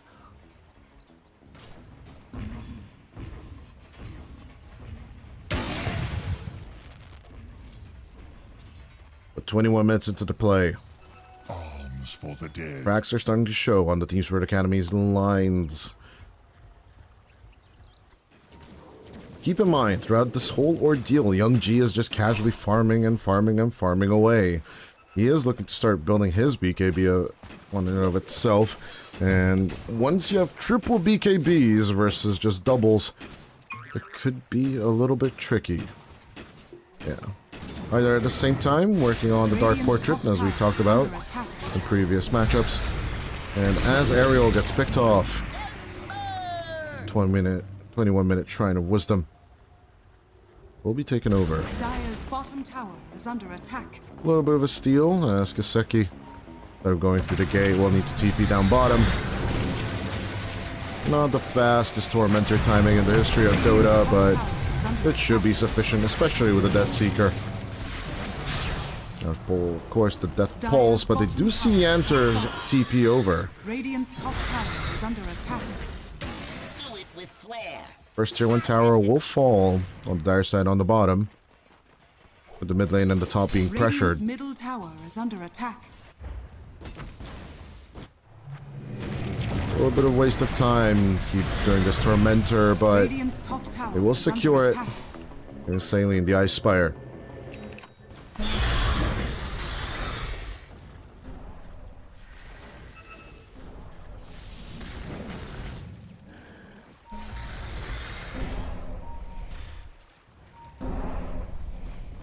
Radiant are scanning.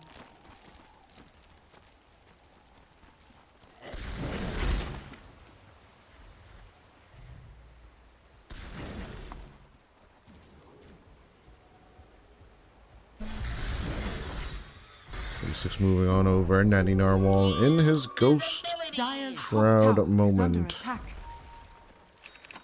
I know this is Ghost Shroud. That's just Ghost Walk, but it's kind of fun to say. As Kai, they want to get that gust off. In comes the Meme Hammer. It will be stopped. We'll stop the channel, as with the EMP Sunstrike Gab, it will be a miss, but eventually Yanter knocks it back up.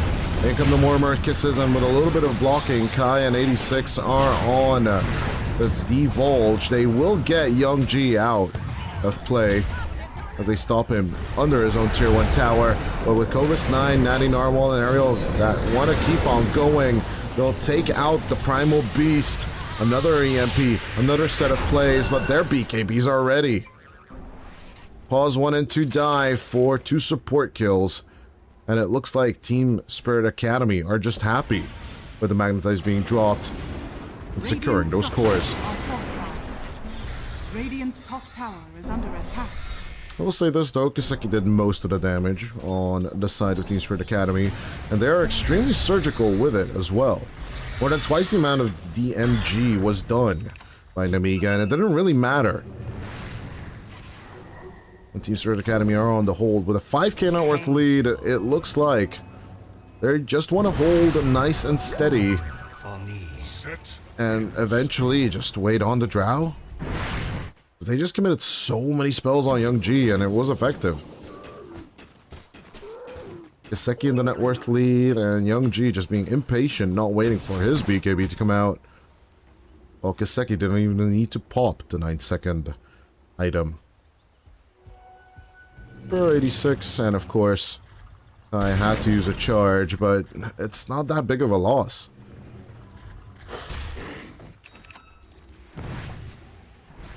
The fact that they only lose supports for this is truly the remarkable part.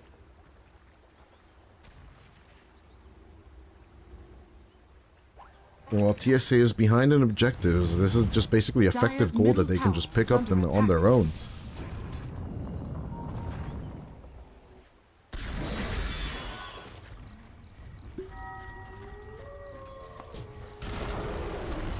Secure the second tier 1 tower for his team.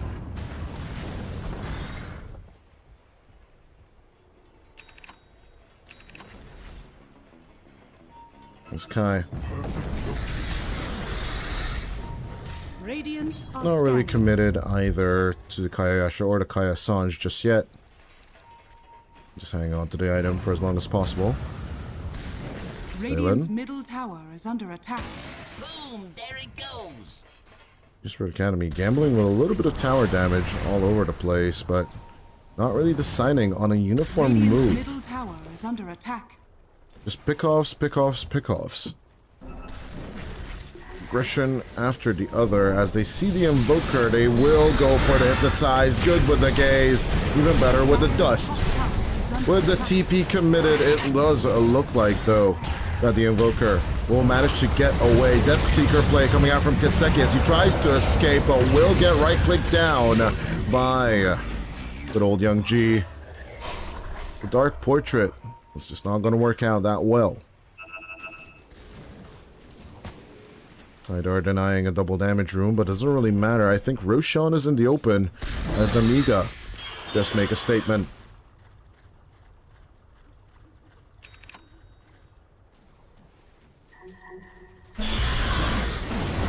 Radiant's bottom tower is under attack.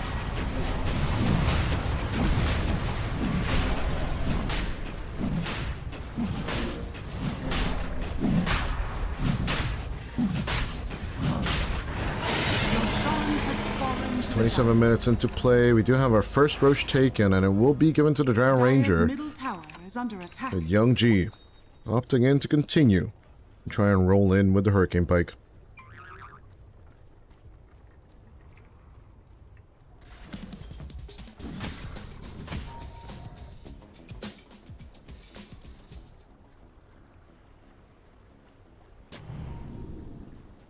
TSA with a little bit of split fight thing and lack of target focus. I think Nemiga can just keep baiting them.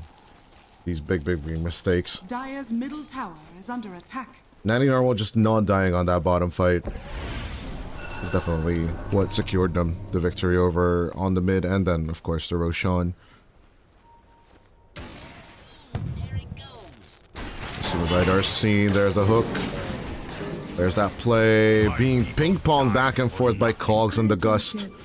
It's just an easy kill onto the Grim.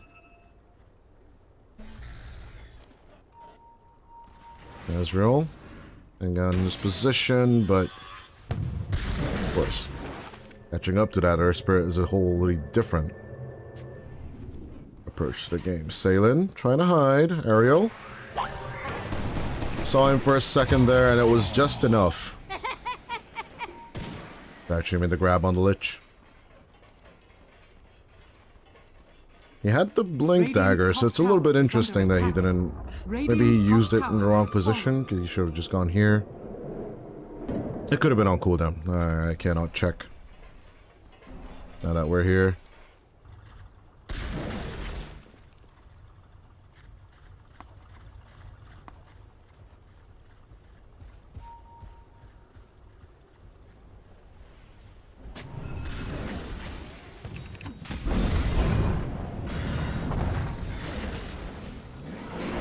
Enter.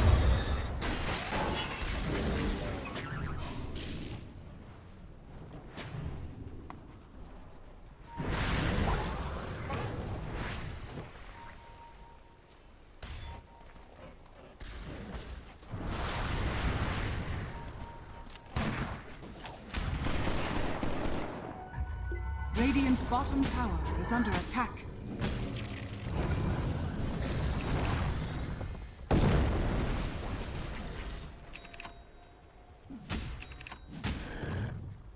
$13-15 with a 1K network differential. Team Spirit.Acd. I want to say it's not looking good, but every time we have said that, Team Spirit.Acd have turned around with a surprise. It's Kaseki. Not too much on the defensive department. Still has the Lotus Orb. Not going to go for the Wraps. And not even the Blink. He will go for a Lincoln Sphere and a Heart.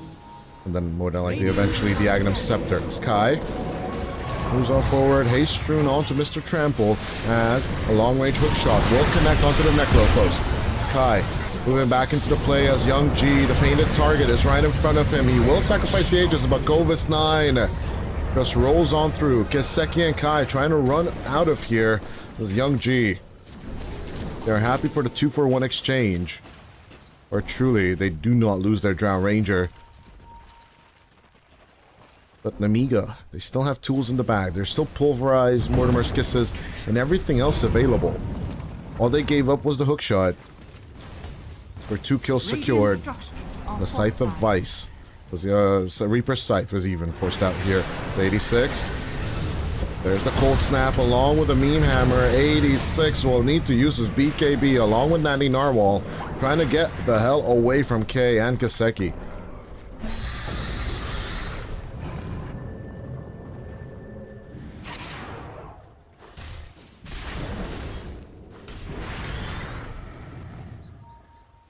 Nemiga are slowly but surely pushing forward. With their mid lane tier 1 tower still intact, they can have the option just making tactical moves from the mid lane whenever the hell they want to. Bloodstone on the Earth Spirit. Sounds a little bit counterintuitive, I'm not gonna lie.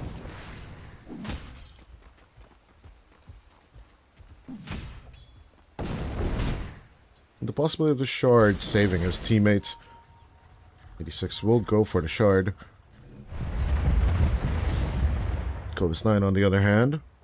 Just like last game, we are aiming for this Agnum Scepter on the Primal Beast. And Young G needing a bit more time. Shiver. Kaseki on the other hand, looking to be a bit more active. I'm pretty sure the Necro would love a target. Radiant's bottom tower is under attack. Howdy.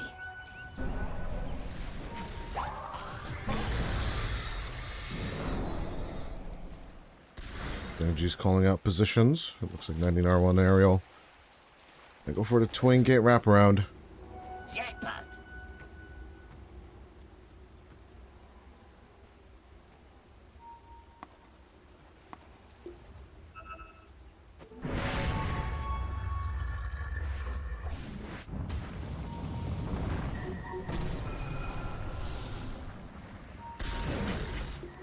Landing Narwhal showing out on the bottom as Team Spirit.Acd immediately reacting to him.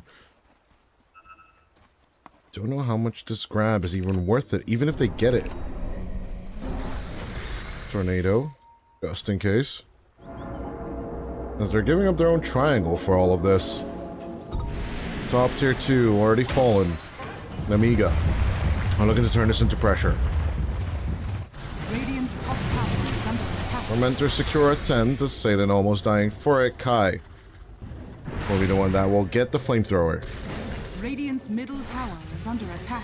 On to the mid lane we go, where Young G will destroy his Dark Portrait in time. Yanter with a little bit of secure onto 86 will guarantee a swift getaway for Young G, who did commit his BKB just to get the last tier 2 tower out of play. Sorry, second to last, because there's still that one on the bottom.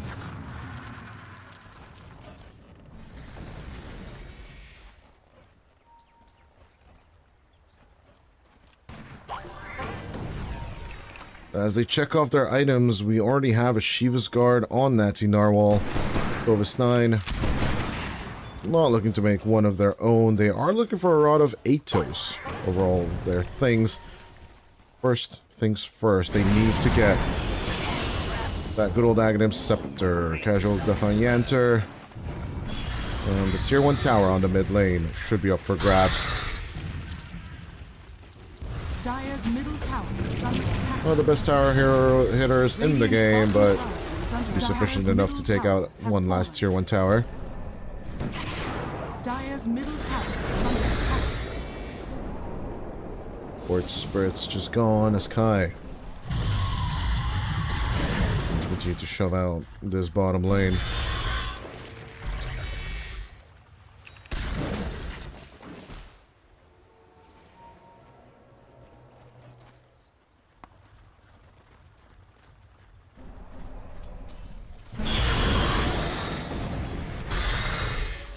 Kai's comfort timber will be protected by a lotus of his Dire's own. middle tower is under attack.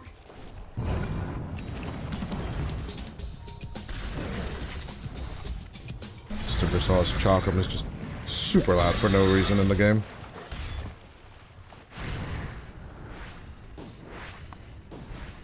Yeah, Kaseki done with the Lincolns. Protected by Pulverize, but still could be hook-shotted. But cannot be cold snapped. Important distinguishes.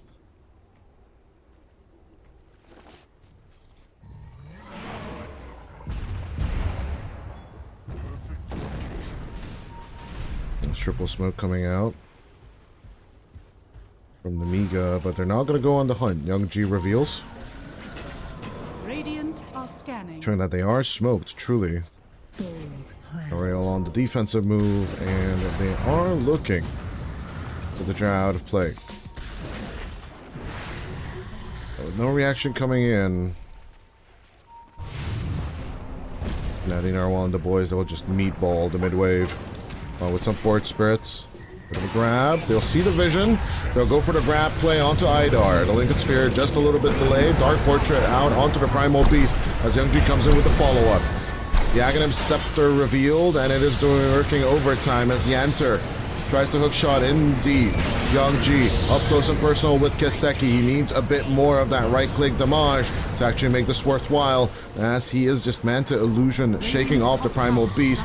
86 does have the amplified damage room, but it's just not working out for him. Kai looking to make the contact onto Young G, but the Drow is still alive.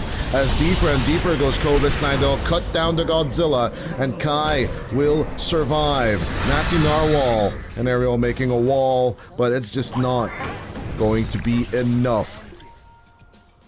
It will defend the Drow Ranger, but they themselves will perish. So all they forced out was a buyback from the Lich, but they still lose 3 for their actions.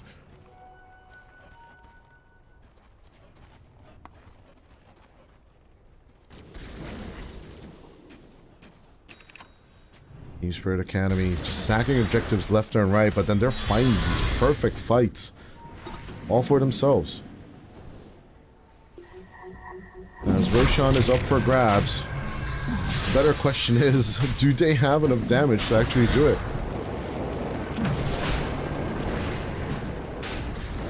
So coming in with the Radiance, it's gonna be a long one for them to actually do. Even with the Rocket Flare coming in, they're fairly confident that they can do it. Dire's middle tower Or at least they seem to be. 11,000 HP Roshan. Yes, he's not going to roar. This is the first time Team Spirit Academy going in for the approach. Enter from the other side. Ready with the Glimmer Cape, but is absolutely under vision. 86 with the blockage. They'll race him into the air as there's only a sliver of HP on Roshan. Kaseki will guarantee the Aegis for themselves with the Radiance. And they will take out both supports on the Nemiga side. Team Spirit Academy are once again getting away with it. Jesse Pinkman can cry and scream and shout that they can't keep getting away with this, but they are. Dire's middle tower is under attack. 39 minutes in. It's always this... There's always a timing. And this time it seems like it's going to be the 40-minute mark that they're going to go for. Dire's middle tower is under attack. And they are just okay with a casual lead, but as soon as those main items that they wanted come out, in this case being the Shiva's Guard on the Timber Saw, 86's Bloodstone and BKB with his Lincolns also joining the party. They'll take out 2 tier 2 towers. Absolutely nonchalant. Kovisnine going home for the defense. Young Jeek and everyone else moving out. Now at 86, I don't know if they want to commit to anything. Kiseki showing himself. Yanter with a hook shot grab. They are trying to find the Lich first, but as Kiseki and Kai are moving up and down, they will find their approach onto Kovisnine. Idar, they find Yanter, they knock out the clockwork, and Kiseki moves on forward. Kovisnine with the uproar gets that break, but even with the Ghost Shroud, they are not slowing them down enough, or are they? Ariel will be taken out. As without their supports, the question yet, can Nemiga hold with only the 3 cores?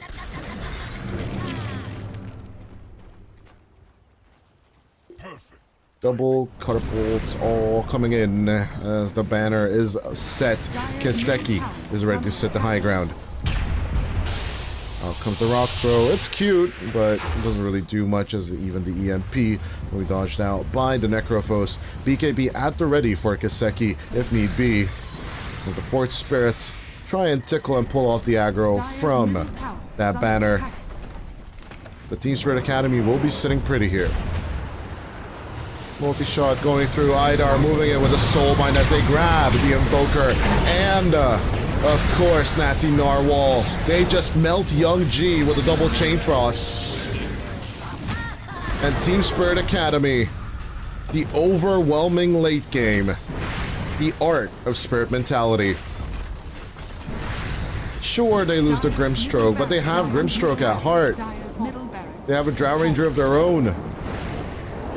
And they will be taking, after a full set of racks, another tier 3 tower, 71 seconds without the Drow Ranger. As all Nemiga can do is just watch. Of course, Kovisnine is doing the baby rage. I would be mad as well.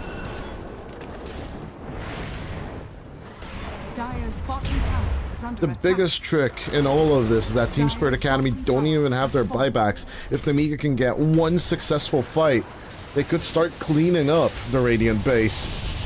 But how do you chase them away with only 3 versus 4? Dire's bottom barracks are under attack. Dire's structures are fortified. Sanj will be the final decision on the Earth Spirit. With an overwhelming blink, Kiseki is looking to finish his build as well. Deciding against the Heart of Tarask plus Aghanim Scepter build. But a bit more mobility is always nice. With 2 full sets of racks from Team Spirit.Acad's way, they are now truly in control of the game.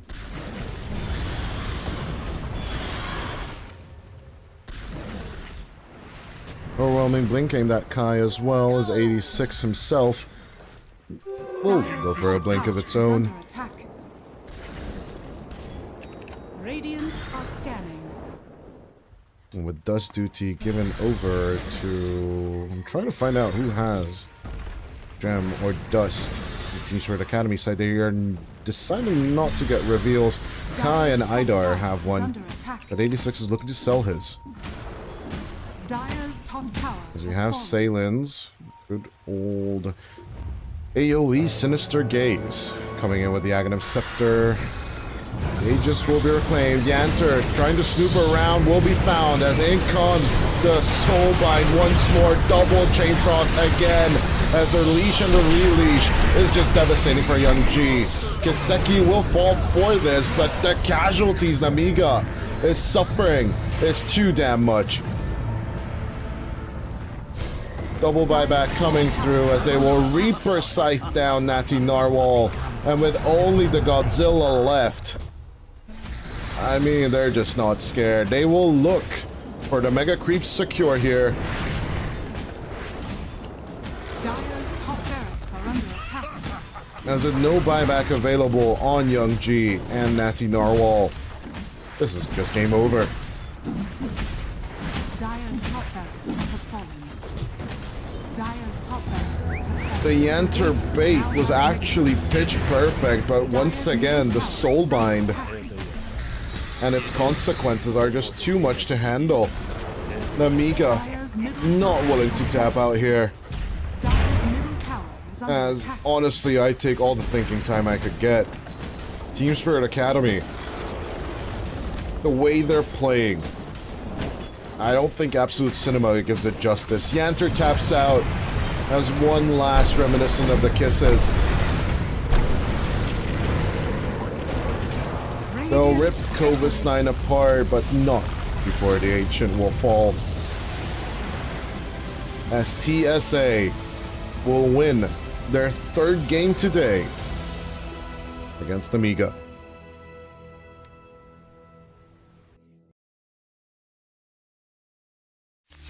Team Spirit Academy, it started out like this in the previous series as well. Better yet, the question is, can they keep up that tempo? Because overall, at the end of the day, right, the only thing that they have to fear is their stamina. Eventually, not their luck, but tiredness will be your number one culprit of you losing games. And I should know, right? I'm a very, very caffeine addicted old bastard of this game, but overall, 86 just playing around everyone, dishing out the damage so that it's just a setup for Salen and Nidar to just blink in, press 2 ulti buttons, and just basically massacre everyone else. It's kind of insane. As I look at Idar's breakdown in terms of damage, just for a second here.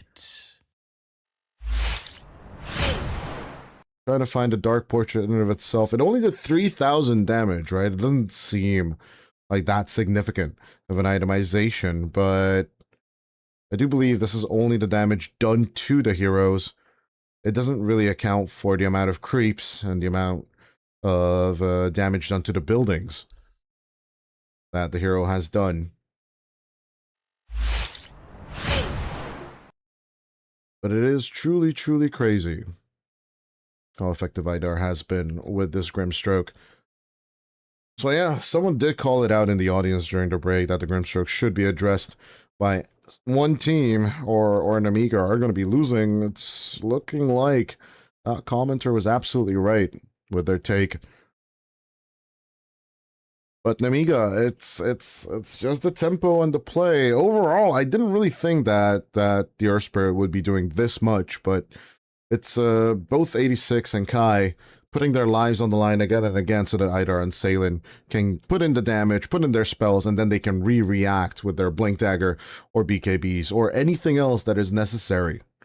As the 5-man Blink Dagger build right here on the side of Team Spirit Academy is basically, in my opinion, the only reason why they actually won this game. Better positioning, better spell usage, and once they have all these 5 blinks online with all the spells necessary, this graph just simply becomes elementary, my dear friend Watson.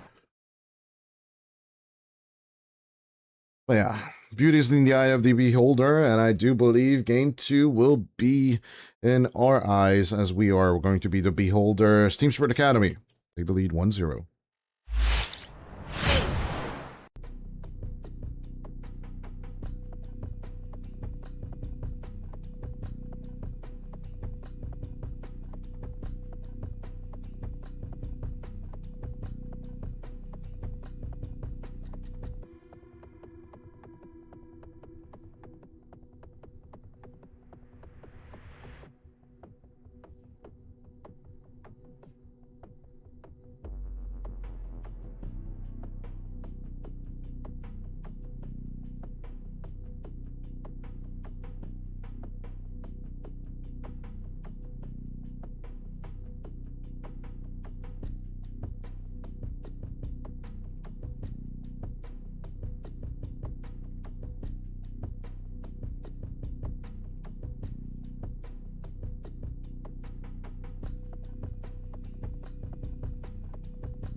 Ladies and gents, Nemiga Gaming on match point. Team Spirit.Acd has taken game number 1 in a beautiful, beautiful fashion. Let's just be honest here. A lineup that doesn't really have a right clicker actually beating the living crap out of the other team with just pure team fight, and Bliss does deserve to win. And honestly, no matter how hard they try to get Young G into that perfect position, Spirit.Acd said no.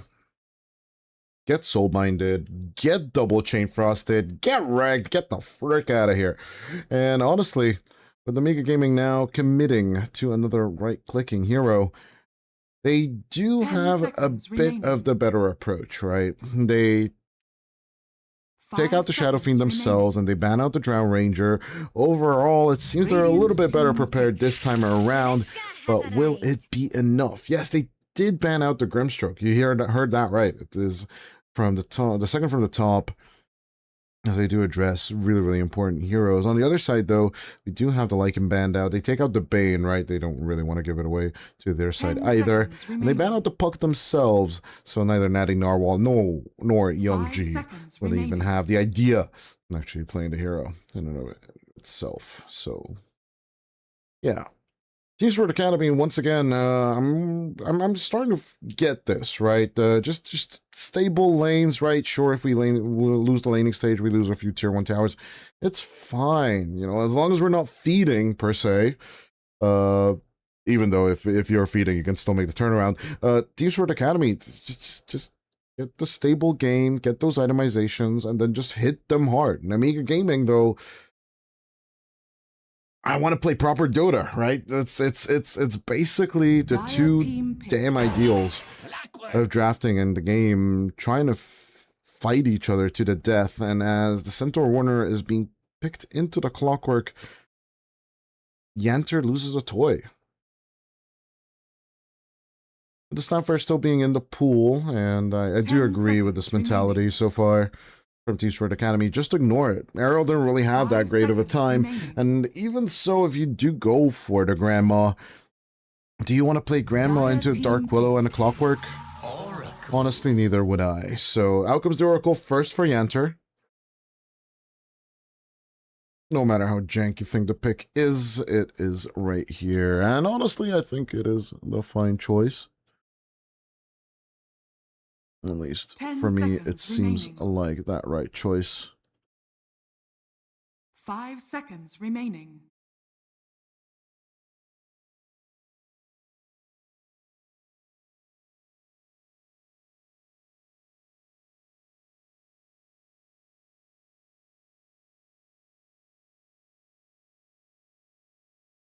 And so far, Nemiga kind of stuck on the 17th pick.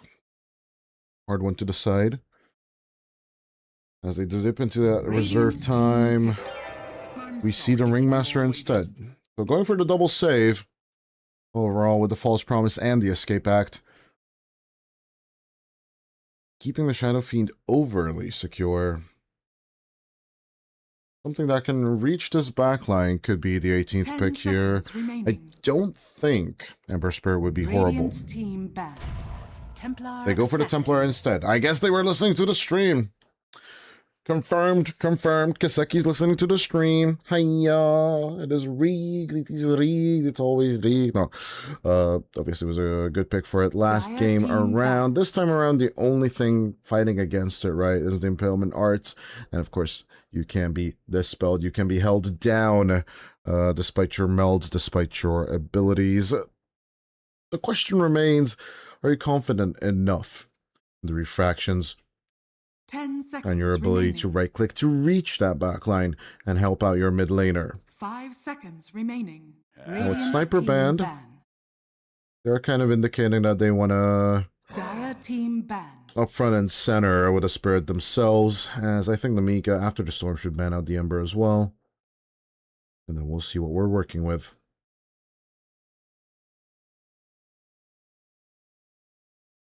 Nemiga with pick 24 this time. 10 seconds remaining. Could just be casually reacting to whatever Team Spirit has.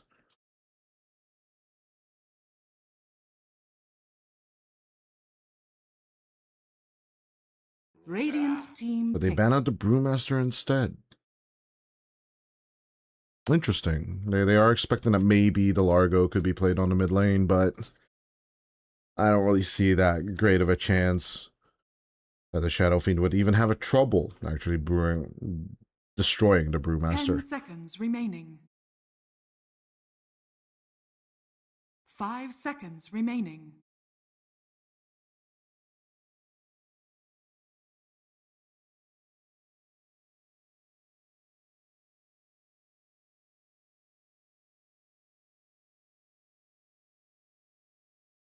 Pick 23, all eyes on Team Spirit Academy.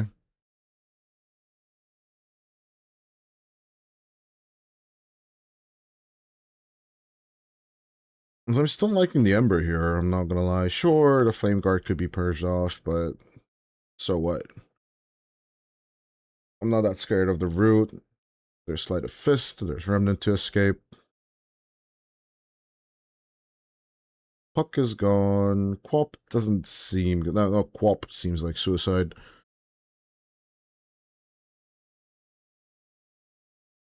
But if it's not the Ember, what else can we be picking up here?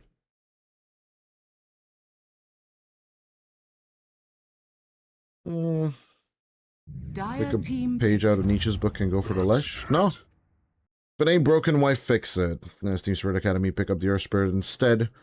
And instead, give the option for Nemiga if you want a Spirit Dance. We can definitely do that if you pick up the Ember. But Nemiga, good counter to the Earth Spirit. 10 seconds remaining. Hard to think of one straight out of the bat. I mean, the right clickage and the tempo it gives you is pretty significant. But it's a good vessel builder. It's a good counter into the Templar Assassin. I don't know why they're still thinking as Natty Narwhal. His other options and his other mains are kind of either banned or just don't seem like a good choice.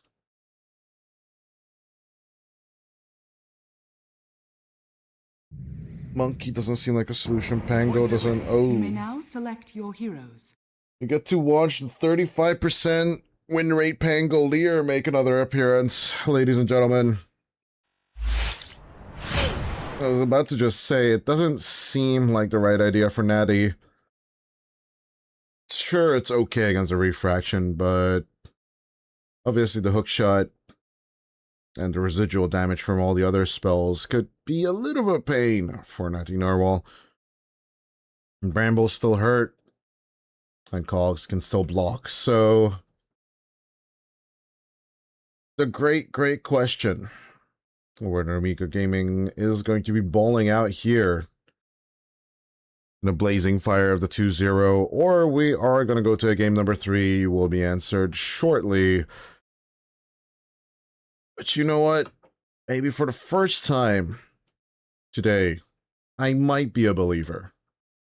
I like the Clockwork Dark Willow combination, and Kai has proven that he can sing the songs of the Frog People. And honestly, let him sing that song of the Frog People. I want to see him slap the crap out of Nemiga Gaming. But sure, Nemiga Gaming could try and give us a game number 3. Don't count him out just yet. Just despite this Natty Narwhal being level 30, we instantly get a pause. Enjoying this game. How do you do that? I was taught how to do it. All I know is how to cast it. That doesn't necessarily mean I enjoy it.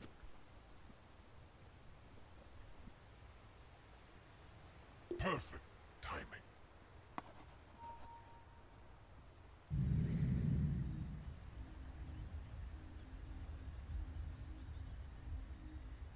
Единственный, кто может меня победить, это я сам. Единственный, кто может меня победить, это я сам.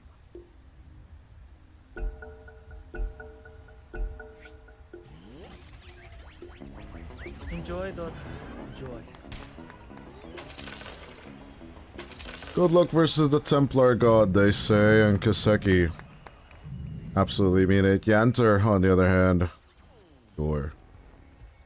I don't know what I was expecting. Refractions cannot be dispelled though, so at least there's that. Better yet, the question though is, can Kiseki survive all the dot damage? That can come through with the impalement arts, and tick damages coming out from Young G. Could be a bit rough. I mean, the call is legit. Good luck versus Young God. As Young G is truly a young god. This team Spirit Academy. Absolutely confident in the first blood potential. 30 seconds to battle.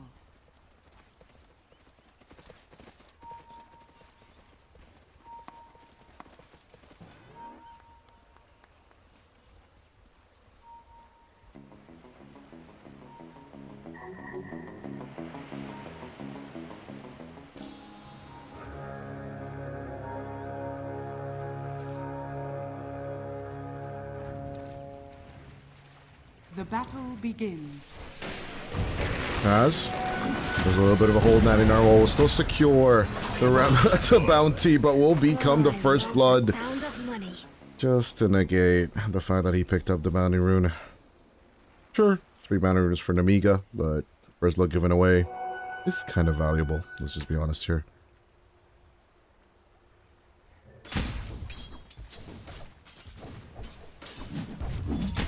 A bit faster.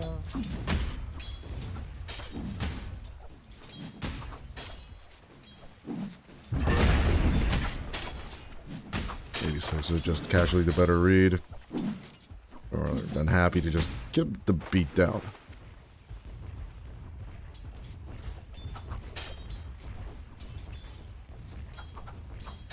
Your Spirit is just stronger, like in terms of the right clickage, right? Or all the stone remnants, the attack speed. Doesn't really seem like it, but 55 plus 13.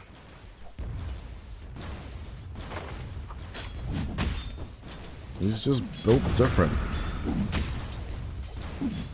compared to the Pangolier. Maxes out on the damage despite all these iron branches at 63.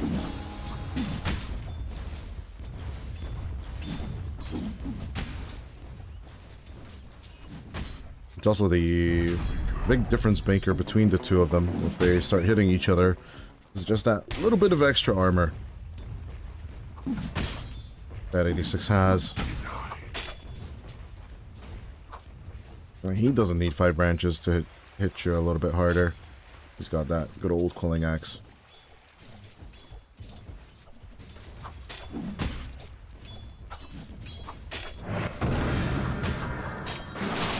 Go for the shield crash. Just a little bit of a difference maker between the two of them.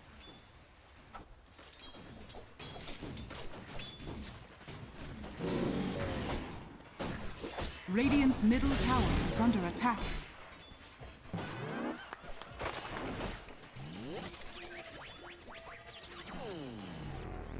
Second Salem. Not really having a little that much of aggression as we saw from the last game. Both teams just keeping their distance. Turning this into a regular game of Dota. Actually. Super surprising, by the way. I really thought that there's going to be a bit more trickery and a bit more aggression from both sides. Post First Blood. It's just an unspoken truce between the two teams.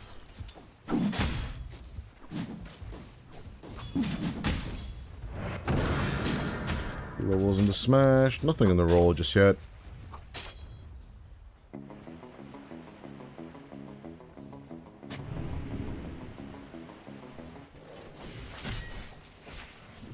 For the temple.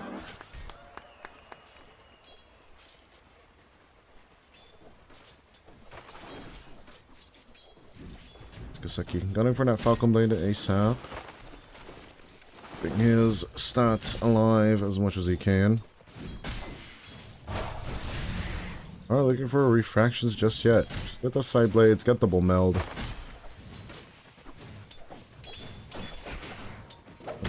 shake off Kovis 9 as much as possible.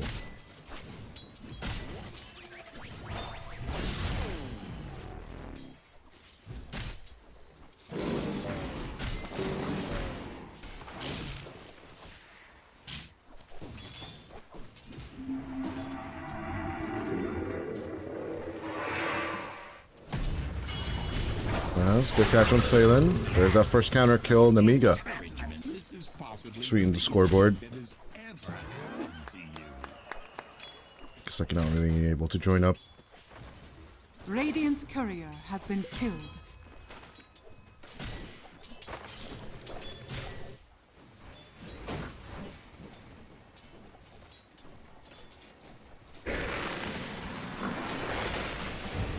Good double grab on Young G. 2 brambles immediately on the SF. All it gets them is just a half HP on the SF.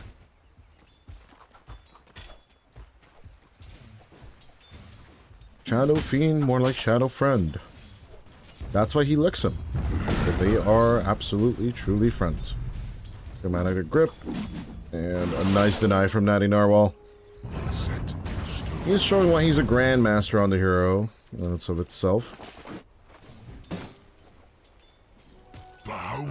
As he will get the 6 lasted differential in between them. Enjoy, Dota. Enjoy. Starting to become an outlane for 86.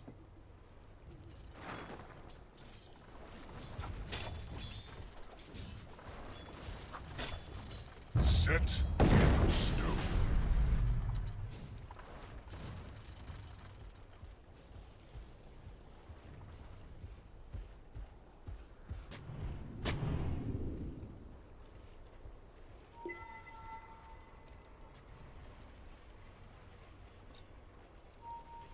Thinking of the chance reduction in general.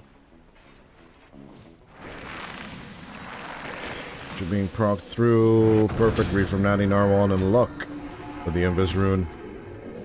Looks to connect onto Idar. It's a swashbuckle, but I don't think he really wants to truly keep up contact with the Willow.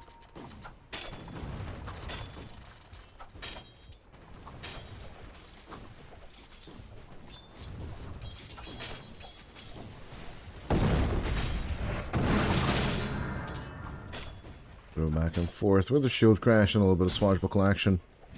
Very, very quiet early game between the two teams. Sure, we had 2 kills, but that's just about it. Both teams have great sustains and not long enough lockdowns. Natty Narwhal Radiant are scanning. looking to fight the shrine, but his team's not ready to join. He is going to get scanned. 86 just being casual about it.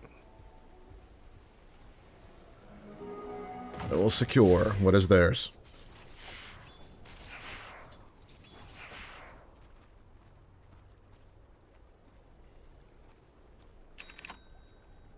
Seven minutes into the play, though, Young G actually massively behind, but honestly, with the raises, look at all this gold. Ugh. He's now only 200 behind the Templar, and if he just picks this up, he's gonna be absolutely fine. Look at that. I don't even have to point it out that he was behind Yanter. But the insurance plan basically secures it, that the SF is now caught up fully with the Templar Assassin. Yeah, it does look like the position 1s didn't really have the best of laning stage in the first 8 minutes. But it's surely going to be go time at Power Rune number 2. Rolling Boulder down onto the bottom. Salen will pick up the Shield Rune. Doesn't leave it for 86, knowing full well that Ariel was behind. So a nice stack is going to be found inside the triangle of the Dire side. This kind of smells like bait to get Team Spirit.Acd to run in.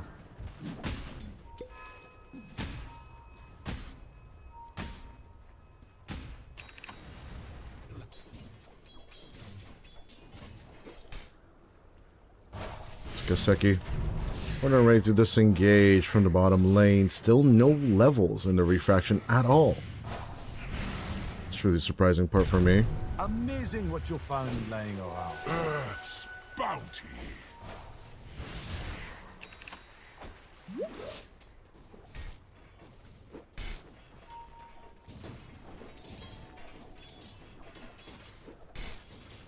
I'm the leader of this show.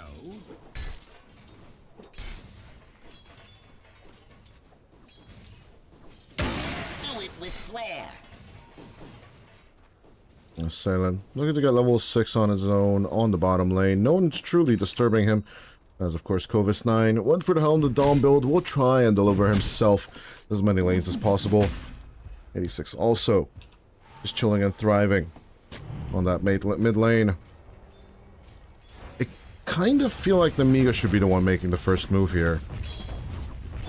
Despite them having the Oracle, should be that Stampede should be used aggressively to actually make a kill happen.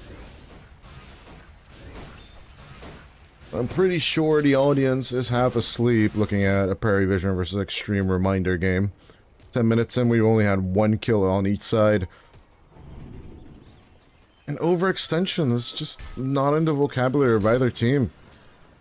As the sun rises, My master and we mourn only Natty Narwhal and Yanter's death so far. Stats page just feels empty. Yanter. Fortune's ending out of the Bramble Maze. And Kai and Idar will disengage as well. Maybe, just maybe, the Dark Carnival's master genius. Maybe halt things along. A little bit of lick, but that's all she wrote. It's in neither team's interest to be aggressive, as far as we can tell. As no surprises here. The Templar Assassin, farming fast. I'm at 10. The only thing I'm a little bit surprised by is that Kiseki doesn't have a 5k net worth at the 10-minute turn, but he is catching up nicely.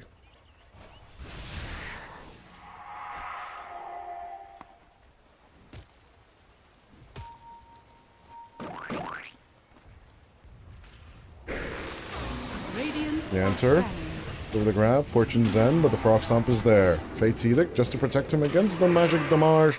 He's looking to Purifying Flames and continue to join. As Young G shows up, a little bit of bait, but Idar and Kai are not buying it. As from the behind, they will have a little bit of cog blocking coming out from Seilin. But not a kill on the Oracle just yet. Impalement Arts. Nemiga finally made the move, but they were just waiting for the right overextension. They'll get 2 kills for the price of none. Not letting you beat you that easy. Natty Narwhal trying to pick up the kill on the Earth Spirit. He doesn't really have that many tools, but just cannot have the reach. Swashbuckle deep. He would think that he's in the trees, but he ain't. Idar. Attempt at the Shadow Realm, but nope. Idar will just disengage. Good save onto the Earth Spirit, if nothing else, as the stacks of the hard stacked creeps by Seilin will be picked up by Young G in exchange. The Shadow Friend will want to take away your farm as the Curse Crown is there, pulled him inside the Frog Stomp. The False Promise will be helping, as with the hook shot, they'll find him once again. Despite surviving due to the false, he will not be surviving the play, as Yanter will also be stomped down, and even Steve in exchange at the end of the day, which will favor TSA.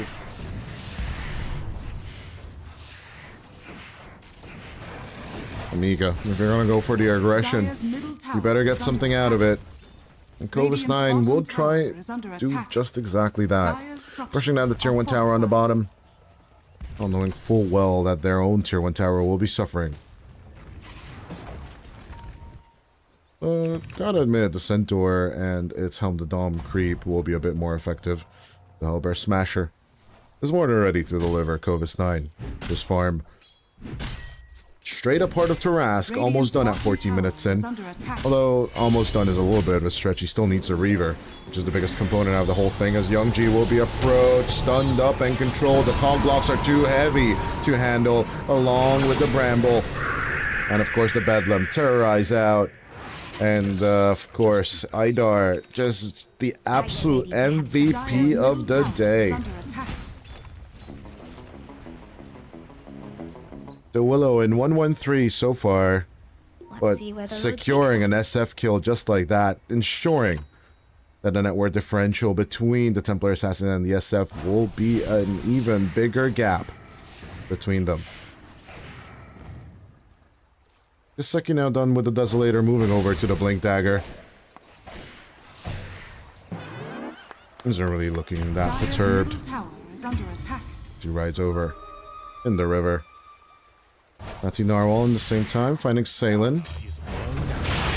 Trying to contest the minute 14 rune. 86 will throw out the Magnetize as Natty Narwhal, even with the shield crashes, is not losing HP fast enough. Good grab from Natty Narwhal. Let's see if Kiseki can finish him off. The trap slow is there, as with the meld, a few more right clicks. The high ground misses, not gonna proc through. Idar will die, but eventually he will take Yanter with him post-mortem. Dire's middle tower has fallen. Yeah, Fortune's End, or False Promise. In general, it's in the name, it's a false promise. Doesn't guarantee you survival. Do it with flair. Kiseki well on his way to actually break the 10k net worth mark. Sub 20 minutes, if even earlier actually, maybe at minute 16 or... well, we are at minute 16, so maybe minute 18 or 17 at this point. The blink is almost ready. That will just accelerate his farming. Yes, I just did that. Just remember, guys. Young G will be the one to pause up this time. It was Team Spirit.Acd that had a bit of trouble in match number 1. So Young G and the team having a little bit of a pickle. It's just a way of life. Oh my god, the Templar stuck inside Croakers is stuff of nightmares. Although the Templar's hair does look like a little bit of a chin stash for this Croaker. Does feel awkward, yes. But it's a fun visual.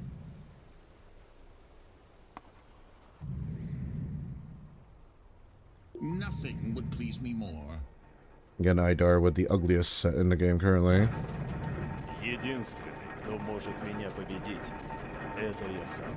Единственный, кто может меня победить, это я сам.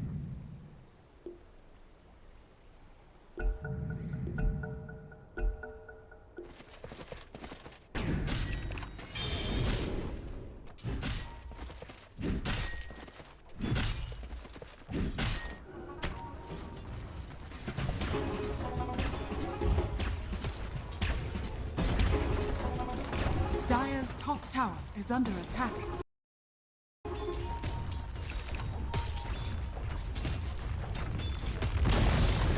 Dire's top tower has fallen. Aye, I'm done with the Kaya-Yasha, or Kaya-Sanj. Ariel, Netty, Narwhal, and Yanter looking to punish this tier 1 tower overtake. Good with the swashbuckle, out comes the Bramble, as Netty Narwhal will be terrorized into the maze as well. And they're on the escape path, and Kai will be singing the song of his people. Enjoy that. And Idar, Enjoy that. still needing 7 seconds for the escape, will be swashbuckled down.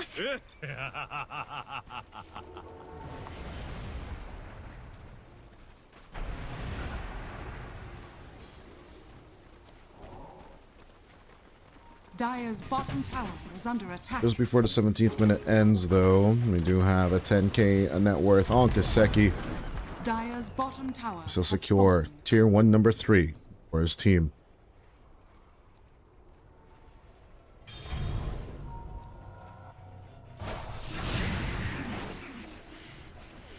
Triangle overtake coming out from the Radiant side.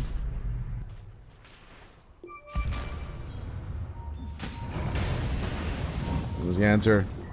Gets himself off from the slow, but will get hook shot immediately. Kiseki showing up immediately for the fight as the escape back comes out. Young G trying to get the right clicks and the Requiem out of play so that the Templar can't just be held down under the water, and as they shove Kiseki into the Shadow Realm.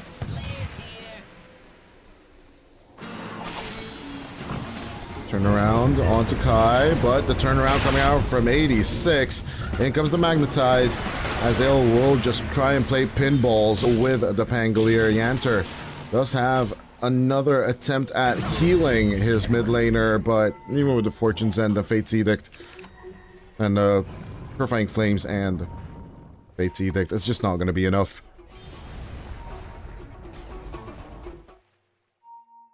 It looks like Kai and Idar are looking to continue this. Salen will need to pause out the game. You rock. 86 with a haste rune.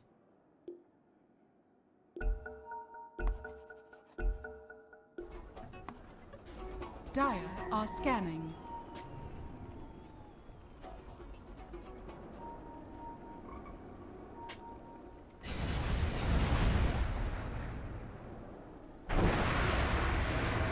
Haste.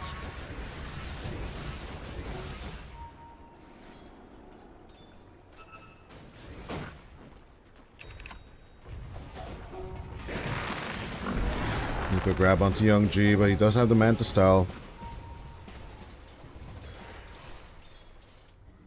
Well, if there are spells to this spell, Manta is just necessary.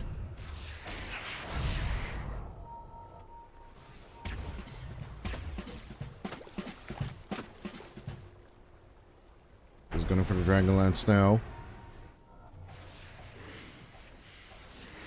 Kiseki a little bit too brave for my liking in that previous engagement, and I think Young G just pulled the necessary move. Just getting that Reckoning of the Souls out on top of the Templar.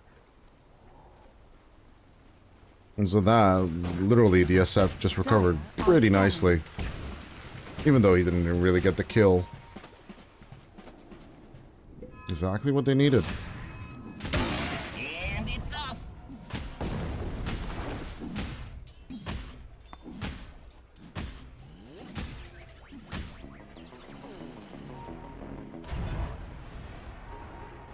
Radiant are scanning.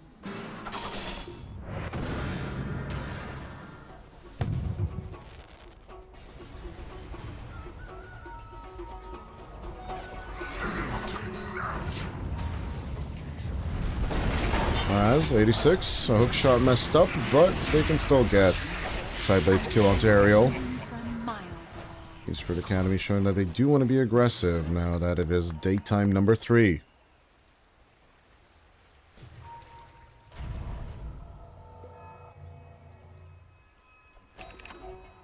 Dire's middle tower is under attack.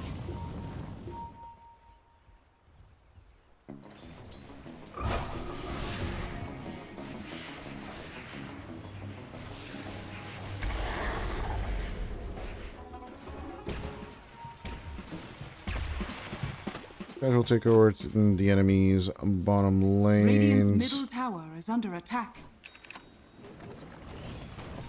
Another takeover, not really in the eyes of Nemiga right now.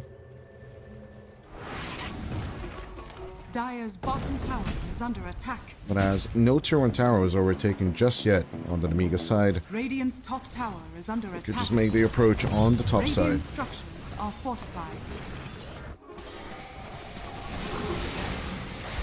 Tormentor and Shrine of Wisdom, as it looks like they might just get the Shrine of Wisdom Radiant's on top their tower own is side as falling. well.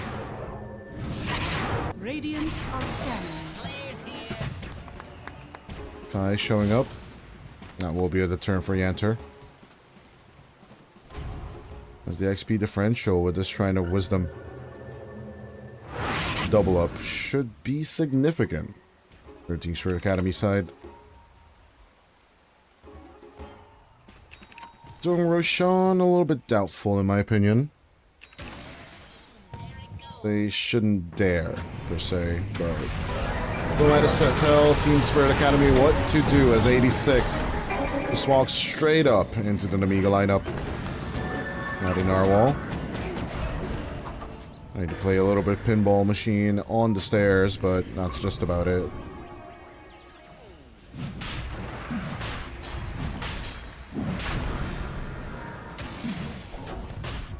Guy going to walk in with the Amphibian Rhapsody as in goes the hook shot. It is perfect from Salem, but he just cannot sustain himself.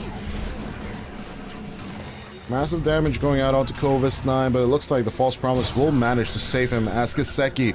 One last right click, one last word into all of this. As both teams are looking to reset. No Stampede, no False Promise, no Rolling Thunder will be available for the next engagement, but Roshan at half HP just gets to survive all this? I don't think so. Spirit Academy looking to re-engage with it. And with Nemiga not having any more tools, they will let the young lineup actually take Roshan away from them.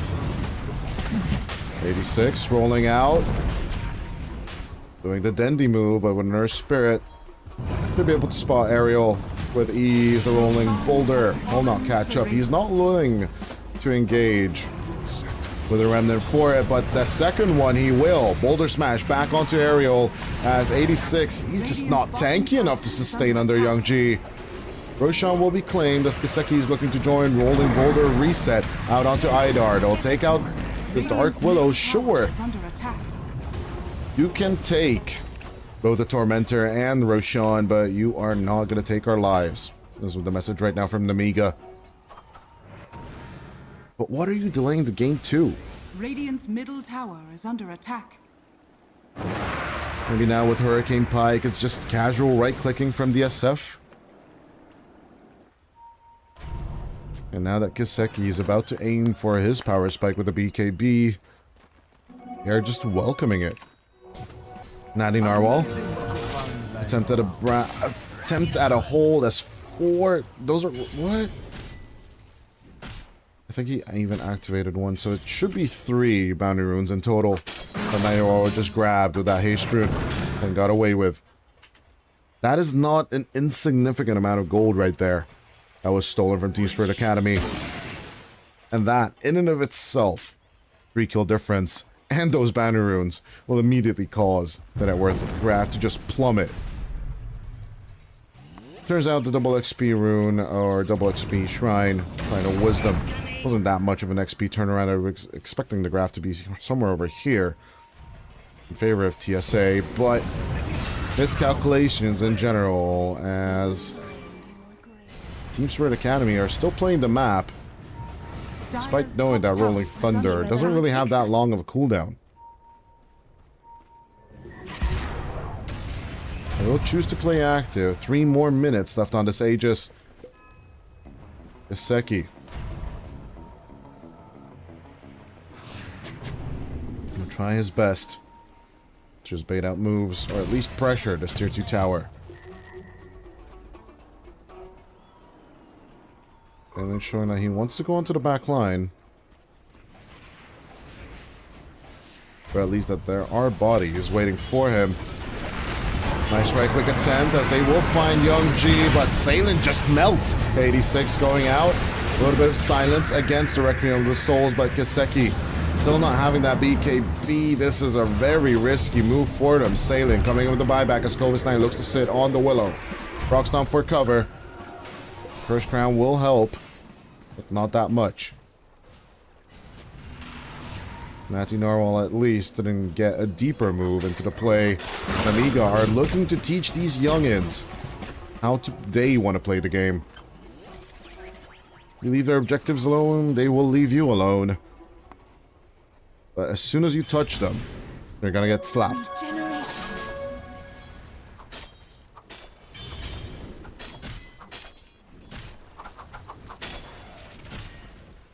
Radiant's bottom tower is under attack.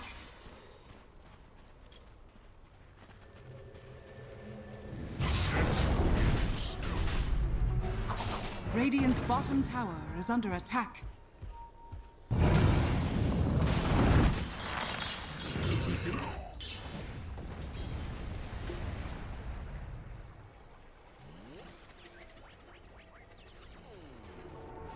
Dire are scanning.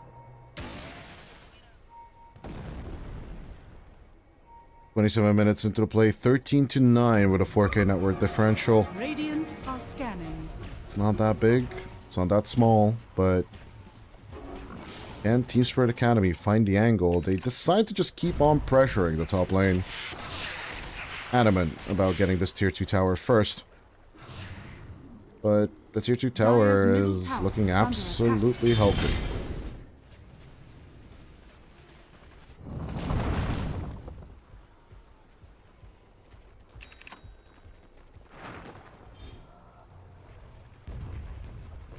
Guess I could just casually pressuring and laying out all the traps on the top side.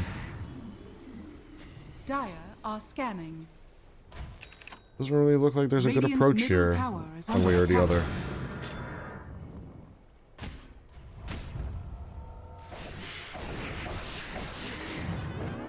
As the Aegis gets reclaimed, I don't know how much longer the Templar Assassin could stay up there.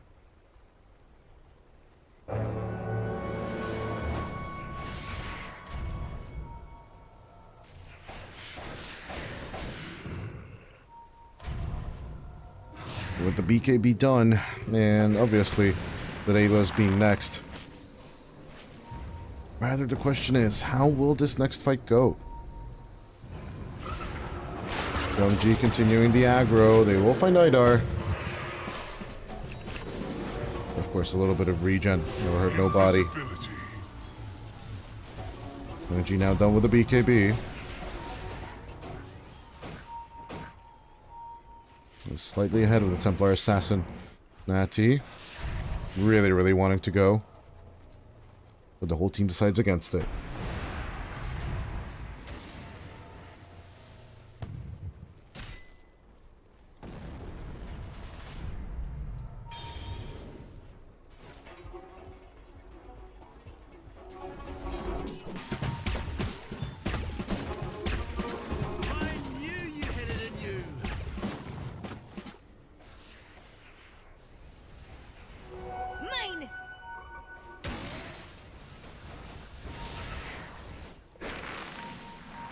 A little bit of a find on Kaseki as he's, with the Drum of True Sight, is looking to clean up Dire Jungle.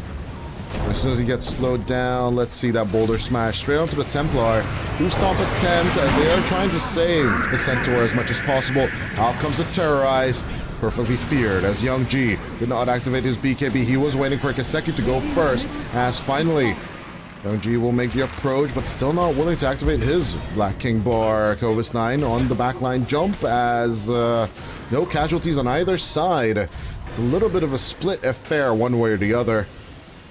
Even with deep jumps from each team, no one will actually die at the end of this fight.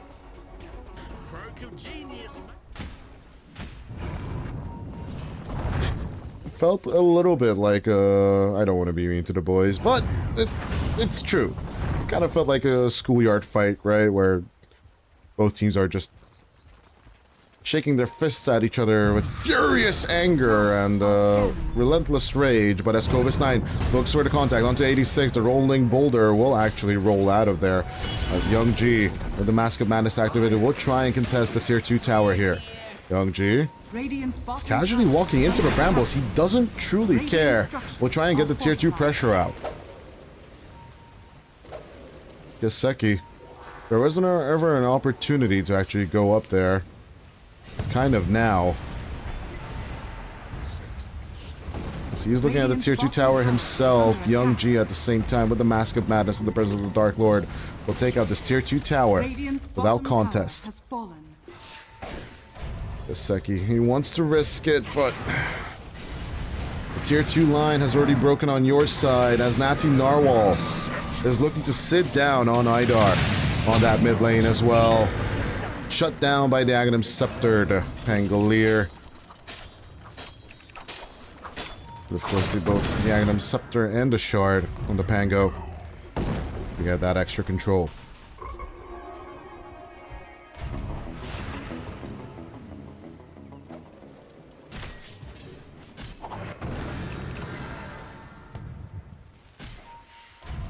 As this has been actually the first kill for 7 minutes of a break. 25 minutes in, yes, Yanter did go down to Kiseki. Ever since then, this Natty Narwhal kill was the first one. This has been a 25. Nemiga are respecting the crap out of Team Spirit.Acd, but they are just not the one team that wants to initiate. Team Spirit.Acd, on the other hand, should not fall into the trap. What's going on? Nemiga gaming too aggressively. Stampede, False Promise, Wheel of Wonder. Do I need to keep on going on with the listing?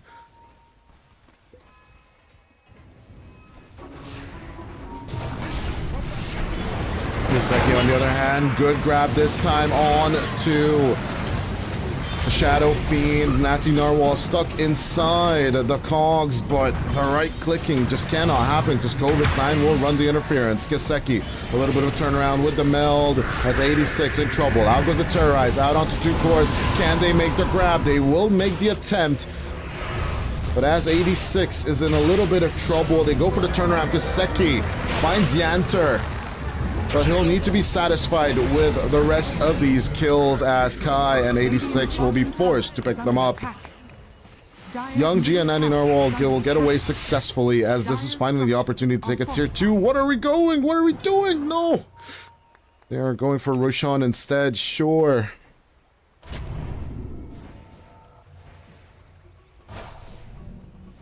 Even with the perfect positioning, it's a little bit of backing off. Team Spirit.Acd. Looks like they find the rhythm of the fight, but I'm not gonna lie, after 10,000 hours or so of casting Dota, it doesn't feel stable.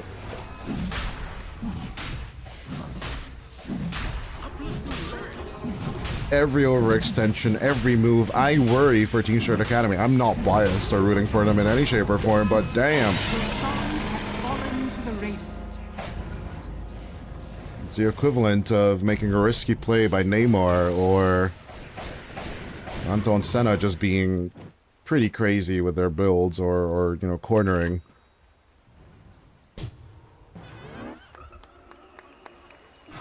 Or just driving in the rain on an F1 track in general.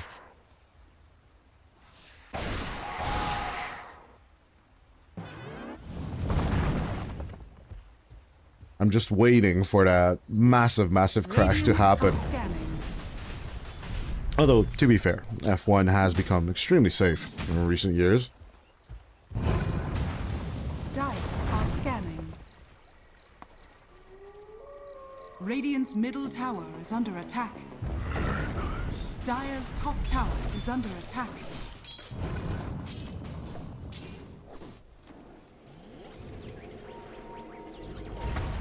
35 minutes into the play, though. Good find onto Salem. The Terrorize will only hit one of the 3 cores. As Kai comes around the bend, they are looking to just catch Young G. Kai sing the song of his people with Hot Feet Hustle and the Island Elixir, but can the Largo get away? The BKB will eventually expire as Kovis 9 goes in for the jump. Salem coming with the buyback will look to shut down Kovis 9 as the Centaur tries to TP away. The Reckoning of the Souls is there. It will touch Kiseki just in time, and Kovis 9 will survive. Buyback coming out from Dark Willow as well. And it will be a shutdown onto Natty Narwhal at least. But it did cost him 2 buybacks to secure a Tormentor of all things.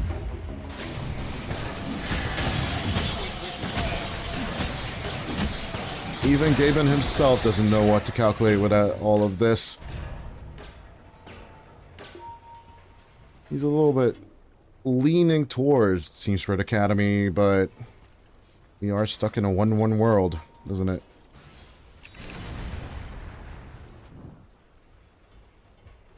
I just don't see the ultra late game of Nemiga, though. As they are gaining items, the Octarine Core is about to be up on Natty Narwhal. A good Disperser game, and maybe even a Shiva's Guard in the long term. Could just help them get that visual so that Young G could just basically right-click down everything and everyone.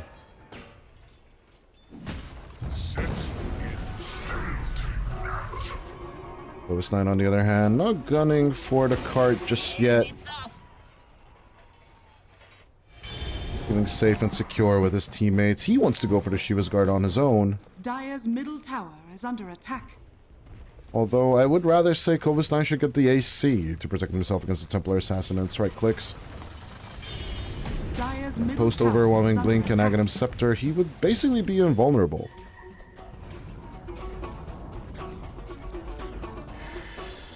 Dire's middle tower is under attack. Farm and farm and farm away, both teams shall.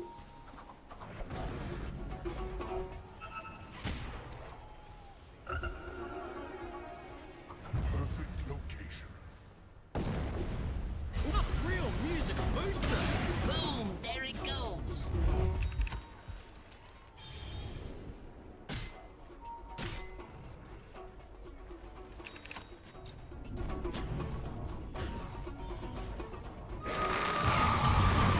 Young G, going in for the hide.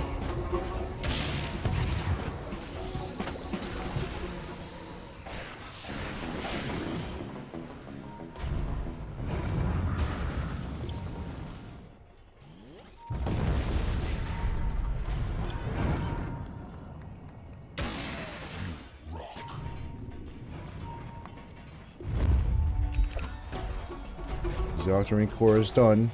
Radiant are scanning.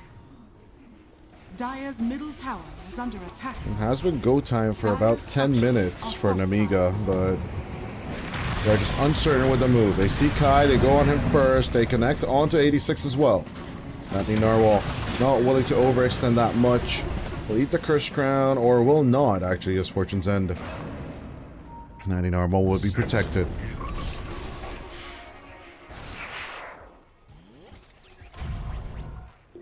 Only Kai's BKB was lost for this. As a poking and prodding will eventually lead to the tier 2 tower defense line to be broken on the Nemiga side as well. Lanes, on the other hand, for TSA look atrocious as sure, and the Aegis gets reclaimed. The next 3 minutes are going to be about fixing the bottom lane for as much as possible.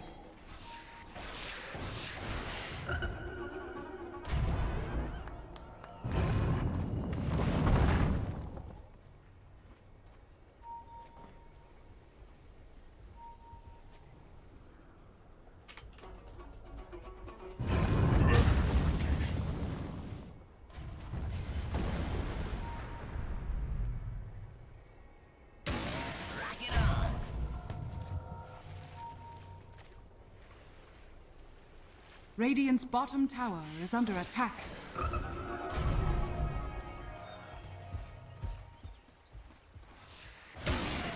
And it's off!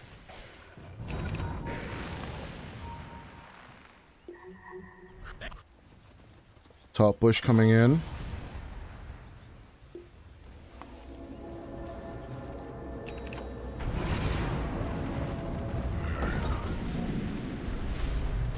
As the second tier 2 tower will be taken out by Nemiga. Radiant's top tower. It's a tense game, ladies and gentlemen, but let's see finally if this is going to be the clash. Kai with the BKB rolling on forward, providing all the information for Kaseki to make the grab. Going in with the Hurricane, with the hook shot at the same time. Kaseki just not looking sustained enough. 100 seconds without the Templar Assassin, no buyback available. 86 trying to dish out the damage, but he's just one man. He is just not worthy of it, as that one Spirit will not be able to keep up with the rest of Nemiga. No buybacks were held for Team Spirit.Acd, as it looks like Nemiga will force out game number 3 against the Templar Master. Young G, the amplified damage rune in and of itself just makes it that it's not an ideal situation for them to engage. But Team Spirit.Acd, I guess they just overextend. Dire's bottom tower is under attack. Radiant's top tower has fallen. Dire's bottom tower is under attack. It's 42 minutes in. It looks like Corvus 9 goes in with the Shiva's Guard. And they are looking to step on top of the Team Spirit.Acad's neck. Of course, they already stepped on the Templar Assassin's neck and broke it too. Tower is under attack. Dire's bottom tower is under attack. As Gaben is giving a 9k net worth lead Radiant's differential. middle tower has fallen.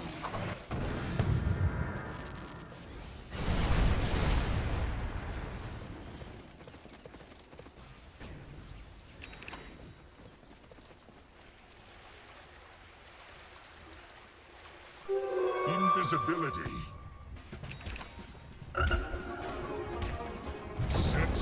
Spirit.Acd need to clean up their base and start saving up for those BBs. Radiant are scanning. Not bed booms in this case, it's buybacks that they truly need.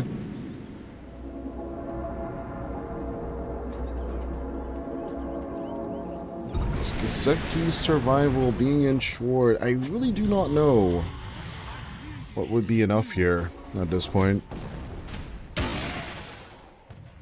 Beyond maybe that Kai is not the one to initiate. Him going in, he's extremely tanky with the Shiva's Guard and does provide a lot of vision for the hookshot and everything else. But Escovis 9 is the one pulling out the aggro. They will fight Kai and, of course, take out the Bard immediately. Idar, with only a silver of HP, will self-fuels but will not be saved. And with the two of them gone, it's just a 3v5.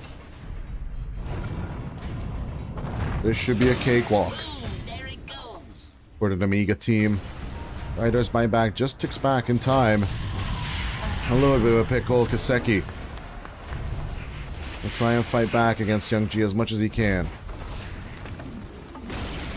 Looking side lane bounced just does not happen for him as he's throwing out traps left and right. It's just not poking and prodding the SF as you'd want. The meld bash is just not enough. Escovis 9's Hoop Stomp will be a little bit of a pain, but retaliating into the Centaur doesn't seem like a healthy choice.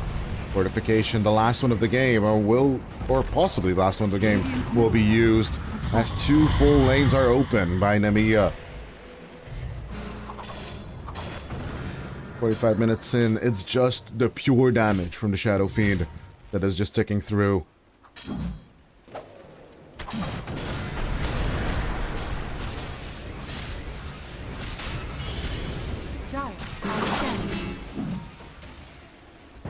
Scan out from Dire. It's Roche number 3, if I counted correctly. Is the one that is on the table here at minute 45. 5-on-5 smoke up, as both teams are expecting to receive Roshan at the bottom pit. Kai, this smoke will be broken. They'll find 86. Your Spirit's in trouble. Assailant comes in to intervene with the cogs, but they'll still lose out on 86. Buyback coming out from your Spirit as they're looking to rejoin. Meanwhile, it's all about Kiseki as they find Natty Narwhal. That could be the grab. Going in for the Pango, but with the roll-up, he is trying to get the hell away. It's not gonna happen as the bot back 86 will get the kill on the Pangolier. Trench warfare will continue on the two sides of the river. As spells on spells on spells, illusions on illusions, anything non-commitmental will be thrown into all of this. Young G and Kovis 9 just basically creating a football defense line on this high ground, but Idar, the absolute MVP. A great find from the Willow, as all you need to do is right-click Young G. That's all you need to do, Kiseki. But at the same time, as the Templar dies for another hundo, it looks like Young G will survive with a false promise. It's up to 86. He rolls up onto the escape pack, but as the box pops, it looks like 86 will be going down as well if he doesn't get out. Idar with the great find, but Young G with the Aegis. Cheese eaten for breakfast. He is not lactose intolerant at all. But the grabs onto Kiseki are just too much to handle. Natty Narwhal and Kovis 9 finding the positions to set up for Young G.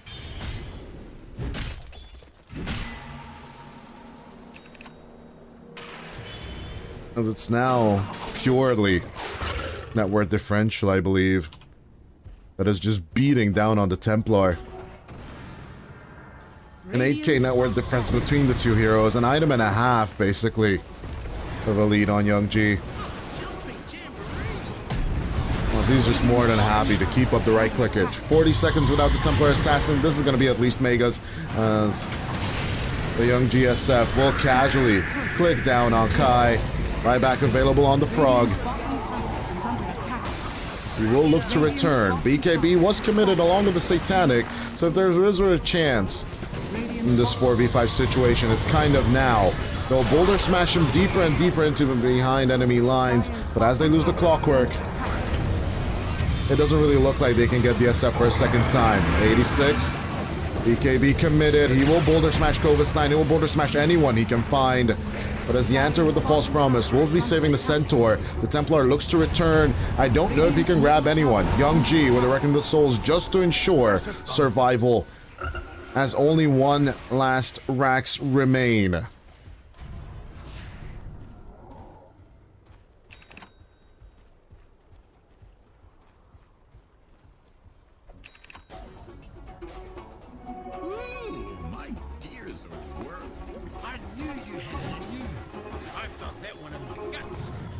Too.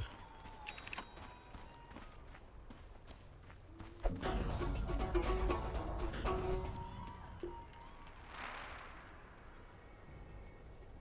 little bit of an admin conversation. What can you do? Well, at the same time, what can you do on Team Spirit Academy? Just get that buyback on the Templar Assassin, and you wouldn't be losing so many of your objectives. Easier said than done, though. This Kiseki has been enjoying a very, very stable itemization progression.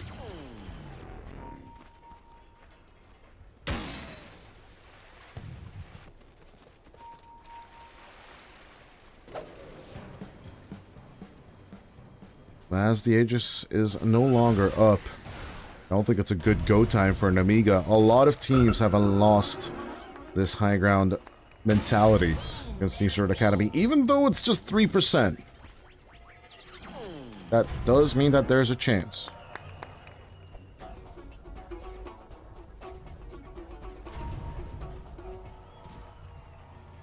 And it's off.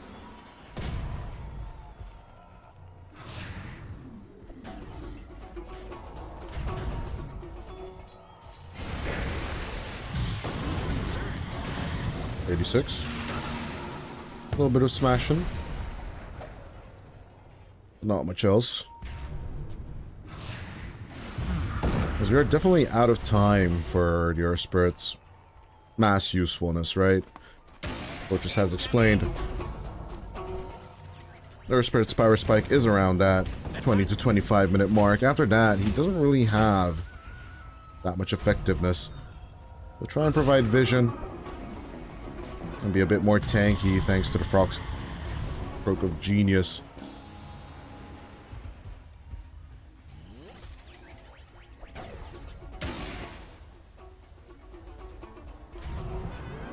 After all of that, A6 is massively focused on self-survival, or maybe even saving once he gets the Saghanim Scepter. All Nemiga are doing are just continuing the trench warfare, keep shoving waves into the face of the Team Spirit Academy lineup.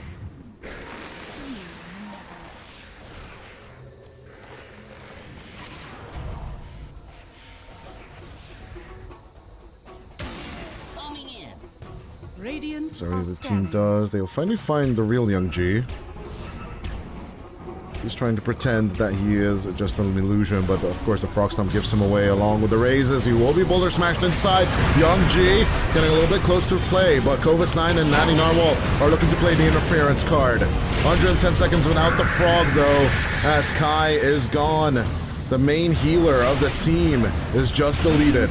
Kiseki trying to keep the distance while need to get up close and personal to the Shadow Friend to try and kill him, but Natty Narwhal, he'll just keep on rolling. Kiseki's out of play, but the 100 seconds, he's just gone.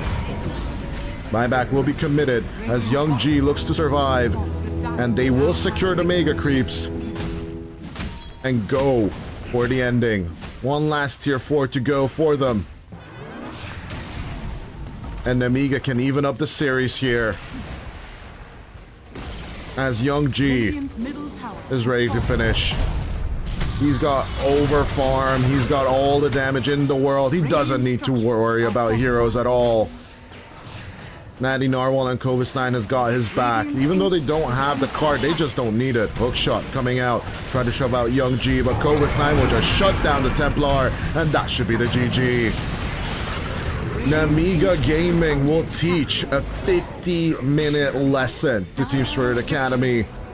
Their late game SF will not fall to a Templar Assassin.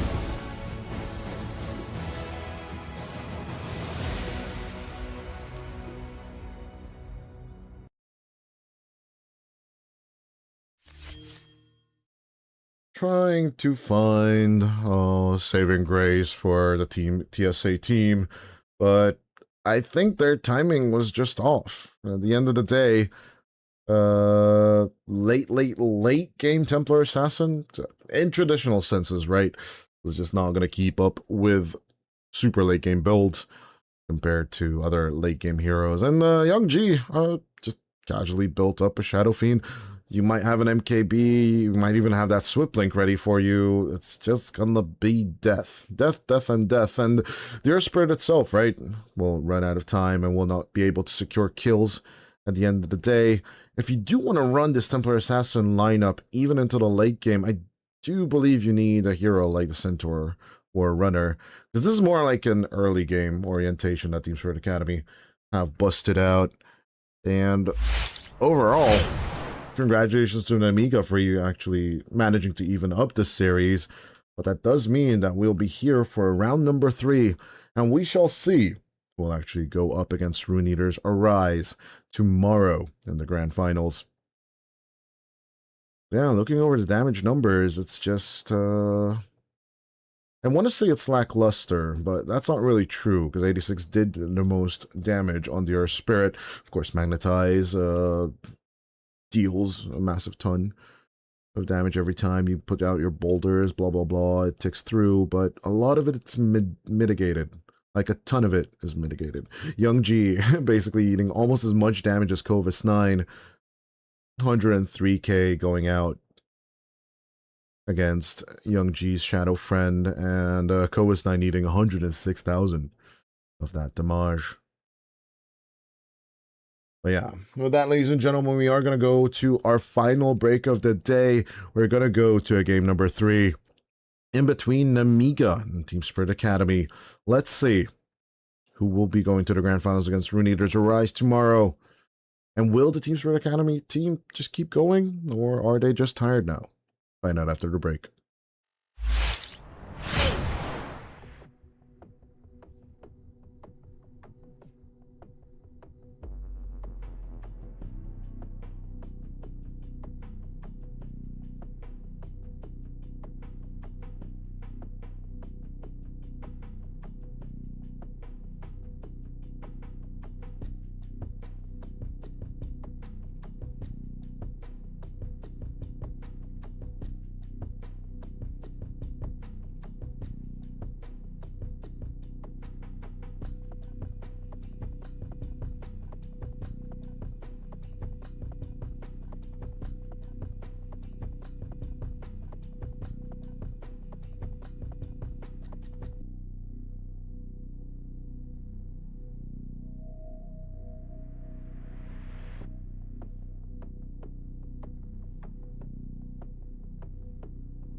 Ladies and gentlemen, game number 3 of Team Spirit Academy versus Nemiga Gaming. Let's see what it boils down to. Who is going to the grand finals tomorrow is the question we're looking for the answer to, as Nemiga Gaming will be busting out a good old Centaur Warrior, plus the Techies and Treant Protector, letting these through is kind of a risky play, as Nemiga will even take away another toy from you. They'll be taking away your Spirit, as the Bane Witch Doctor combination. I don't know. No, not that pun. Shut the fuck up. 10 seconds remaining. At the very same time, 5 seconds remaining. Dream Protector and Techies. This Team does back. seem like a nice overgrowth play, but Blast Off, the lane domination is truly what I'm worried about, as of course the Centaur War Runner will be granting a little bit more mobility, but sitting down on that lane against the Drow Ranger with the Bane is around the question I'm looking for the answer 10 to. seconds remaining. But yeah, our Spirit with a deeper role should be having 5 a fun seconds time. remaining.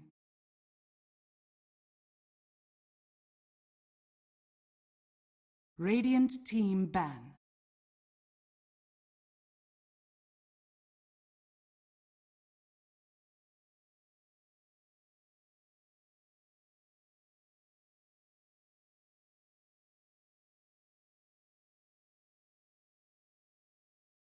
Ten seconds remaining.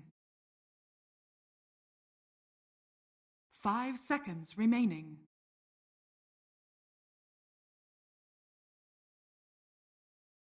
Dire team ban.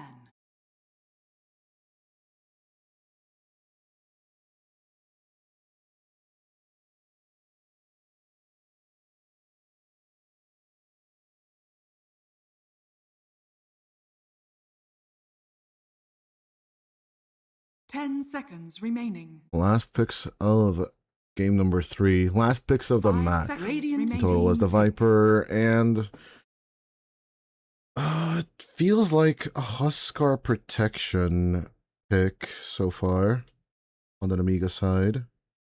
But then what's your carry? Question mark. Maybe the Viper is to protect 10 the seconds Centaur War remaining. Runner, more than likely. 5 Team seconds Spirit remaining. Academy banning out the Spectre and the SF. Thinking of the classic encounter, with the Nature's Prophet still being in the pool, being an interesting option, or Clinks. Clinks, I think, is great against the Witch Doctor and the Bane. Both heroes that like channeling their ultimates are going to be easy targets for the Bone Archer, in my opinion. No matter how good you are with the Largo, that's a decent option overall. Skedaddling away, going into the plays, choosing when you want to reveal.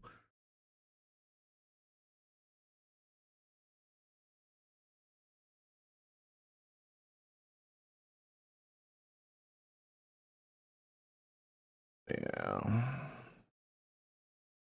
30 seconds remaining on the clock. Pick 23 of the draft. All the way for Nemiga Gaming. It's still weird now that I think about it from the drafting window when it comes to picks and bans in general, and less so as a caster when I usually talk about like ban number 1 to 7 for each side and a pick number 1 to 5 for each side. Now that I've had the coaching experience, right? Again, I think for the next 5 or 6 months, I'm going to be thinking about picks and bans as a caster rather than a player. As there's the Brewmaster we did talk about, and the Nature's Prophet. And the Brewmaster was previously banned against Kai. This time around, he picks it up as the Largo does rotate into that mid lane. It was the idea of Team Spirit Academy in the previous draft. Or at least Nemiga Gaming read this idea in the previous draft. Now they do manage to pick up Kai's little favorite. It is his most played hero with 23 picks, 11 wins, and 12 losses. Will he get his 50-50 for first time today on that hero? Or is he going to fail with it with the fail fish? That is the question we're going to be answering today, as I'm not going to lie, I like the Nemiga Gaming's draft just a little bit more than Team Spirit Academy's. And the Nature's Prophet can just, TP into the trees and reveal its position. 1 Sidar and Salen have done their shenanigans, but position 4 Witch Doctor, I'm going to be very, very curious to see how effective it is. Of course, a lot of people have been theorizing that the pick in and of itself is decent. It's good. I trust me. It's effective. But overall, I'm yet to be convinced of that effectiveness in general, so.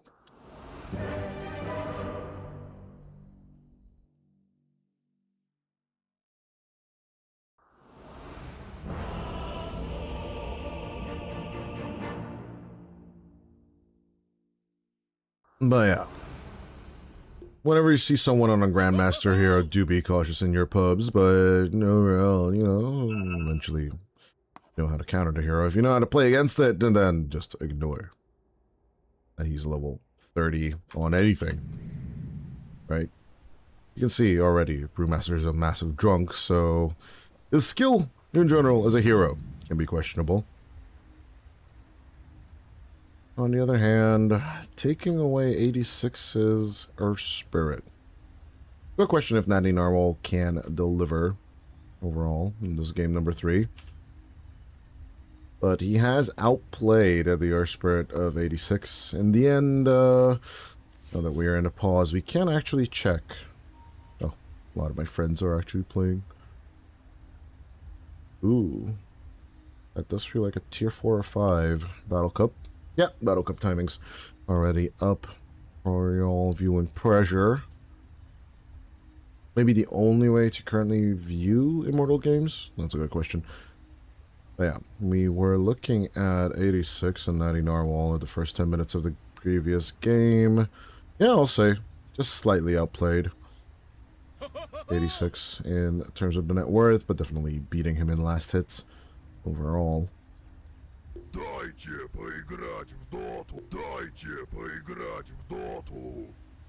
Which does kind of make the statement that he is the better mid laner, and this time he's going to have to play against a Largo, which basically just frog stomps the wave and then just backs off as much as it wills to. But yeah. So it looks like Idar and team are ready. The game shall commence. So, ladies and gentlemen, game number 3 of Nemiga versus Team Spirit.Acd. Can the sister team of Team Spirit make it to the grand finals for tomorrow?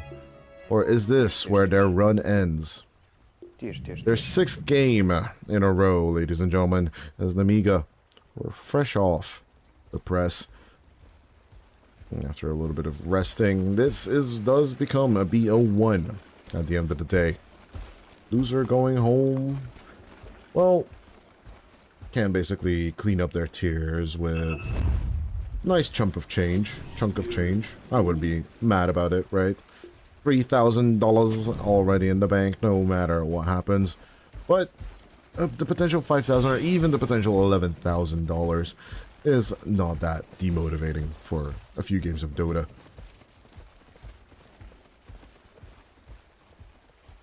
"30 seconds to battle."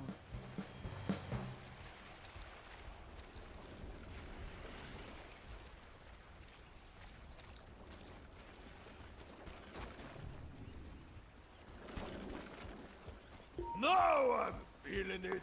Having trouble seeing straight. A little bit wrap around once or twice. The earlier smoke from Nemiga could be their downfall The here. battle begins. Early vision. Spawning out Covis 9. We'll be on 2-on-2 on the bounties at the end of the day. Not much threat on either side.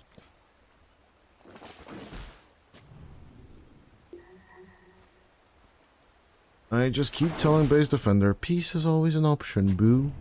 It's all good. Then she's like, hell no. It's all about war.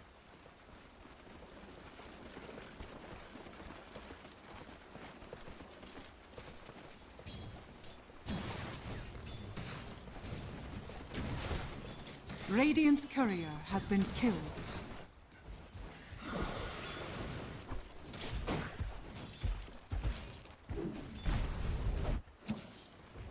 Seki. Ariel. No grab, no grab. Ariel is just gonna walk it off. Hide in the corner. They don't see you.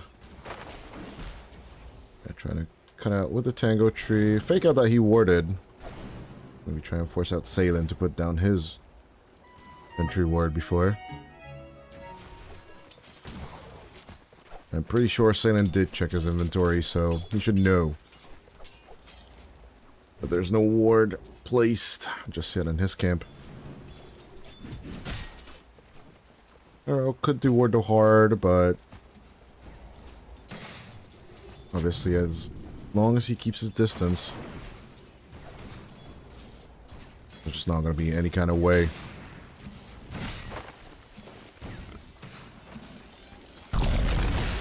That the Centaur runner should have a super bad time. All he's got to do is just hold the attention of Salem, which is possible. There we go. Going for a little bit of help. We do have Young G falling a little low, but the living armor will protect. Tree on tree lane. A lot of treants. And even though Kai and Idar did their best to just cut out as many of the trees, Yanter could basically orient to the right side pretty easily here.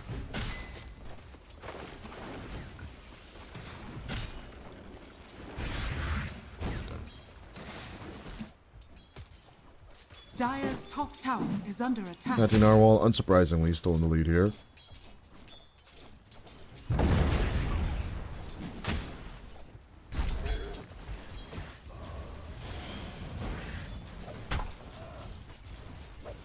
Followed up closely by the Team Spirit Academy's Kari Kaseki. Dire's top tower is under attack. For those of you that are just joining us, Team Spirit Academy has had a pretty decent role so far throughout EPL Season 39, and this is for all the Somalians. This is for the Grand Finals. This right here. Both teams are just extremely tense, not actually engaging with one another. Frost arrows are doing work now that they're level 2. And the movement slow is annoying for Covis 9 as well.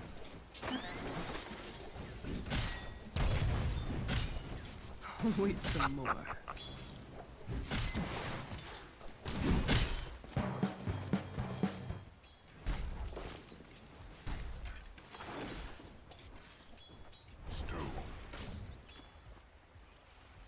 Natty Narwhal will be evened out by 86, by the way.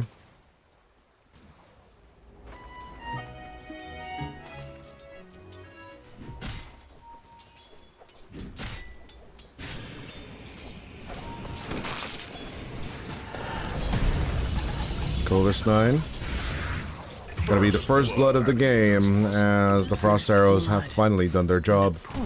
They will take that kill.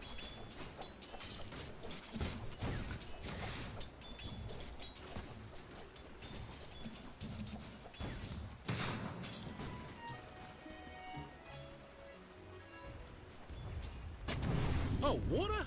Yes, please.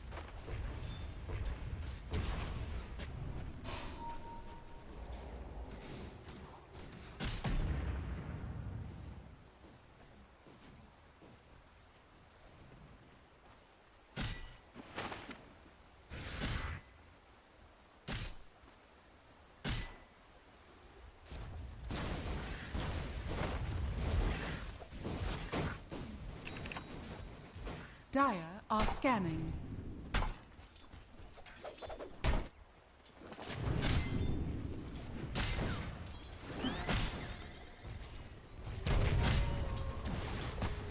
Covis 9 over the hold. Salen half HP on both the Bane and the Centaur, but living armor will protect Covis 9, and of course the Razor Taser from the right click as well.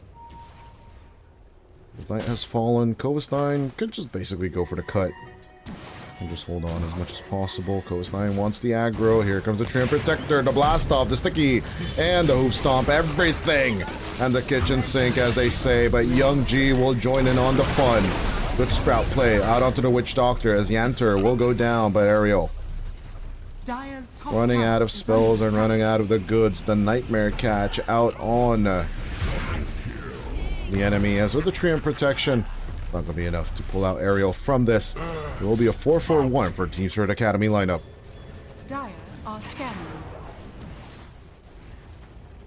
Oh, that's a mean riff.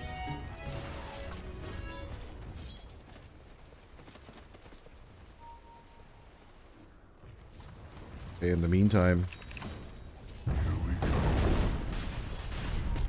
this mid lane is pretty much undisturbed. It's just a tense 1v1 between a Largoba and your Spirit.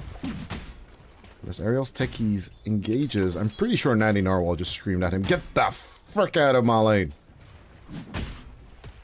Because he immediately just started rotating back into the top lane overall.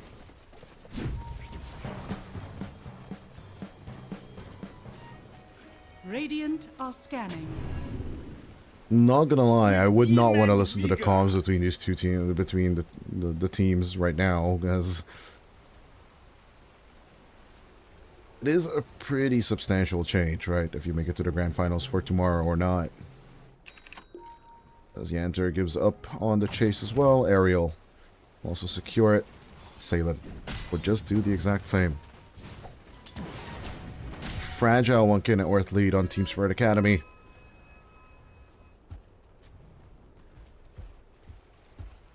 Side by side with significant items at 8 minutes in. There's the urn on K. Kai K. It should be okay. At the end of the day. He does need charges for it, and he is looking to grab out Yanter first. Living armor on himself. He's trying to regen out of the play, but he is falling lower and lower. Turn around as the TP will not secure him, and of course. Twigs and stones will break their bones. There's gonna be a little bit of tauntage coming out from the Team Spirit.Acd boys.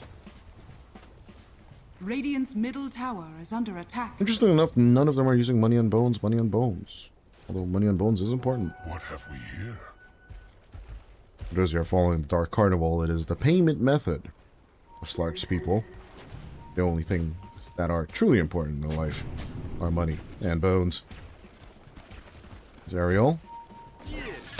Just cannot find the Observer ward. Pretty sure he's kind of blind for it. Will deny his own instead. That is what it is. Girl just cannot find a placement. We'll put out a sticky instead to take over the positioning. Pretty tricky warding position, by the way. I like this one. I also like this one if you cut out this tree. Just a little bit of suggestions for all you out there.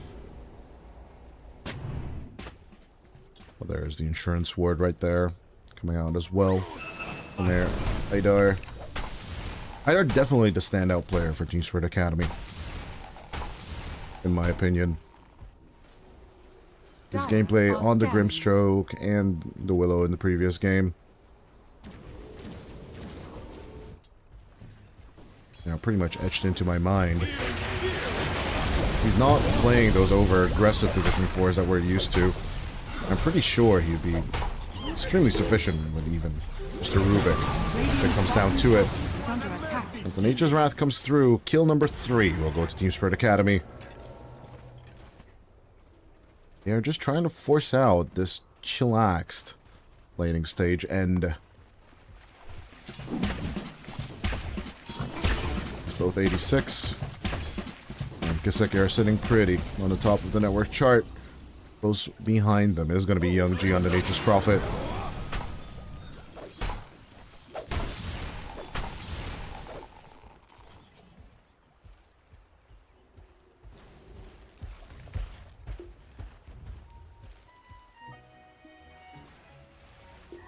Radiant's bottom tower is under attack.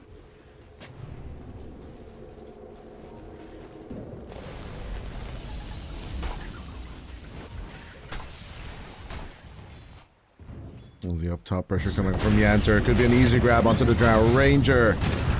Get wrecked, loser, is what they're saying. Gust out, but nuts out. It's going to be Kiseki going down. Nature is healing and is taking over your dire plague. is under That's attack. what the Radiant's saying right now as Dire's Nemiga. structures are fortified. They're looking to spread their wings and take out the tier 1 tower on the Radiant's top middle lane, but tower they might is just under as attack. well be losing their own. Dire's Ariel top tower fighting is back with all Dire's his might. top tower has fallen. But the techies is just 3 men. 3 little men. Pushing a cart. Mighty Narwhal tries to shut it down. The living armor will protect a little more. 86 with the pressure, but they do really want to save that mid lane tier 1. As Idar, Salen, and Kai just come on over. Mighty Narwhal will be gripped with the fiends, and his brains are being sucked out from his head. Razor Taser activation is not going to help you, as it looks like Team Spirit.Acd will pick up their second tower. Radiant's middle tower has fallen.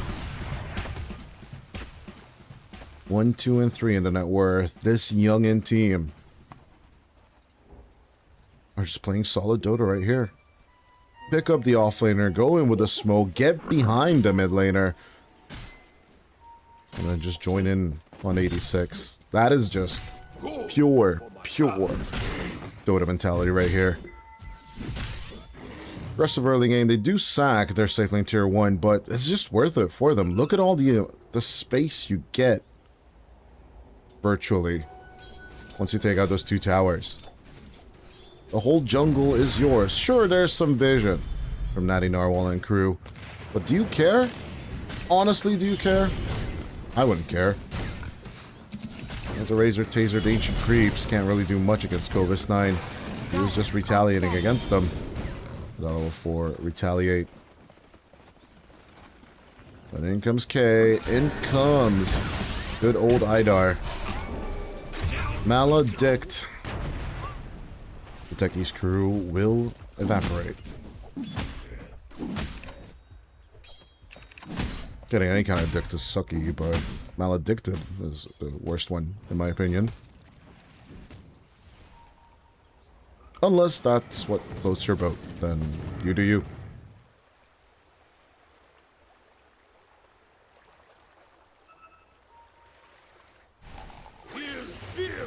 No, yeah, Young G just apparently not keeping up with the tempo. He is going for Mjolnir first, which does seem the right play over here, trying to keep up with a Drow Ranger of all things.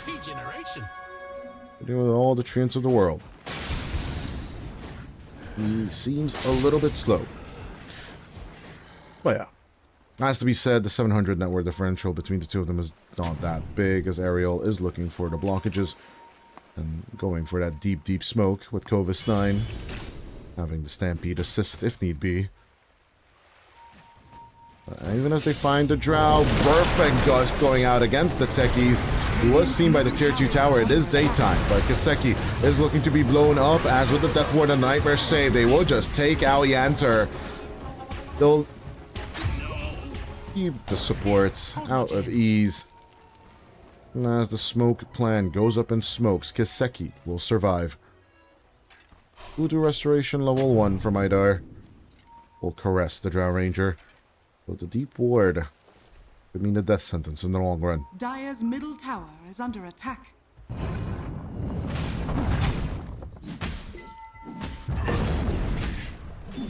Natty Narwhal and Young G in the meantime will be enjoying the peace and quiet guaranteed by their teammates. They're doing their very best. Just catch up to the enemy. I mean, they are keeping up fairly okay. I think it's 86 and Natty Narwhal's net worth difference. That's a little bit concerning. And along with Natty Narwhal not going for an urn or a vessel at all. 86. Going for the vessel grab. And Kai. Now they cannot finish the urn. I'm kind of concerned. Do you just go Essence Distiller here and just be self-healing, basically? Instead of everyone else? I mean, that does give the option for the supports to focus on Blinks and all the other good things that come from this. This Kai is just inducing more onto his drinking problem. Radiant are scanning. He's getting closer and closer to acquiring the Aghanim Scepter. I wouldn't be surprised if he eventually just sells that Midas, but first things first, he still has to die. Nice little mushroom crowd created by Ariel. That goes the Stampede. A little bit of a grab on to Kovis 9 as Maledict and Vessel will seal his fate on the Centaur War Runner. Fiend's Grip out on an illusion. Salen realizes it, that he made a mistake.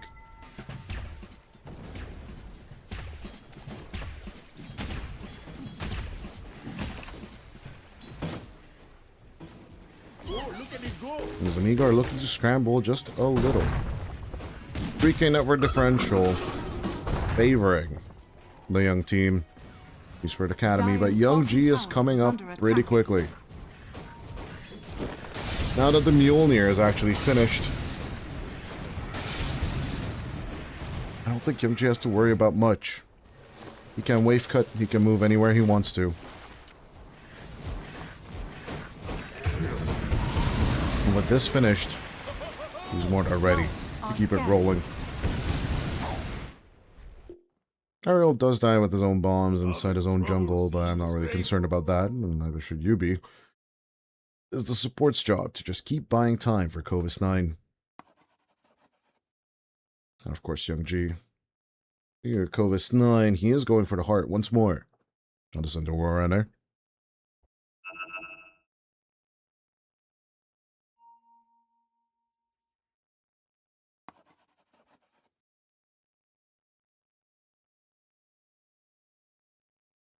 Sky. So far so good on the Brewmaster, but he is not looking to sell the Midas just yet. I'll go for the Aeon Disc and a Blink Dagger overall, which should be sufficient against the techies, the overgrowth, and all the silences and everything that Nemiga can throw at him.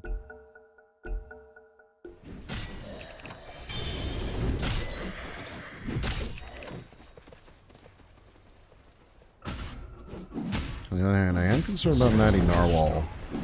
Going for the BKB against the Fiend's Grip. I'm not really sure this is the right choice. Sure, Maledict is magical damage, but overall, the Fiend's Grip just goes through all the debuff immunities and everything else. Just grab ya. Because neither of the members of the Nemiga are looking at Lotus Orbs or the possibility of them. Enter looking to boost up Nature's Prophet with a Solar Crest to just increase the right click damage. Or it could be just a little bit of a speed boost for the Centaur War Runner on the long term. Other than that, it's nothing Radiant's special. middle tower is under attack. Dire's bottom This tower time getting a few is more under camps attack. is 86. Roots and run. Well, looking to meet the Stream Protector, or at least the Nature's Prophet, if nothing else.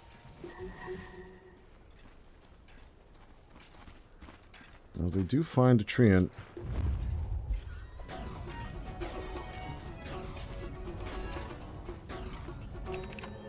Hot Feet hustle down to the backline, though, as they lose Kaseki. Coconut just bounces in time. Natty Narwhal. Magnetize was committed for that assassination against the Drow Ranger. Good lickage, but it's just not enough of a reach. 86. They gotta stop the song. The Frog Stomp is just not gonna be there in time. Ariel going in for the chase. Maledict is gone. The vessel is still ticking. Dire's middle tower is under attack. 86 frustrated at them, and of course that early ward is now paying off. Salen will find the culprit and take it out. Too late though, the damage is done, and Young G is already ahead of the Drow Ranger, and I don't think that will change anytime soon. Or will it? Okay, never mind. Immediately Kaseki's back in play, and then boom. They'll just get a full wave all to themselves.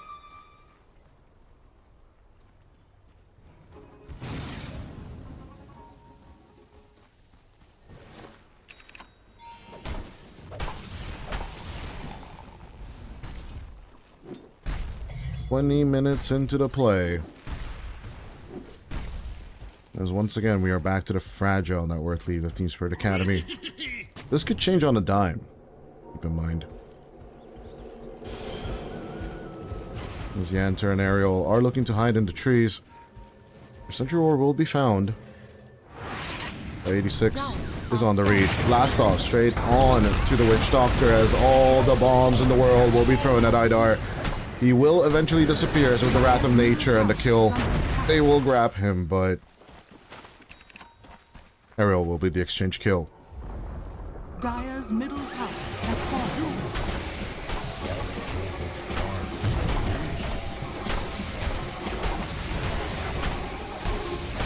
The 3 cores with the power of friendship will take the Tormentor. It will be another tiny bit of a turnaround. But Nemiga Gaming could start bringing out the aggro. Let's say it's go time as soon as Youngji has gotten his Mjolnir, and now he's truly farming fast. Question being, though,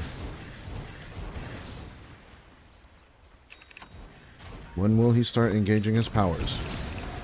Curse of the Old Growth doesn't seem like he wants to go for it just yet. Wants a BKB and be a bit more active, as of course Yanter.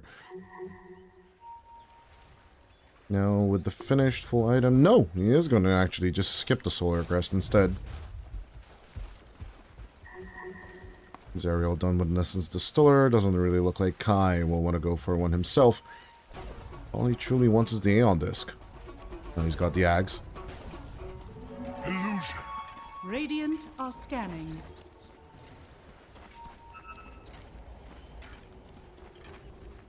Radiant are scanning. Yeah, ring around to Rosie. As the 2 teams are on the opposite sides of where they're supposed to be. As soon as Youngji is spotted, it's a bit of a straight and narrow. Having touched the wave, Kai will immediately just jump in. Primal Split. As with the Sprout, he'll try and just block himself, but with a perfect nut job. The Cocoa Nut, the paralyzing nut, and all that nuts will be nutting all over Youngji.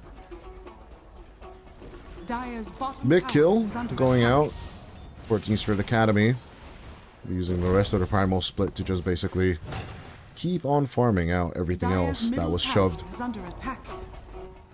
And maybe even set up a counter-offensive against the Tier 2 defense line. On the other hand, now that their big spell is gone, the question remains. What if you get grabbed? 3 bombs, 3 bombs, 3 bombs all over. Ariel. Post-planting and post-killing, we'll just get the hell out of there. Bane. But with the Nightmare, Covis 9 onto the contact, onto the Broad Frog. As Kai tries to help out his teammate, but the mid lane Largo is just not going to be enough. Youngji looking low, the vessel's working, but at least it's not Maledict induced or Maledict infused.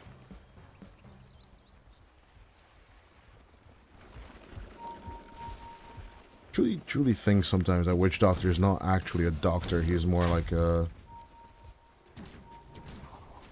medic from TF2. Just keep on burning the enemy, but yeah, it's not the Clifford, buddy. Good guess though. Zydar. Kind of scared of walking up to that jungle high ground, but you someone's got to do it. And this is still the best placement for the D wards.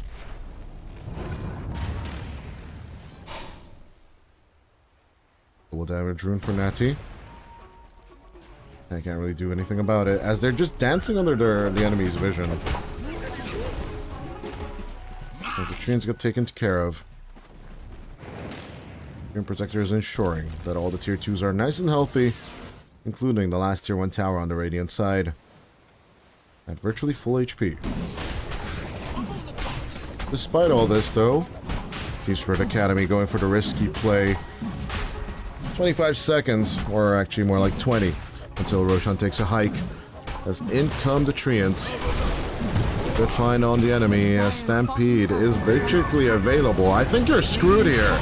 Team Spirit.Acd, they are just going to eat a massive amount of silence with Geomagnetic Grip. Yanter grabs the Aegis and they will take the Witch Doctor and the Drow. Primal Split has been used and all they get so far is the techies. As Young G is just trying to get the hell out of here. Natty Narwhal cannot roll out as the Brewlings will keep contact with him. They'll take the mid laner. Well, that's just about it. Enter with the fast grab, the fast fingers, as Team Spirit.Acd were punished for their overzealous gameplay. Well, please give Young G the Great Healing Lotus. Bro, he's just keeping it? Damn. Damn, that's such a support player. Typical support players, right? They take the Aegis, they take the Greater Healing Lotus. They take everything from you. And they're like, oh, I played the game. Oh, typical. I say that as a support player myself, by the way, so I'll have to be a little bit jaded.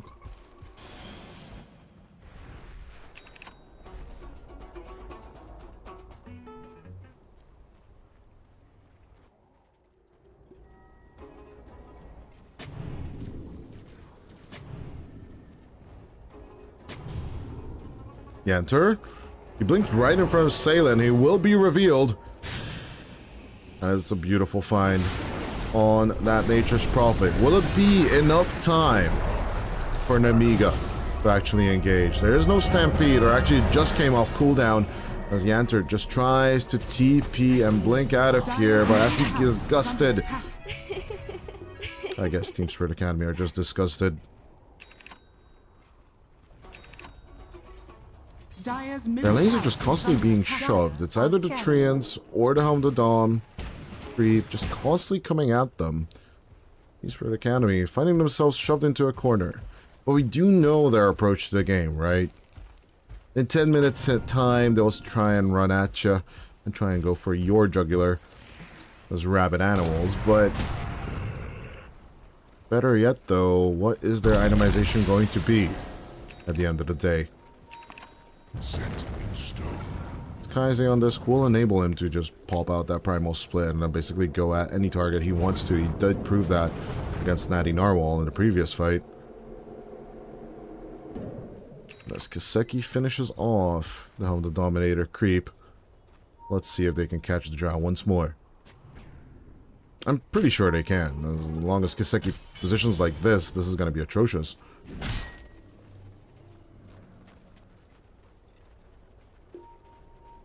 But Team Spirit.Acd, they are waving their little bait here. Question is, will Nemiga bite? Bovis 9 showing, 86 not going. I know Wisdom secured.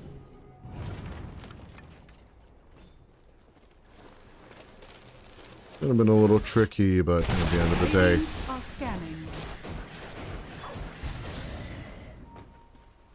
it's all yours at the end of...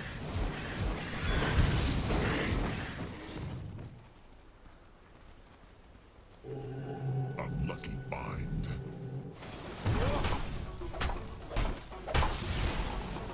Kai in the meantime.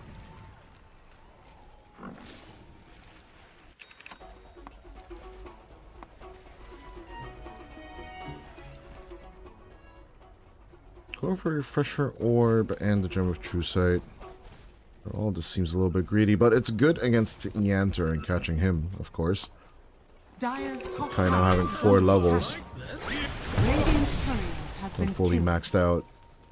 Primal Split. Yanter Courier was virtually empty. Kai is bringing over the gem. Their tier 2 line looking relatively healthy though. On both sides, I might add. Gonna be an interesting question of who is going to be grabbed first. Dire's top tower is under attack. We'll find on either side as Yanter does manage to blink out.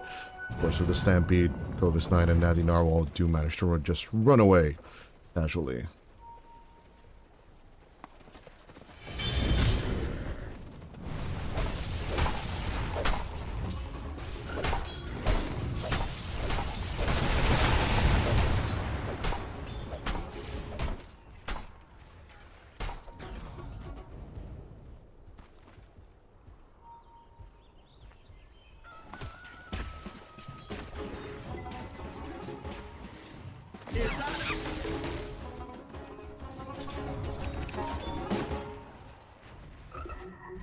Tempers are rising and tensions are building as we are entering our 4th day of the game.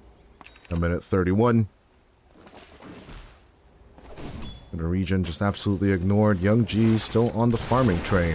So he's going for an AC of his own to try and mitigate, of course, marksmanship as much as possible. Every attack of every tick of bonus armor is just going to be extremely important.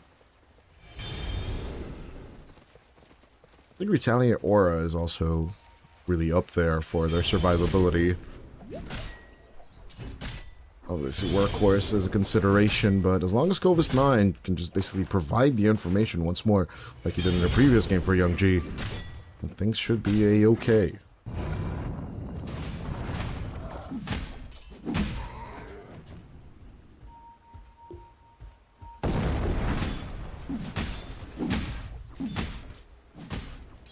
Meanwhile, Kaseki, we talked about the Drow Ranger for a while. He is gunning for a silver edge.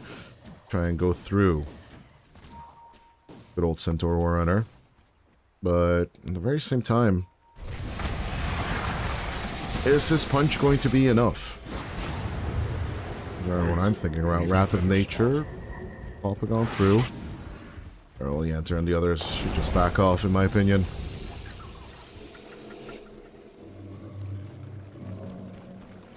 Placing all the proxy mines against around the twin gates and just basically denying access to the enemy is definitely the way I would go at this. Beryl just doesn't really want to have the patience for any of that. Having the smoke. Going for someone to reveal, which will be Kai. They'll be happy with that target. Onto the Brewmaster they go, as with the Aeon Disc, Primal Split will immediately be popped. Young G, need to keep up contact. Will keep his distance just in case. The rest of Team Spirit Academy would want to come in with the reaction. Running around like headless chickens against all them pandas, but all them pandas are dangerous as hell. Yeah, Kai is just messing with Covis 9 until the ultimate just pops out. Radiant are scanning. Yeah, that is 80 seconds without him showing on the front line. And with a good grab onto the Bane, they'll take out Salen. Let's see if this back and forth movement through the twin gates will work out for Nemiga. 86. And that Kroku Genius. Their grab onto 86. As the Bart Frog, even with his Lotus Orb, isn't looking too hot anymore. Nemiga puts a thumbs down against his music. Dire's structures are fortified. And with their numbers advantage, are looking to push on through. This tier 2 tower. Back and forth they go, and with their swinging, Nemiga forced out their will onto Team Spirit Academy. We're looking to continue the farm, but what is Young G preparing for? Oh, he doesn't have the buyback yet. Okay, yeah, this was, in some context, a little bit of a risky move, right? Nemiga didn't have anything into the buyback. If they would have failed here, they could have been caught out. But Team Spirit Academy did eventually bite down, and 86 was the one who suffered the consequences of all this. Bottom tower is under attack. We've been here before, as despite Gaben truly being in love with the Drow Ranger, he has to be convinced. Team Spirit Academy, I don't know if they have the tools. Brewmaster and Largo being on their position 3 and position 2. Dire's bottom tower is Respectively, that is. And despite the Song of the People of 86, once again, it's just Kiseki with the damage. I'm really not sure if them alone is going to be enough. 5-man smoke up coming out from Nemiga. Make it 4-man, but of course Young G can join anytime he wants. Then wanted to approach level 25 fast as possible to remove the TP cooldown.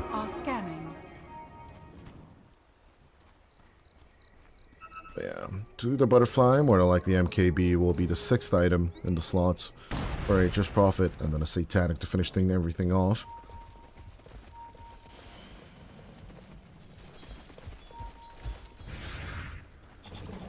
Kai.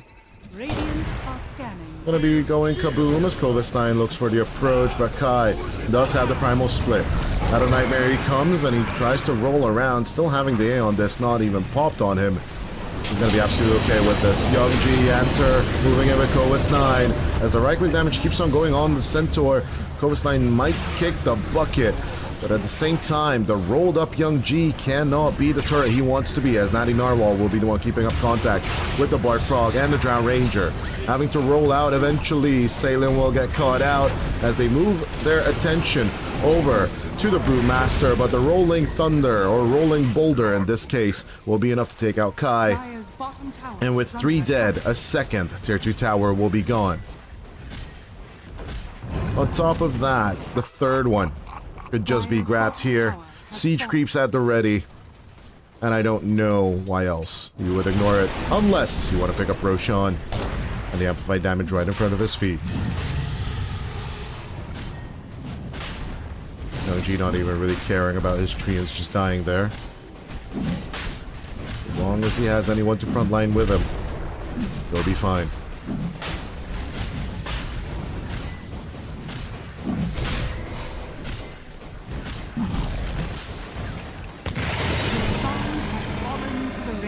With the Aegis grab and the banner, is it time to start thinking about high ground for Nemiga?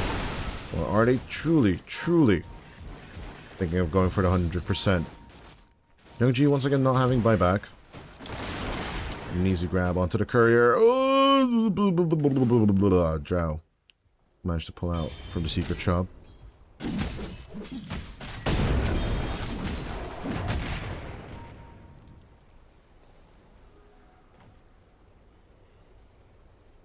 Looking at Drow Ranger's courier, he is looking.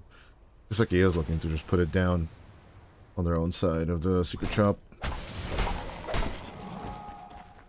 Refresher Orb almost available for Kai. That will be 2 primal splits for a possible counter push, but getting there is going to be a rough one. Neither core actually has Dire's top tower is under attack. their buyback, so anything Spirit.Acd can get will be valuable. Dire's top As tower Natty Narwhal was leading the team back into the mid lane. The move and the territory they want to take over is starting to come into question. Sure, Young G did circle out the bottom territory and to hold triangle and just be there. Well, Kaseki is showing that he does want to fight under his own jungle ward.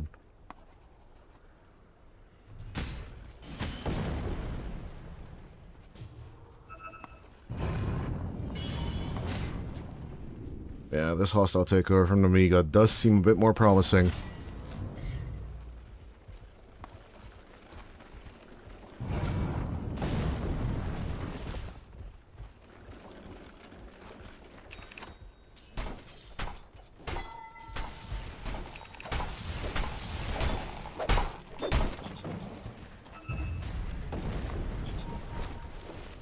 Going for 100% defensive.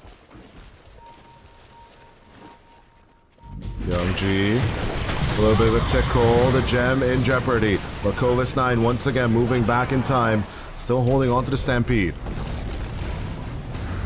In comes the Primal Splitter, but the Brewmaster is not going to be that big of a factor. Only Wrath of Nature was used for all of this. As the Fire and the Storm Pandas will be moving forward a little bit. Dire's bottom tower is under attack.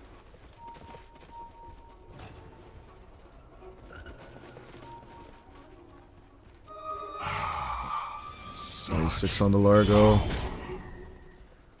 It just doesn't seem like it's giving enough here. 86 every time he's on a shutdown hero, on a teamfight hero. His Earthshaker, everything else just seems way more effective.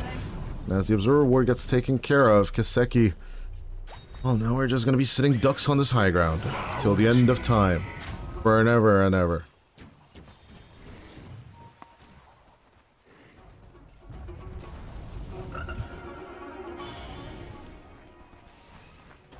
The seeds of fortune.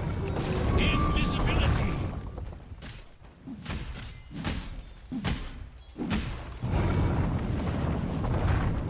Team Spirit.Acd. Not having gotten a kill or an objective since minute 25. Set in stone. Been sitting on this. Cannot get anyone to die on the enemy side, but as the Hex down Panda just cannot push out the little primal split, it is absolutely go time for Nemiga. Despite the bounces, despite the ultimates, Young G just looking to murder down Kiseki with his personal touch. Natty Narwhal and Krowis9 are looking to help as well. Magnetize, just bouncing on everyone as no buyback is available for the Drow Ranger. They sat on high ground for this, as it's a triple kill for Natty Narwhal. The Nature's Prophet will respawn and will wreck down your whole ass base.